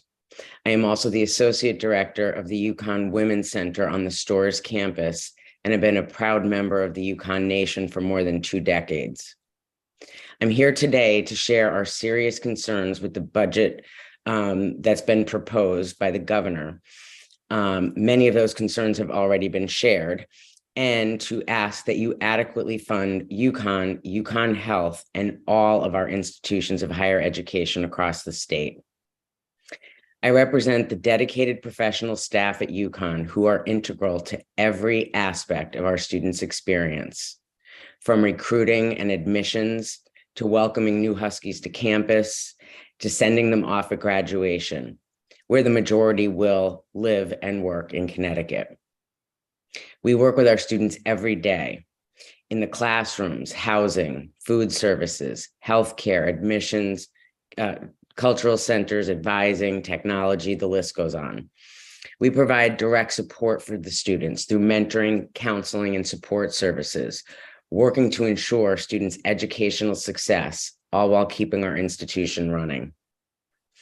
Continuing to shackle UConn with unfunded mandated legacy costs that the state covers for all other agencies is unfair, to say the least, and is an excessive burden on the university. The game of pretending to cover costs and then take funding out on the back end by reducing the block grant and base funding is deceptive and has been going on for decades. This proposed budget would continue to significantly impede the ability of the university to ensure fair compensation for all employees, which directly impacts our students. If the state is serious about its commitment to access, equity, and inclusion, we must ensure that higher education is affordable, not increasing student debt, and provide the necessary support to recruit and retain a highly talented workforce. Higher education is a public good and should be funded as such. Consistently failing to adequately support all of higher education is a repeating cycle of forcing us to plead for full funding over and over and over again. Furthermore, combining the budgets of UConn Health and UConn will further negatively impact the ability for us not only to maintain the exceptional healthcare and education we currently provide, but thwart our ability to procure grants to expand our research, increase healthcare services, and recruit and retain the highest quality of students and staff. Investment in employees is an investment in students. which in turn is a critical investment, ensuring the exceptional experiences and remarkable success of the outstanding students in this state. We fuel the state's economy. We are committed to benefiting the greater good. Our students are the next generation of Connecticut workers, business owners, innovators, legislators, and leaders. We must invest in them and the people who work with them, which in turn benefits the entire state of Connecticut. Thank you. Thank you, ma'am. Any questions from anyone on the committee for Kathy Fisher? All right, hearing none, we are moving on. Number 110, Oscar Harmon, you are up. Thank you. Hi, my name is Oscar Harmon. I'm a member of the Yukon chapter of the American Association of University Professors, and I'm a associate professor of economics. And I thank you for your comments outside the Capitol this morning. Let's recall the legislative Yukon 2000 initiative, transforming our Yukon campus and programs. The block grant was 50%. This marked the beginning of our climb in the U.S. News and World Report's ranking of public universities from number 38. Then we were hit with the economic shock of 2007. Yukon balanced its budget and in the face of a deep recession and a slow recovery. In this period, our national ranking rose to a peak of number 18 in 2017. We increased enrollments and we raised tuition. We undertook belt tightening and budget cuts. Our faculty took 0% in 6 of the 10 years following 2009. In short, we did more with less. We did this with larger class sizes and a small decrease in the number of faculty. So here's the dilemma. The increase in class size relative to our peers decreases our national ranking. The decreases in faculty real salaries and relative to our peers decreases our national ranking. So the peak ranking of number 18 in 2017 fell to 26 this last year. This is my 3-point faculty case to the legislature to consider returning to the mindset of the Yukon 2000 initiative. Yes, we can balance our budget as the state block grant share shrinks from 50% in Yukon 2000 to the current level of 25,000. Our budget adjustments inexplicably result in larger class sizes and lower real faculty salaries relative to our peers, causing our national ranking to fall, and it will continue to do so. As so many speakers here have said, the state has a budget surplus, and the choices are clear. They could use it to increase the investment in Yukon and the CSCU system so that we can restore at Yukon our national ranking and we can continue to provide services at CSCU. Or we could go at this idea of stable and reduced block grant share funding.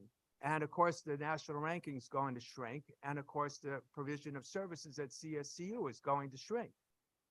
I profoundly disagree with the governor's choice to choose not to dedicate a significant share of the budget surplus in this situation. As so many, don't forget, or I won't forget to mention that Yukon is a significant economic driver in Connecticut, as the analysis of Professor Fred Carstenson's Connecticut Center for Economic Analysis attests to. You've listened and I've listened to these speakers. They're quite eloquent. And it just seems to me it's an abject failure of the obligation of one generation to fund a first-class higher education to the next generation using these people that are so articulate and so committed. Thank you. Thank you for your comments, Mr. Harmon. Do we have any questions for Mr. Harmon? All right, hearing none. Number 111, Catherine Rowe, you are up. Good evening, Senator Austin, Representative Walker, Senator Berthel, Representative Noccio, and other distinguished members of the Appropriations Committee. Thank you for the opportunity to comment on House Bill 6659, an act concerning the state budget for the biennium ending June 30th, 2025, and making appropriations therefore. My name is Dr. Catherine Rowe, and I'm the current president of the Connecticut chapter of the Association of College for Teacher Education, a group of 13 public and private universities and colleges with educator preparation programs, whose primary goal is to support high-quality teaching education and leadership in Connecticut schools. I'm also the chair of Educational Psychology Department at Western Connecticut State University and a teacher educator. The AACTE wants to take this opportunity to seek support for funding going forward to help address the teacher shortage and retention issues facing Connecticut and its school systems. We're hopeful that many elected officials during the 2023 session have already proposed legislation that focuses on ways to attract and retain teachers in the profession, and that additional funding and financial aid may also be forthcoming to help offset the cost of teacher certification. The financial burden of teacher certification could serve as a barrier for many teacher candidates, especially those that are underrepresented in today's classrooms. In addition to tuition, teacher candidates also incur other expenses, including assessment fees, fingerprinting fees, and other related costs required for certification and licensure. We look forward to working with the members of this committee, legislators, and the executive branch and others in the coming weeks and months with the goal of building the teacher pipeline and retaining current teachers. After all, it is our teachers who teach the next generation of Connecticut workers to continue to make our state a promising place to live, work, and raise their families. Thank you for the opportunity to testify this evening and submit comments in support of increased state funding to support future teachers. Thank you, ma'am. We appreciate the comments. Any questions for Catherine Rowe? All right, hearing none. Thanks. Thank you very much. We are moving on. Number 112, Donald Thomas, you are up.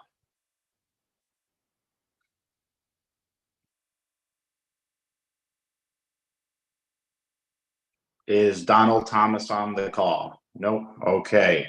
Moving on, number 113, Mark McKee. You are up, sir. Okay.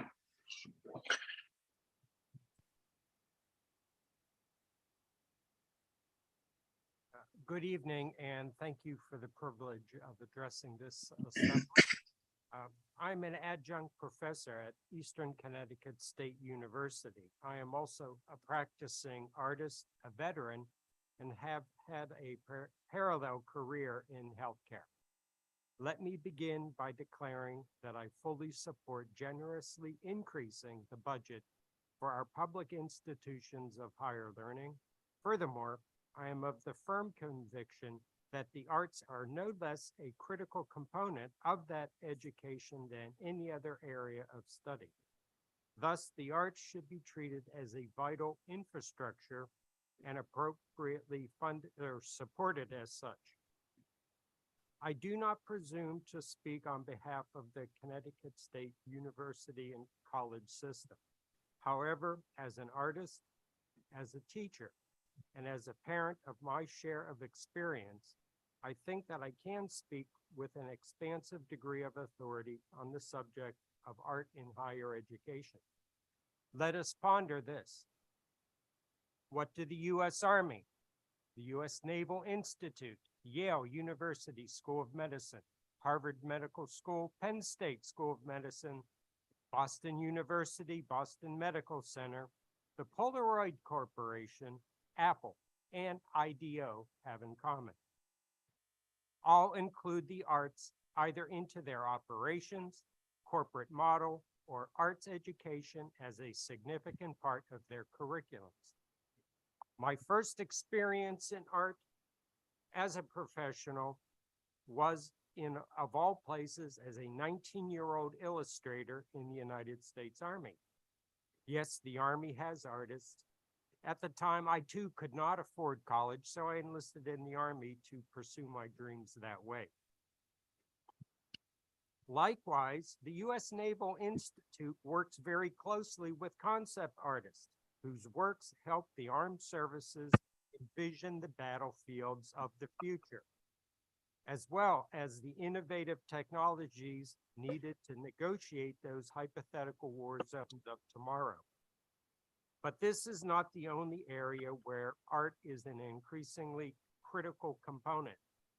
As I speak, these august medical schools are including both visual studio performing arts in their medical curriculum and have their future physicians take courses in drawing, painting, dance, even acting, and as well as art history.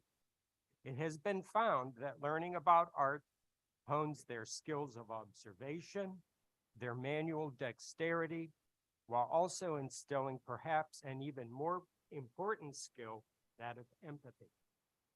Then it should come as no surprise. I will wrap this up quickly then with this closing, maybe a more salient point for you. Over 80% of the constituency, AKA voters, support the funding of arts education. Here in Connecticut, creative industries account for 3.2% of our annual gross product. According to a recent study by the U.S. Bureau of Economic Analysis, the arts contribute over $800 billion of revenue to the U.S. economy. That's 4.2%. That is more than agriculture, transportation, warehousing, gambling, or sports. These figures are no secret. They're available to the public. This leaves us with serious decisions concerning expansion of funding of the arts in higher education or arts at all levels of education. More to the point, and let me leave you with this question. Can we truly afford not to appropriately fund art education in our public institutions of higher education? Thank you very much. Thank you, sir, for the comments. Any questions for Mr. McKee? All right, hearing none, we are moving on to speaker number 114, Annie Dubas. Is Annie Dubas here? Good evening, everyone. I am Annie Dubos. I teach 2 classes at both Norwalk Community College and UConn-Stamford. This means that I carry the load of a full-time faculty for less pay and without health benefit. I am not alone in this situation. In our Forces Union, thousands of adjunct faculty don't have health insurance. This unequivocally shows the exploitation of this professional group. Legislators, this exploitation is disgraceful and it cannot continue. I live and work in the United States of America, the wealthiest country on earth. Yet, I must fly to less flourishing countries to afford health care. At the peak of the allergy season in the spring, I turn to Canada to receive medication that enables me to have a normal life.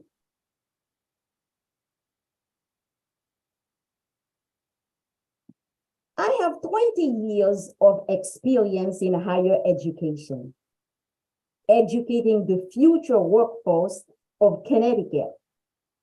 I contribute my expertise to the biggest education system within the state, the University of Connecticut and CSUC. Sadly, I am also a healthcare pilgrim. Legislators, it's getting late, and let me go straight to the point. it is time to address the crucial issue of healthcare for adjunct in Connecticut. Healthcare is a necessity. Healthcare is not a privilege. Thank you for your time. Thank you for your time, ma'am. Are there any questions for Annie Dubos? All right, hearing none, we are actually going to go to we're going to backtrack a little and go to speaker number 112. He has joined us now, Donald Thomas. Mr. Thomas, the floor is yours. Thank you.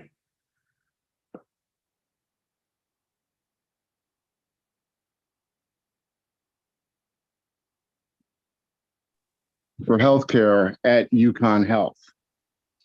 I work as an anesthesia tech as well, which there is no certification in the state of Connecticut for this role. But as a CNA, I love my job in the operating room. I work in assisting people such as doctors, nurses, whatever is called upon me. But due to the lack of personnel, it's very difficult to do this job. We were slotted with 9 people to do our job. Some people have left and none of these slots have been filled. So there are basically 4 of us that have to do the job of 9 people, plus other tasks listed for us.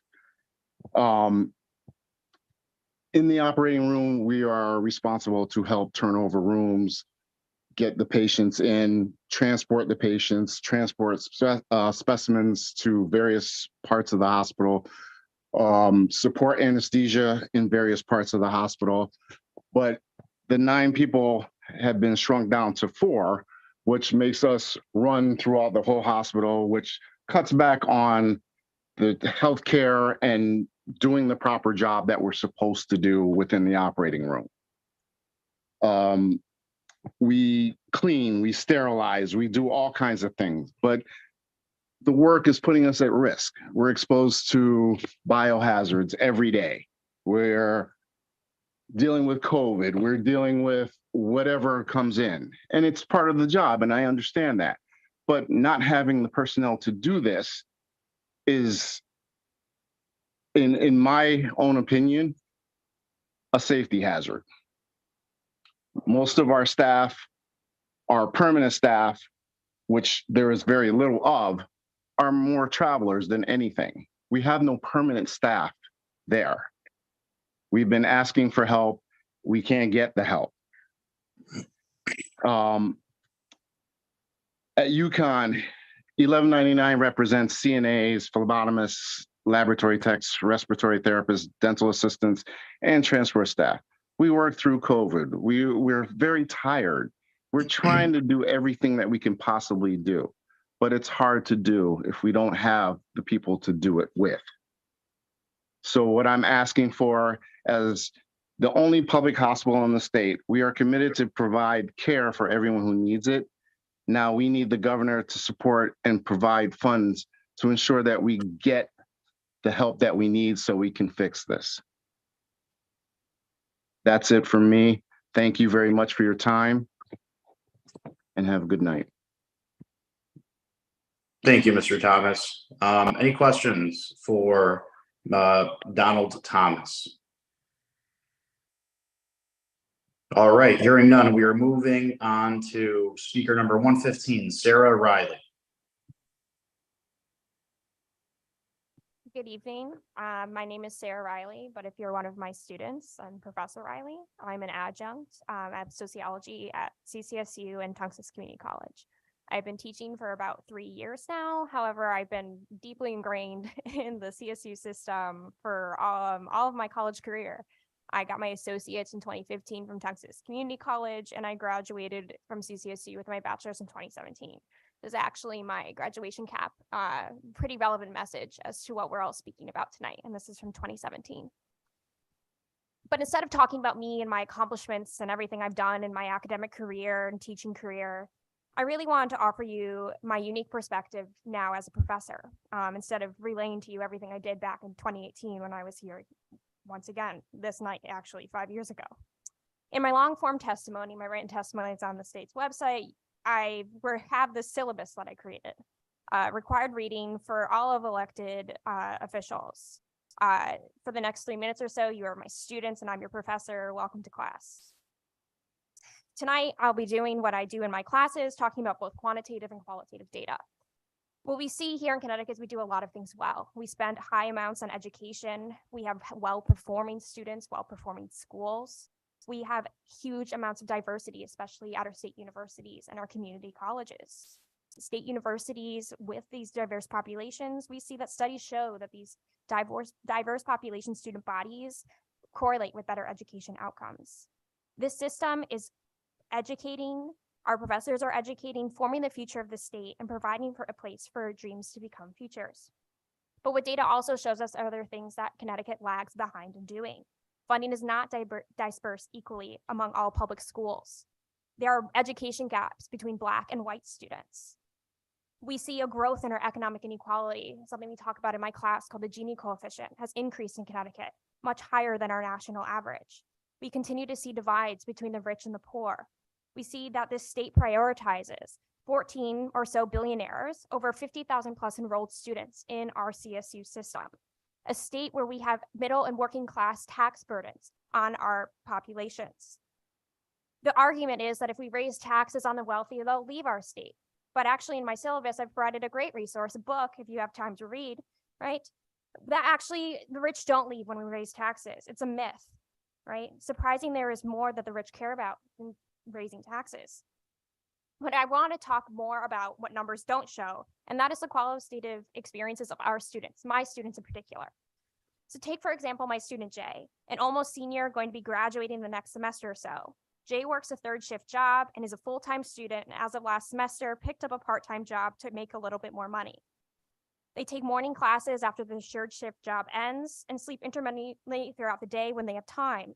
They were an A student in my class, but last semester they came to me troubled that they needed an extra semester to graduate. Another student, E, she's a sexual assault survivor. She depends on resources that our universities provide. Without these and without constant and equitable funding to these state universities, my students like J and E will be the ones that we priced out of their education, left behind, left with false promises of an institution that says that you can take your dreams and you'll end with a future. I urge you to do your homework, read research, read my syllabus, critically think of equitable solutions. Budget cuts are never the right answer. Think and prioritize our students, of many of whom's dreams and futures are at stake. Thank you. Thank you very much, Ms. Riley. Does anybody have any questions for Sarah Riley? All right, hearing none, we are moving on. Michael Peckham, you are up, sir.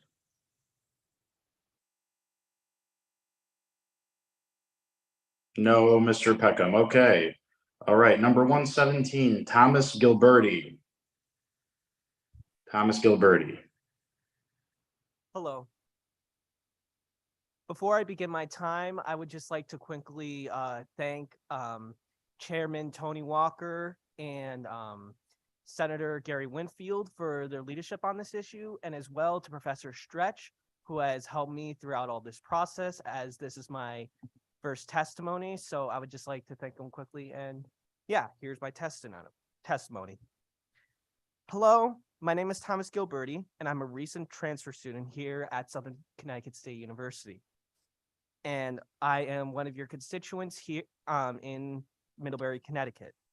I am testifying today because the whole reason I applied to and decided to go to SCSU was under the assumption that it would be more affordable for me to come here. But sadly,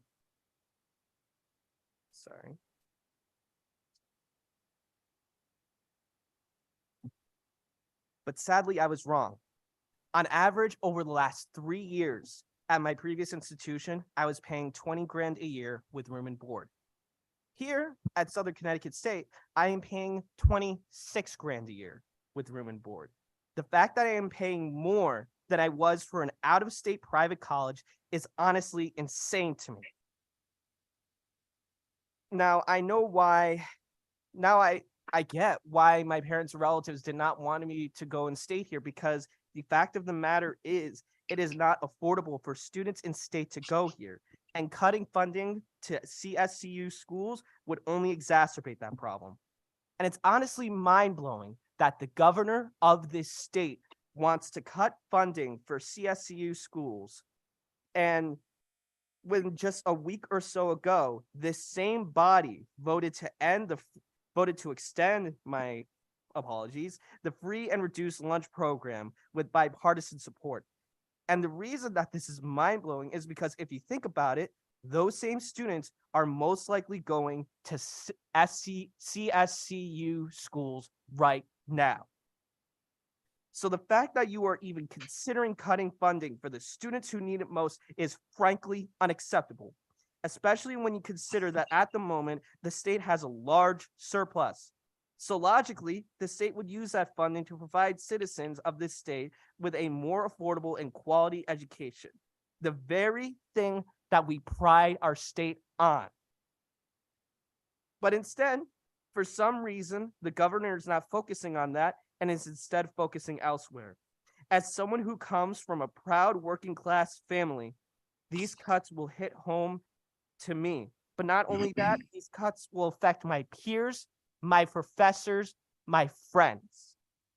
The reality is I should not be here right now. I should be back in New Haven studying for school and getting the best grades getting the best grades I can. But instead, I'm here getting on my hands and knees, begging and pleading that you do the bare necessity of funding our schools. So please do the right thing and fund CSCU schools. Thank you so much. Thank you, Thomas. Any questions for Thomas Gilberti? All right, hearing none, we are moving on. Number 118, Jeffrey Agbar. Is Jeffrey Agbar on? Yes, I see. Yes. I wish to thank the Appropriations Committee for their time, attention, and patience. I'm a professor at the History Department at the University of Connecticut Stores. I live in Hartford. I arrived at UConn in 1997. It's my first job out of graduate school. At UConn, I've been Director of Africana Studies, Associate Dean in the College of Liberal Arts and Sciences, and Vice Provost and Chief Diversity Officer. Today, I serve as President for the UConn American Association of University Professors chapter, or AAUP.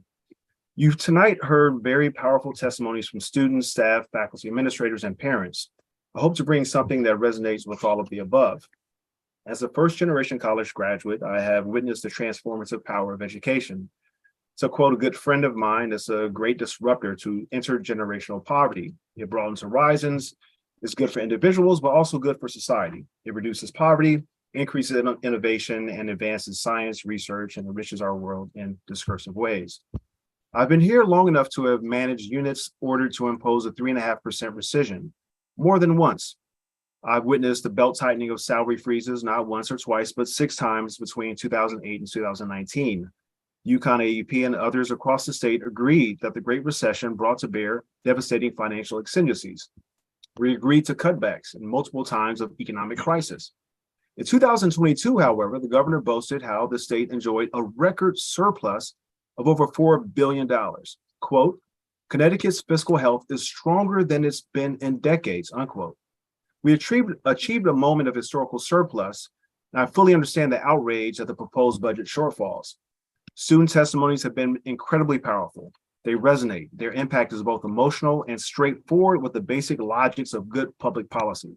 They strike a chord with people who genuinely want to broaden the path to success for economic advancement. These hearings reveal quite eloquently the transformative power of education. Now let's look at our state of Connecticut. Of the 50 states, we are number 4 in the nation with wealth disparity, and we want to be at number 50. Number 4 is not a good thing. We have wealthy suburbs and poor cities. I've witnessed students from our cities who were first-generation students who moved to Ivy League and other competitive graduate and professional programs. We can and we do move the needle in very important ways, and we can widen the path with greater resources. A professor in political science looked at 20 peer institutions between 2009 and 2021 to measure their faculty increases in salary. While UC Davis and Wisconsin saw an over 50% increase in salary, UConn faculty members were number 4 from the bottom at 17.8% increase. We're doing a terrible job. And we do a terrible job like that, as one of my colleagues said earlier, we have a very difficult time recruiting faculty members who are the world-class researchers that we want to bring to a university like Connecticut for first-rate education. We also undermine our ability to attract the most competitive students at the graduate level and the undergraduate level. And even with this record surplus, so much money that has exceeded the legal limit of state reserves, we do not meet the budget requests of the university. Instead, we do not even try to catch up with our peer universities. And I want to say this last little point. Governor Lamont is right. This is not strictly speaking a cutback. The budget for UConn offers a $23 million increase over quote unquote baseline, which comes to my estimation at my analysis at 2.6%. Yet just yesterday it was reported that the Consumer Price Index showed an annual increase in inflation at 6.4%, which means that the university has a real decrease in practical spending of 4%. And again, at a moment of historical surplus. We can do better. We should not be forced to sacrifice our healthcare needs, our programs, our resources in a historical moment of unprecedented excess. Just does not make sense. We need not match rhetoric. We need to match rhetoric with reality. We can do better. Our faculty, our students, our staff, our state, we all deserve it. And finally, I hope you all get some rest in this marathon session. Good luck and thank you for your patience. Thank you, sir. Does anybody have any questions for Professor Agbar? All right, hearing none, we are moving on here. Speaker number 119, Jose Arce. Okay.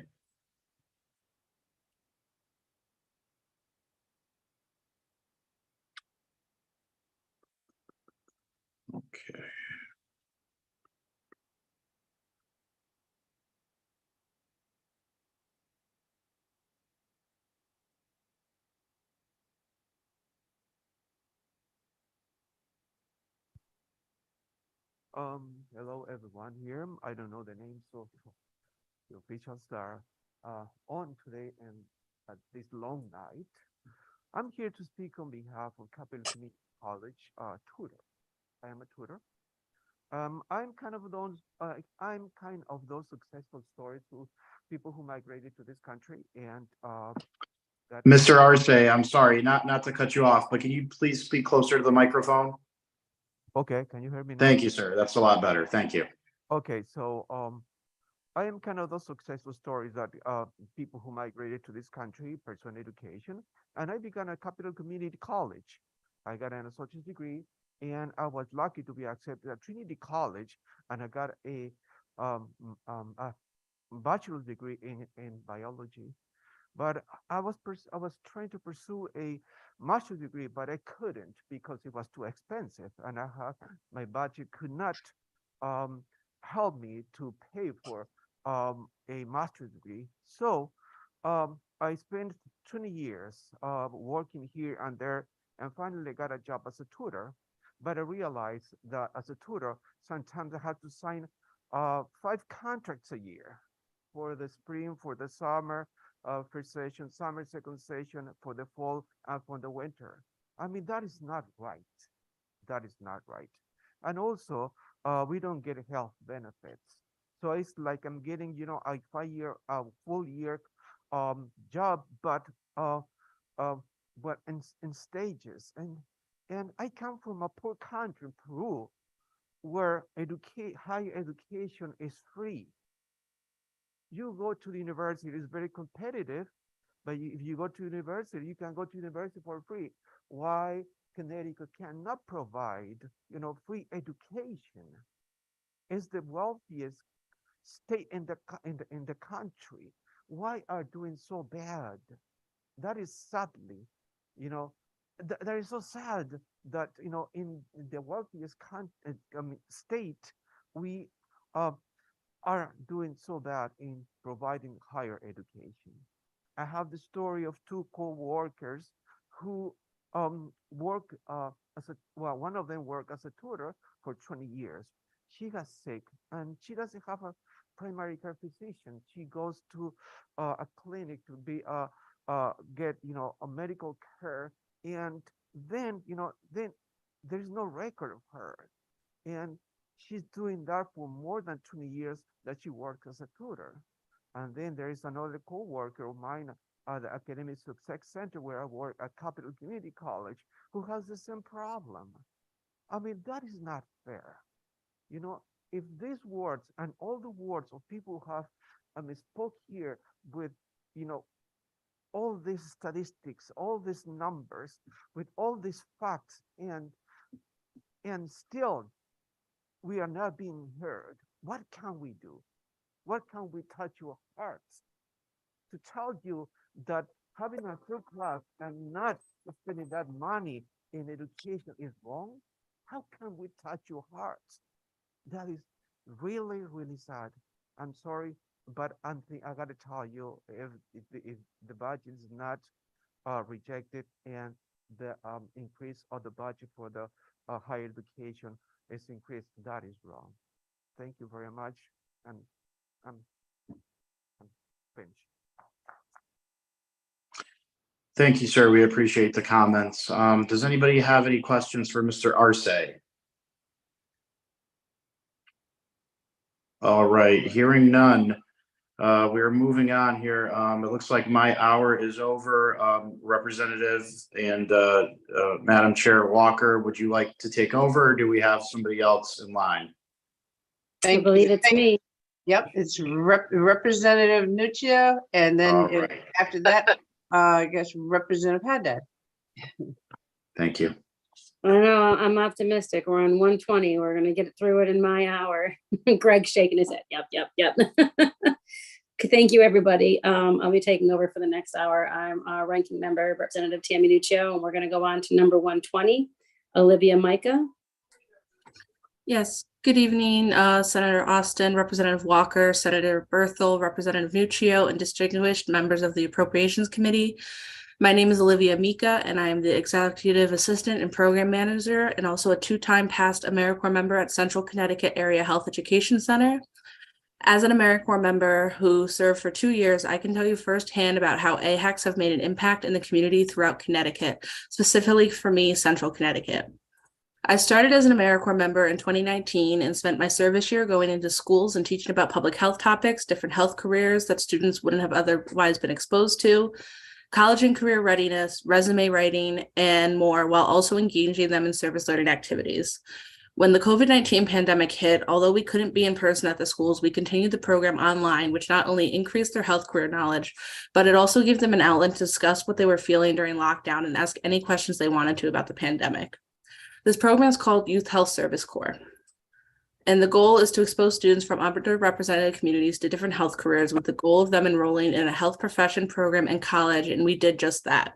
I've heard from past students who are enrolled in health career programs at colleges and training centers across the state, whether they're enrolled in a nursing program, pre-med, public health, and many more.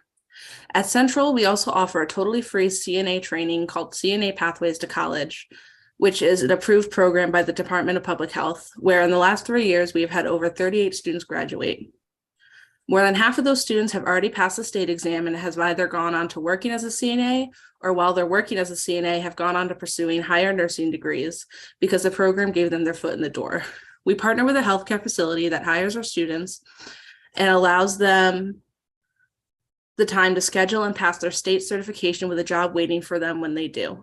We make sure the program fits with our community's work schedules by holding classes from 5 to 9, Monday through Friday for 4 weeks, unlike other free programs that require students to take off of work for 1 to 2 weeks while being in the program from 8 a.m. until 8 p.m. We are about to start our ninth cycle next week in the last 3 years with a full class of 10 students. Being able to run and facilitate programs like these as an AmeriCorps member at Central CT AHEC not only gave me confidence and skill sets that I will use for the rest of my career, but it also gave me meaningful employment where I now manage all of the Central Connecticut AHEC programming, including being the supervisor for our AmeriCorps now serving. Unfortunately, Governor Lamont's budget proposal removes the Connecticut Area Health Education Center's direct funding, and then along with it, hinders our ability to continue supporting communities to thrive. Without this funding, we would not be able to implement our vital programs like we are able to do now, and I ask that you restore the AHEC line in the budget so that they can continue to support healthcare workforce development in the state. Thank you for your time tonight, and I ask that you please restore the AHEC funding line in the budget. Thank you very much. Now we're on to 121, Samaya Dode, and then after that, Ian McNeil. Thank you. Good evening, everyone. My name is Somia Dode, and I'm the president and co-founder of the New Britain Racial Justice Coalition, a member of Recovery for All, a Tunxus alumni, and a current student at CCSU. I am here today to share my story and ask for you to fund higher education. I started attending classes at Tunxus in 2015, and I graduated with my associate's degree in 2021. In those 6 years, there was only one semester that I didn't sign up for classes. There were plenty of moments I almost gave up on my degree. The amount of effort I was placing in my classes wasn't reflected in my grades. My mental state, already fragile from CPTSD, continued to deteriorate. I felt I wasn't good enough. I thought I was unintelligent and unable to achieve academic success. Eventually, my anxiety and depression prevented me from showing up to class altogether. It wasn't until a professor took the time to reach out and hear my story that my academic career began to shift. This professor not only got me in touch with the disability services at Tunxus, but encouraged me to make an appointment with the counseling center. From that point forward, the trajectory of my life changed. I started meeting with a counselor that not only made me realize that my lack of mental health treatment was what was holding me back and not me as a person, but she also helped me find a therapist and a psychiatrist and even assisted me with a plan on how I could graduate. I felt how much compassion the professors and faculty had for students and how important it was for them to see us succeed. I trusted them enough to confide in them, and in turn, they provided me with the support I desperately needed. When I graduated, I became the first person in my immigrant family to receive a college degree. This is my second semester at CCSU, and I'm a full-time student with a 3.9 GPA. If I hadn't received adequate and regular counseling services at Tunxus and the undivided attention of my professors, I would not be in this position, and I am not an anomaly. Given the pandemic and rising inequities, our students are struggling now more than ever. When I was attending Tunxus, there were multiple counselors available. Now there's only one. Students deserve more funding for mental health resources, smaller classes so professors can notice when problems arise with students, and more resources for students who are struggling with basic needs. Students deserve professors that have the capacity to give them the time of day, not professors that are so overwhelmed with the amount of students in their class that they can't even remember their names. I am so grateful that my parents were able to afford my tuition and therapy at the time. Many students do not have that privilege, and it would be infinitely harder with tuition increases. And often these services are the difference between life and death. The care and support Tunxus professors and staff provided me with set me on a path to success. Especially in dark times like these, all students deserve the accommodations I was able to receive and more, not less. Again, students need adequate funding for mental health resources, supports, and smaller class sizes. I hope you'll join me in prioritizing the students, faculty, and institutions by opposing tuition increases and supporting more funding for higher education. Thank you for your time. Thank you. Next, we've got Ian McNeil, followed by Francis Cohen.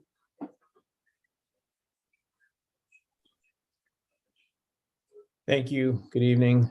Thanks for the opportunity to speak. Thank you to the esteemed members of the Appropriations Committee. Again, my name is Ian McNeil. I'm an assistant professor of neurosurgery at UConn Health, and I'm originally from Avon, Connecticut, and a current resident of Avon, Connecticut. So I was born and raised here in the state. My three siblings and I attended Avon public schools from kindergarten through grade 12. And after completing 17 years of higher education and medical training, I once again chose Connecticut to be the place to raise my family, and UConn Health as the place to launch my career as a neurosurgeon. In the years leading up to this point, I honestly didn't have designs on returning to Connecticut or working at UConn Health because of the education and opportunities I had stemming from my upbringing here in Connecticut. I had the opportunity to be educated and trained at wonderful institutions across the country. And I really, initially, when I was looking at jobs, UConn wasn't necessarily even on my radar. However, started doing my research and learning more about the investment the state had done in UConn, and it really piqued my curiosity. I learned that the neurosciences were being invested in. I learned that the neurosurgery division was reinvigorated, and I learned that a neurosurgery residency program had been established. So this piqued my curiosity because the degree of growth and investment really was unique. And so, like many of you, you've probably driven by the big concrete behemoth you see on I-84. I had driven by that many, many times, and wasn't really aware of what was all the changes that were going on in and around that concrete building. But when I came, I interviewed at several organizations in the state, but it was really UConn that piqued my interest and drew me back. And is when I visited the campus, I saw the new hospital tower, the new outpatient pavilion, the presence of a world-renowned research institution like Jackson Laboratories on campus. And it was the investment and development of UConn Health through Bioscience Connecticut that also led to the growth of the neurosciences and neurosurgery.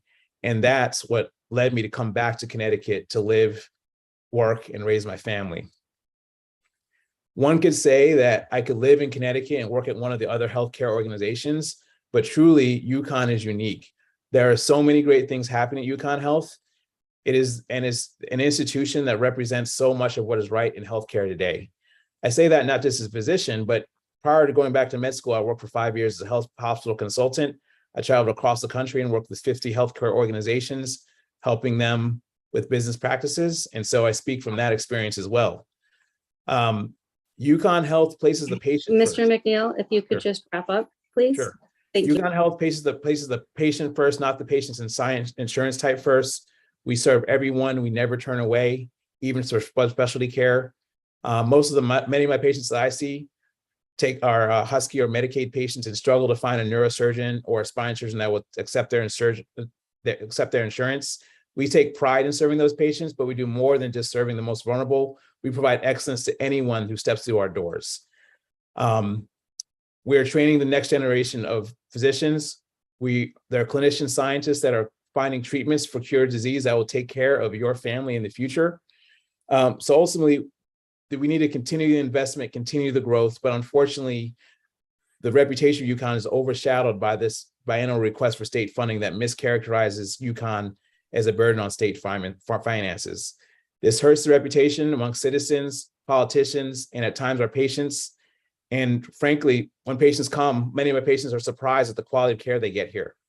And so that high quality should be their expectation. And just to wrap up, I've worked and trained in state institutions that in both red and blue states, and those institutions are looked at as the pinnacle of excellence and growth, and patients seek out care there. There's no reason why UConn Health can't be that same way. McNeil. Thank you, Mr. McNeil. Thank you very much. Thank you. Go ahead. Thank you, ma'am.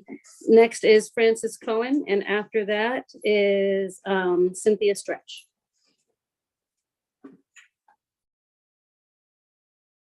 Representative Nuccio, Senator Austin, Representative Walker, Senator Berthel, distinguished members of the committee. My name is Francis M. Cohen. I'm a professor of history at Tunxus Community College, where I've worked for 32 years, and president of the Tunxus Professional Staff Organization.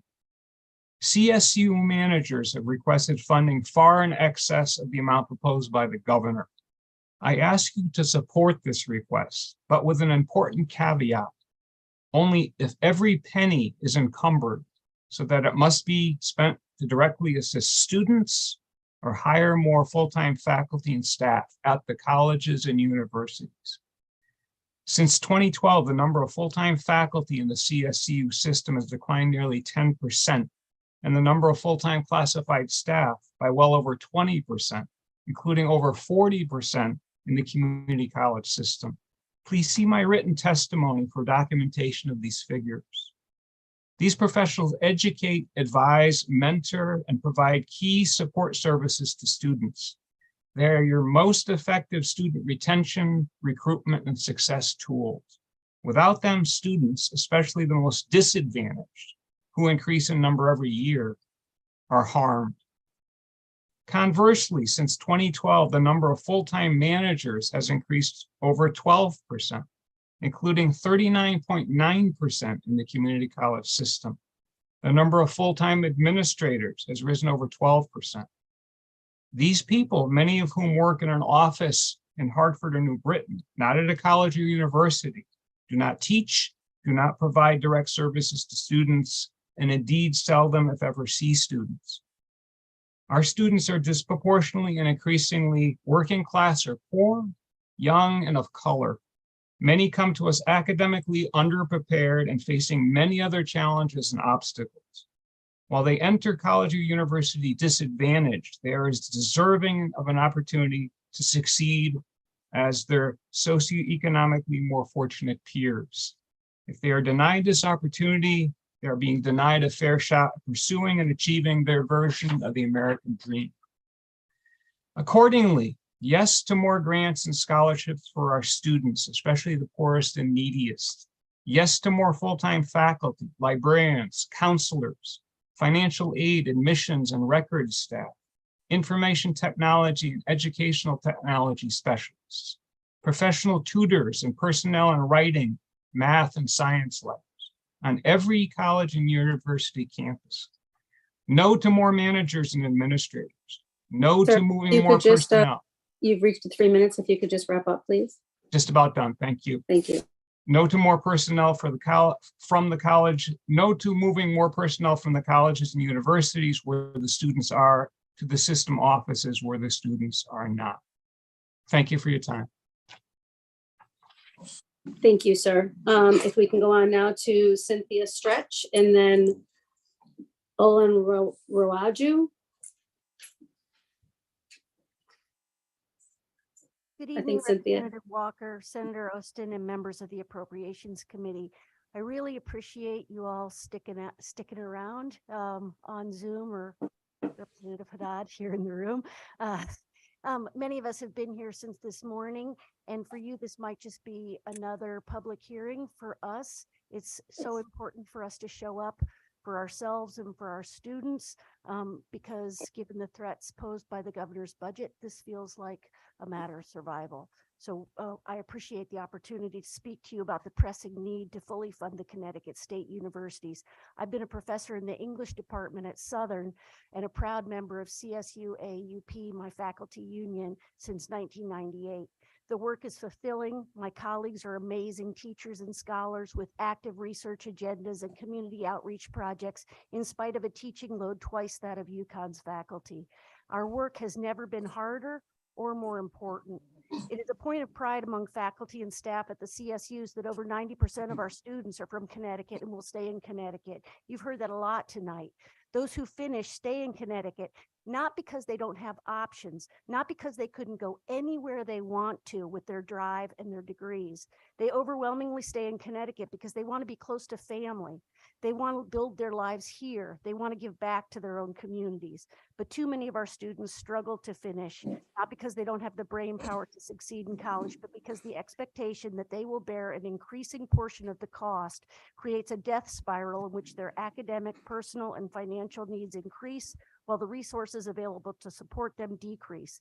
When those students can't finish, we all lose. I'd like to illustrate that point by telling you about one of my students.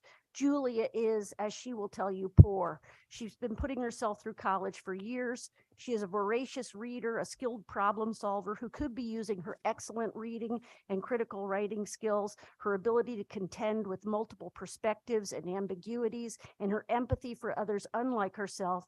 Everything, in short, that her university education has helped her to develop to deal with the complexities of markets, of public policies, of cultural production. but she's been struggling for years to put herself through college in an under-resourced university system. She told me I would be finished with my degree by now, not still stuck in low-wage jobs, not paying rising opportunity costs for part-time tuition. She gave me permission to tell her story. She's at work. She's not in school this semester because it just got too hard. Funding for the universities, including an expansion of the PACT program to the state universities, would mean that students like Julia will be able to finish their degrees to move on to bigger, better futures in Connecticut. They have been Ma'am, I'm sorry, if you could just wrap up, please. Yep. Governor Thank you. Lamont's budget for the state universities is out of touch based on false assumptions about who our students are and what they need in order to thrive. Our students are amazing in so many ways, but it's not fair to expect daily miracles for them to keep their heads above water. Thank you, ma'am. Next, we have Olin Riaju Alimawaya. I'm sorry if I did not say that correctly. It's okay. Good evening, Appropriations Committee co-chairs, Senator Austin, Rep. Walker, and the members of Appropriations Committee. My name is Olaniwaju Olamuyiwa. I go by Ola for short. I'm a political science major at CCSU. And I would like to start with this quote from Harvard President Derek Buck, who once stated, "If you think education is expensive, try ignorance." This quote is very powerful because it allows you to actually reflect on the cost associated with ignorance. Think of the cost currently being paid by the state of Connecticut due to ignorance. The affordability of college eliminates the cost associated with ignorance. I am here today to speak in support of increased funding for the Connecticut state colleges and university system. As a first-generation college student and a student athlete, I am a living testimony to the transformative power of higher education funding.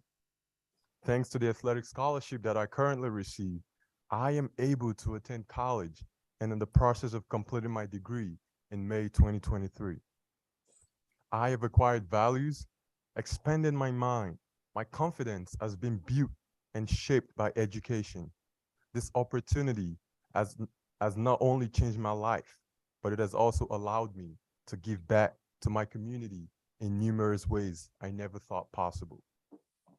Higher education funding is critical to ensuring that students from all backgrounds have the opportunity to pursue their dreams and achieve their goals. It provides access to resources such as scholarship, loans, and grants that can help make education more affordable and accessible. With the support of higher education funding for the CSCU system, students can acquire the knowledge and skills necessary to succeed in their chosen careers and make a positive impact on the world. As the current student government president at CCSU and the founder of the Pre-Law Society, I have seen firsthand the impact of higher education funding on our students and our community. The majority of our students not only attend school here, and just like everybody said tonight, they also raise families and build their future here in the great state of Connecticut. And Sir, I'm sorry, if you could, you have reached your 3 minutes, if you could wrap up, please. And in the words of Nelson Mandela, education is the most powerful weapon which you can use to change the world. By investing in higher education, you are also investing in the future of our state, our country, and our world. Thank you, and have a great night. Thank you, sir. Next is Marianne Mahoney, and after that, Amy Loisel.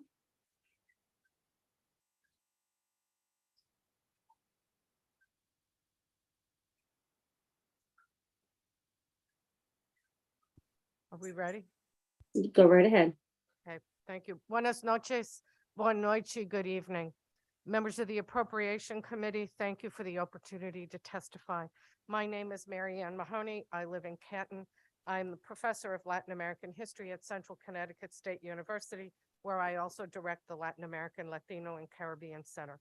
I strongly support full funding for the Connecticut State University system. Let me explain why. Latinos, as you know, are the fastest growing demographic group in Connecticut and the United States.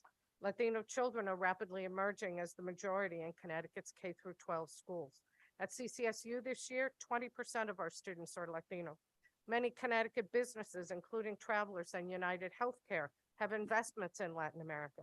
Yet few Connecticut teachers, business leaders, or policymakers know much about the regions, cultures, histories, or peoples of Latin America, the Spanish Caribbean, or of US Latinos. Our mission at the LALCC is to change this appalling situation. And the students asked me to say appalling like that emphatically this morning, and make sure that Connecticut's Latino students and their families may thrive. I'm pleased to say we are succeeding. Last year, we were nominated for the Washington, D.C. Examples of Excelencia program that recognizes, quote, programs that accelerate Latino student success, close quote. At the LALCC, work-study students contribute to the center's mission. They welcome visitors to the center. They help find resources for their research. They assist faculty members with research projects and help catalog our library books. They've helped organize conferences, including 2 funded by Connecticut Humanities celebrating Hispanic Heritage Month. And they're helping to develop curriculum and other materials for K through 12 teachers to use about CCSU's Roots of the Caribbean mural. Altogether, we're told we have developed a student-informed and culturally relevant center where everyone is welcome. The students who work in the center are the first in their families to attend college, and all of them receive financial aid. Most, but not all, are Latino. Their majors include education, psychology, computer science, business, journalism, and international studies. 8 of them made the dean's list last semester, and all are in good academic standing. But they struggle. Their financial aid packages do not fully meet their needs, and I do not have the budget to pay them once their work-study grants run out. We can only hire them for 8 to 10 hours a week, and they are debt averse, so they seek additional outside employment of upwards of 15 to 20 hours a week. These students and others like them are the future of Connecticut. Please help them achieve their goals and potential. Please fully fund the Connecticut State University system. And they also asked me to say that they weren't here because, and I quote, "I'm sorry, Professor, I have to work," close quote. Thank you. Thank you, ma'am. Amy Loisel is next, followed by Warren Towler. Thanks everybody for staying up and your patience, and I really appreciate this opportunity from the Appropriations Committee. I am an assistant professor of history and also the social studies secondary teacher trainer coordinator at Central Connecticut State University. I want to note that you've heard many poignant stories tonight. I'd like to bring a slightly different approach. I'm a historian of post-1960s America, and I want to say that the crisis that we're experiencing in higher education is not a result of the pandemic. It's not a result of demography or population change. It is the result of 40 years of austerity budgets. It's a result of austerity budget policy. These are choices. We don't have to make these choices. And I could go into a long history of the shift from Keynesian economics to neoliberal austerity budgets, but I won't do that. I also would really like to point out that Connecticut, as the wealthiest state in the country, does not have to be having conversations that are being had in some of the poorest states in this country about adjunctification, the lack of full-time employment, the lack of tuition support, and the lack of grants for students. And most importantly, it doesn't have to be having a conversation about a teaching crisis in K through 12. I know from working with the social studies students that there is not enough funding for teacher training at the college level. We need stipends for student teachers. We need stipends for co-op and host teachers. We need funding to create pipelines for students of color who want to become teachers. And we don't even have the funding to keep certain social studies and history departments fully staffed, let alone provide the full support that these people need to enter school systems that are in crisis without enough paraprofessionals, without enough teachers, without enough bus drivers. And we're going to send students in who have not had full training as student teachers apprentices into school districts with desperate needs for some of the most at-risk and troubled students. We need full funding for that reason.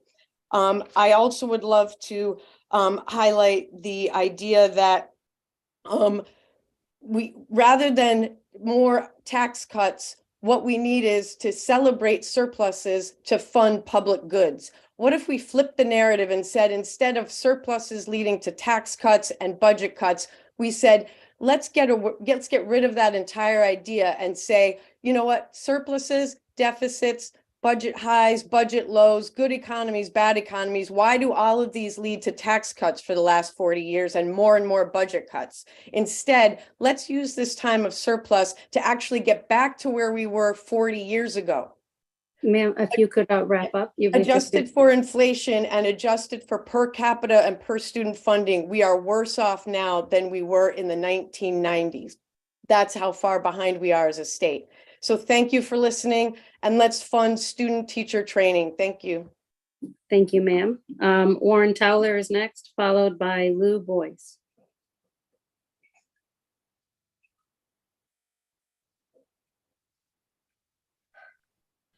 Start the timer. Good evening, Senator Austin, Representatives Walker and Nucio, and members of the Appropriations Committee. My name is Warren T. Towler, and I'm a resident of Newington, Connecticut. I'm a member of Recovery for All, and also I am a member of the 4Cs SEIU Local 1973. Today, I'm testifying to urge you to increase the block grant for the CSCU system to improve educational services for our students and address longstanding inequities in our CSCU workforce. Now, since 2011, I've been an adjunct professor at Capital Community College. Economics is my primary discipline, but over the course of my academic career, I've led classes in American government, African American history, and first-year experience. Now, after 28 years in corporate America, my greatest learning experience is realizing that teaching, it's not a job, it is a calling. And that totally differentiates it from a job.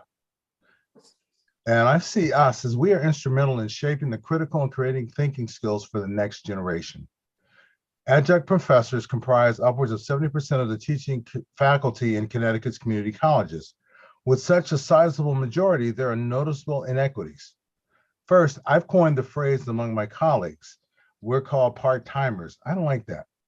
I call us academic nomads to define us because we migrate from one semester, hopefully to another. There's no guarantee of sustainable employment. We can be bumped from a class if a full-time colleague has a deficit. We do not qualify for unemployment compensation if we have a class or classes scheduled for an upcoming semester. Now, my focus today is on healthcare, primarily. Capping the adjunct just below the threshold for eligibility of health benefits really hit home for me in the fall of 2019. I was hospitalized and subsequently in rehabilitation for the majority of the fall semester. Now, paychecks ceased in October. And had it not been for a Husky D, I don't know how my family would have fared. For the first time, my family was on Medicaid and EBT, otherwise known as food stamps. Now, after 28 years in corporate America, I have to sum it up as, gee, I'm on EBT with advanced degrees, which are required to teach. I learned that I'm not an outlier. Many of my adjunct colleagues face the same challenges. For this alone, the block grant should be expanded to provide health insurance as our full-time colleagues also enjoy.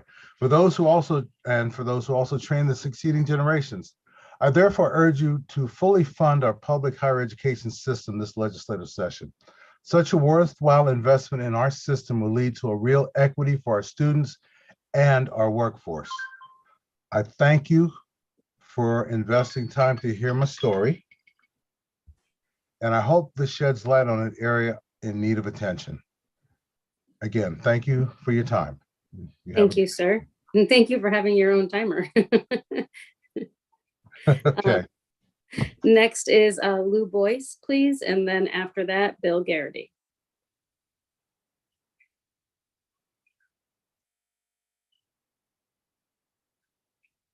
Not in there? No, okay.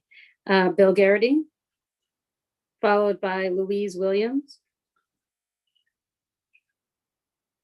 Not in, oh, there we go. Good evening, Senators Austin, Representative Walker, and esteemed members of the Appropriations Committee. I'd like to take this opportunity to speak today on my concerns for House Bill 6659 and funding of UConn and UConn Health, allowing us to fill our mission to care for the populations of the state of Connecticut. Again, my name is Bill Garrity. I've been a registered nurse in Connecticut for 34 years, with 27 years invested in state service. I'm the president of University Health Professionals, AFT Local 3837. I represent 2,900 members there. I'm also the divisional vice president for public employees at AFT Connecticut, representing 31,000 employees. I'm also a husband of a UConn alumni, a father to a UConn alumni, and on bad days, I'm a patient at UConn Health. There is no place I'd rather be than UConn. But here we are, another budget cycle, and I'm back here again to ask to not allow the governor to cut funding to UConn and UConn Health. Higher education and healthcare. This is Connecticut. This is not Florida. This is not Texas. This is not Tennessee. Why do we need to have these fights? The governor's saying he will pay for the legacy cost, but then cut grant money. Cut block grant money. That's just disgusting and a shell game with numbers. For far too many years, I've had to feel like I've had to come here begging not to privatize our hospital, or please fund us so we can continue to provide life-saving care.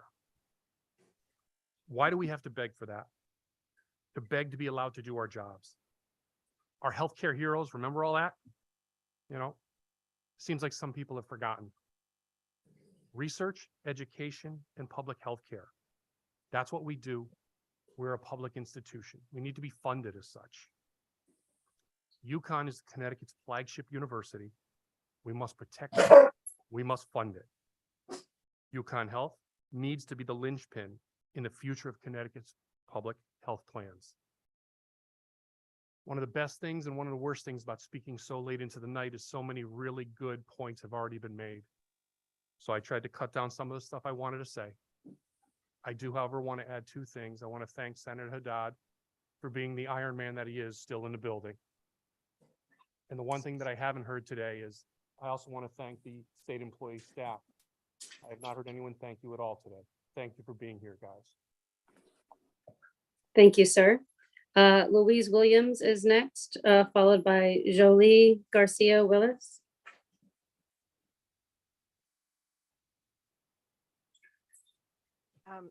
Good evening, or should I say good night, because I think there's only two more people after me. I'm Louise Williams, a history professor at Central Connecticut State University. I am also president of CSU AUP, the union that represents 3,000 teaching faculty, librarians, counselors, and coaches who work in the 4 Connecticut state universities. I am here, of course, to argue for more funding for the CSCU system. You've heard a lot of testimony tonight, and I'm actually going to make a slightly different argument that I'm not sure we've heard so far. As I'm sure you've heard in the news, recently there have been an increasing number of partisan political battles about education, especially higher education. In red states like Florida and many others, governors and legislators have been interfering in public colleges and universities for political reasons. They're working to restrict faculty's freedom to teach certain subjects. They've abolished programs about diversity and equity. They're trying to make it easier to terminate faculty members who teach or do research in subjects about which they object politically. This has led to what one report has called a red and blue state divide in higher education. And the actions in red states have had a chilling effect on faculty. Public universities in red states are having problems right now recruiting and retaining faculty, according to the Chronicle of Higher Education, because faculty are feeling under siege and they're trying to get jobs elsewhere. As a result, those universities in red states are at a disadvantage compared with their peers in blue states in maintaining their intellectual prestige. I've seen this firsthand. Last year, I was on a search committee for a historian of the Islamic world at Central Connecticut State University. The pool of applicants was amazing, better than I have seen in years.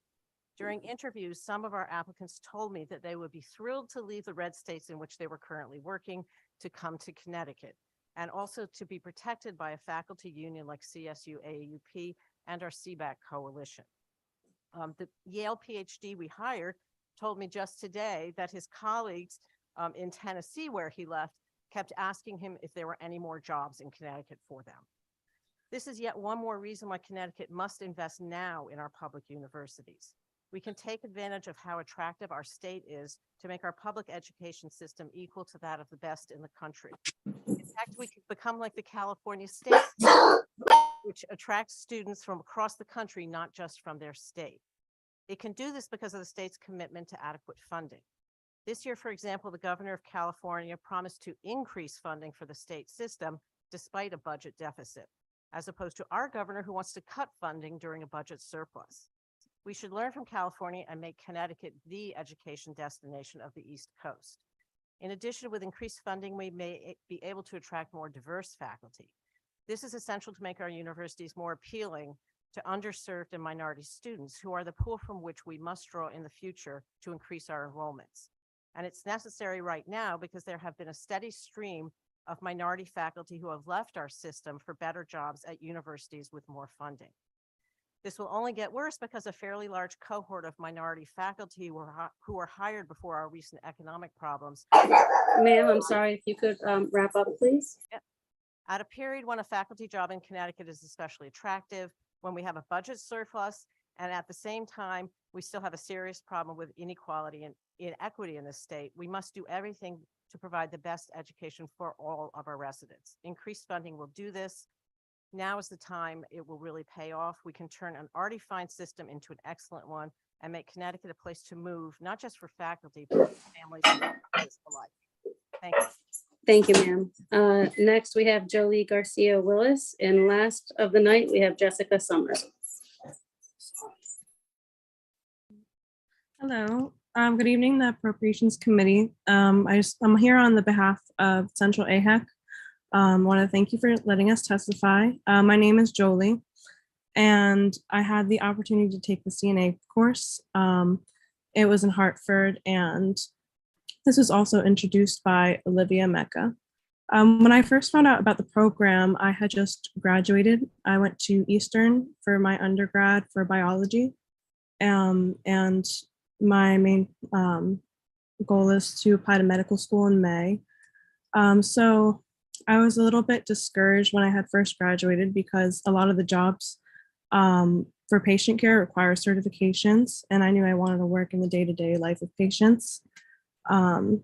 And another huge factor, huge opportunity with this program is that the program was free, and it was in Hartford, which is where I was living at the time.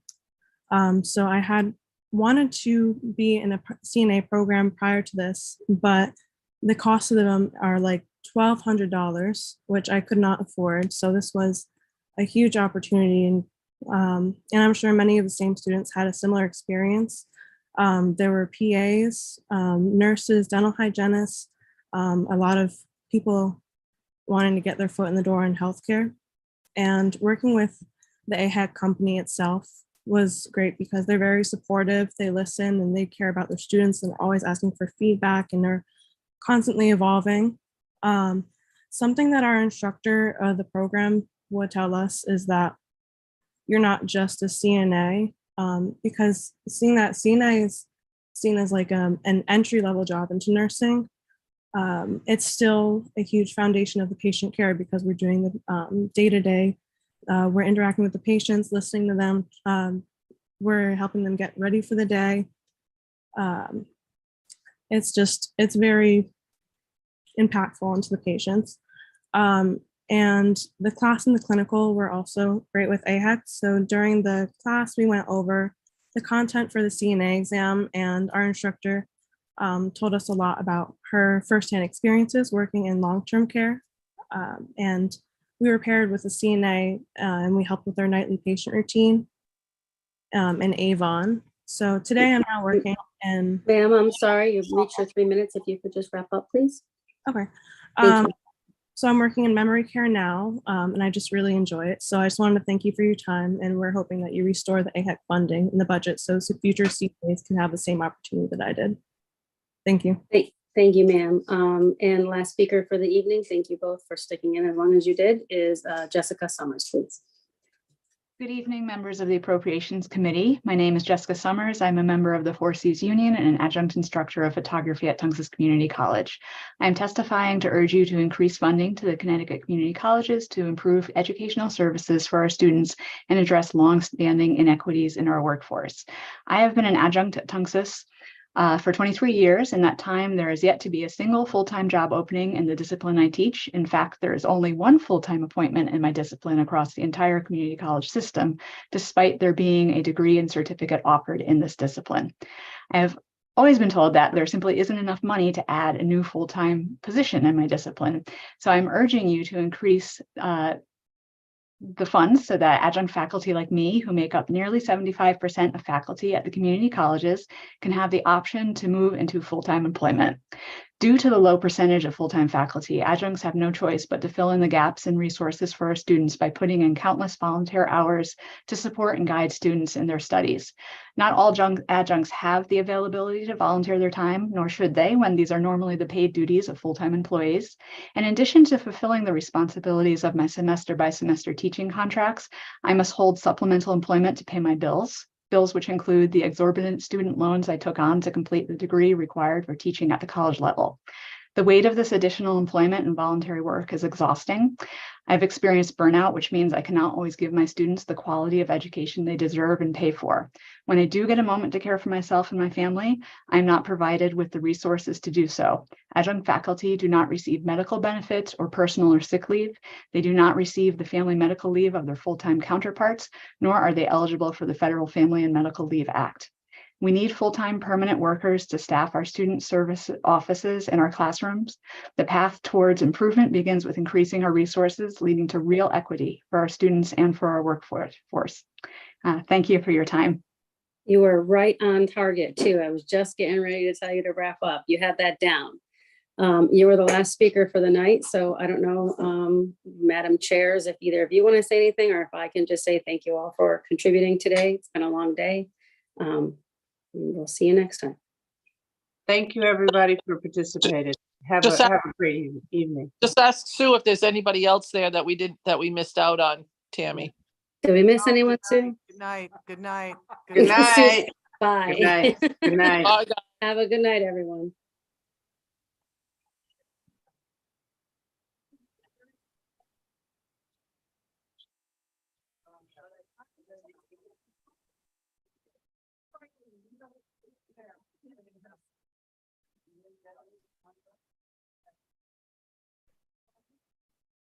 I take it we're done. Yes, we're done. Okay, have a good evening. You too. Take care. All right.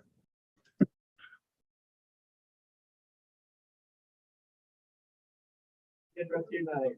Good night, Taylor. Good night. See you tomorrow.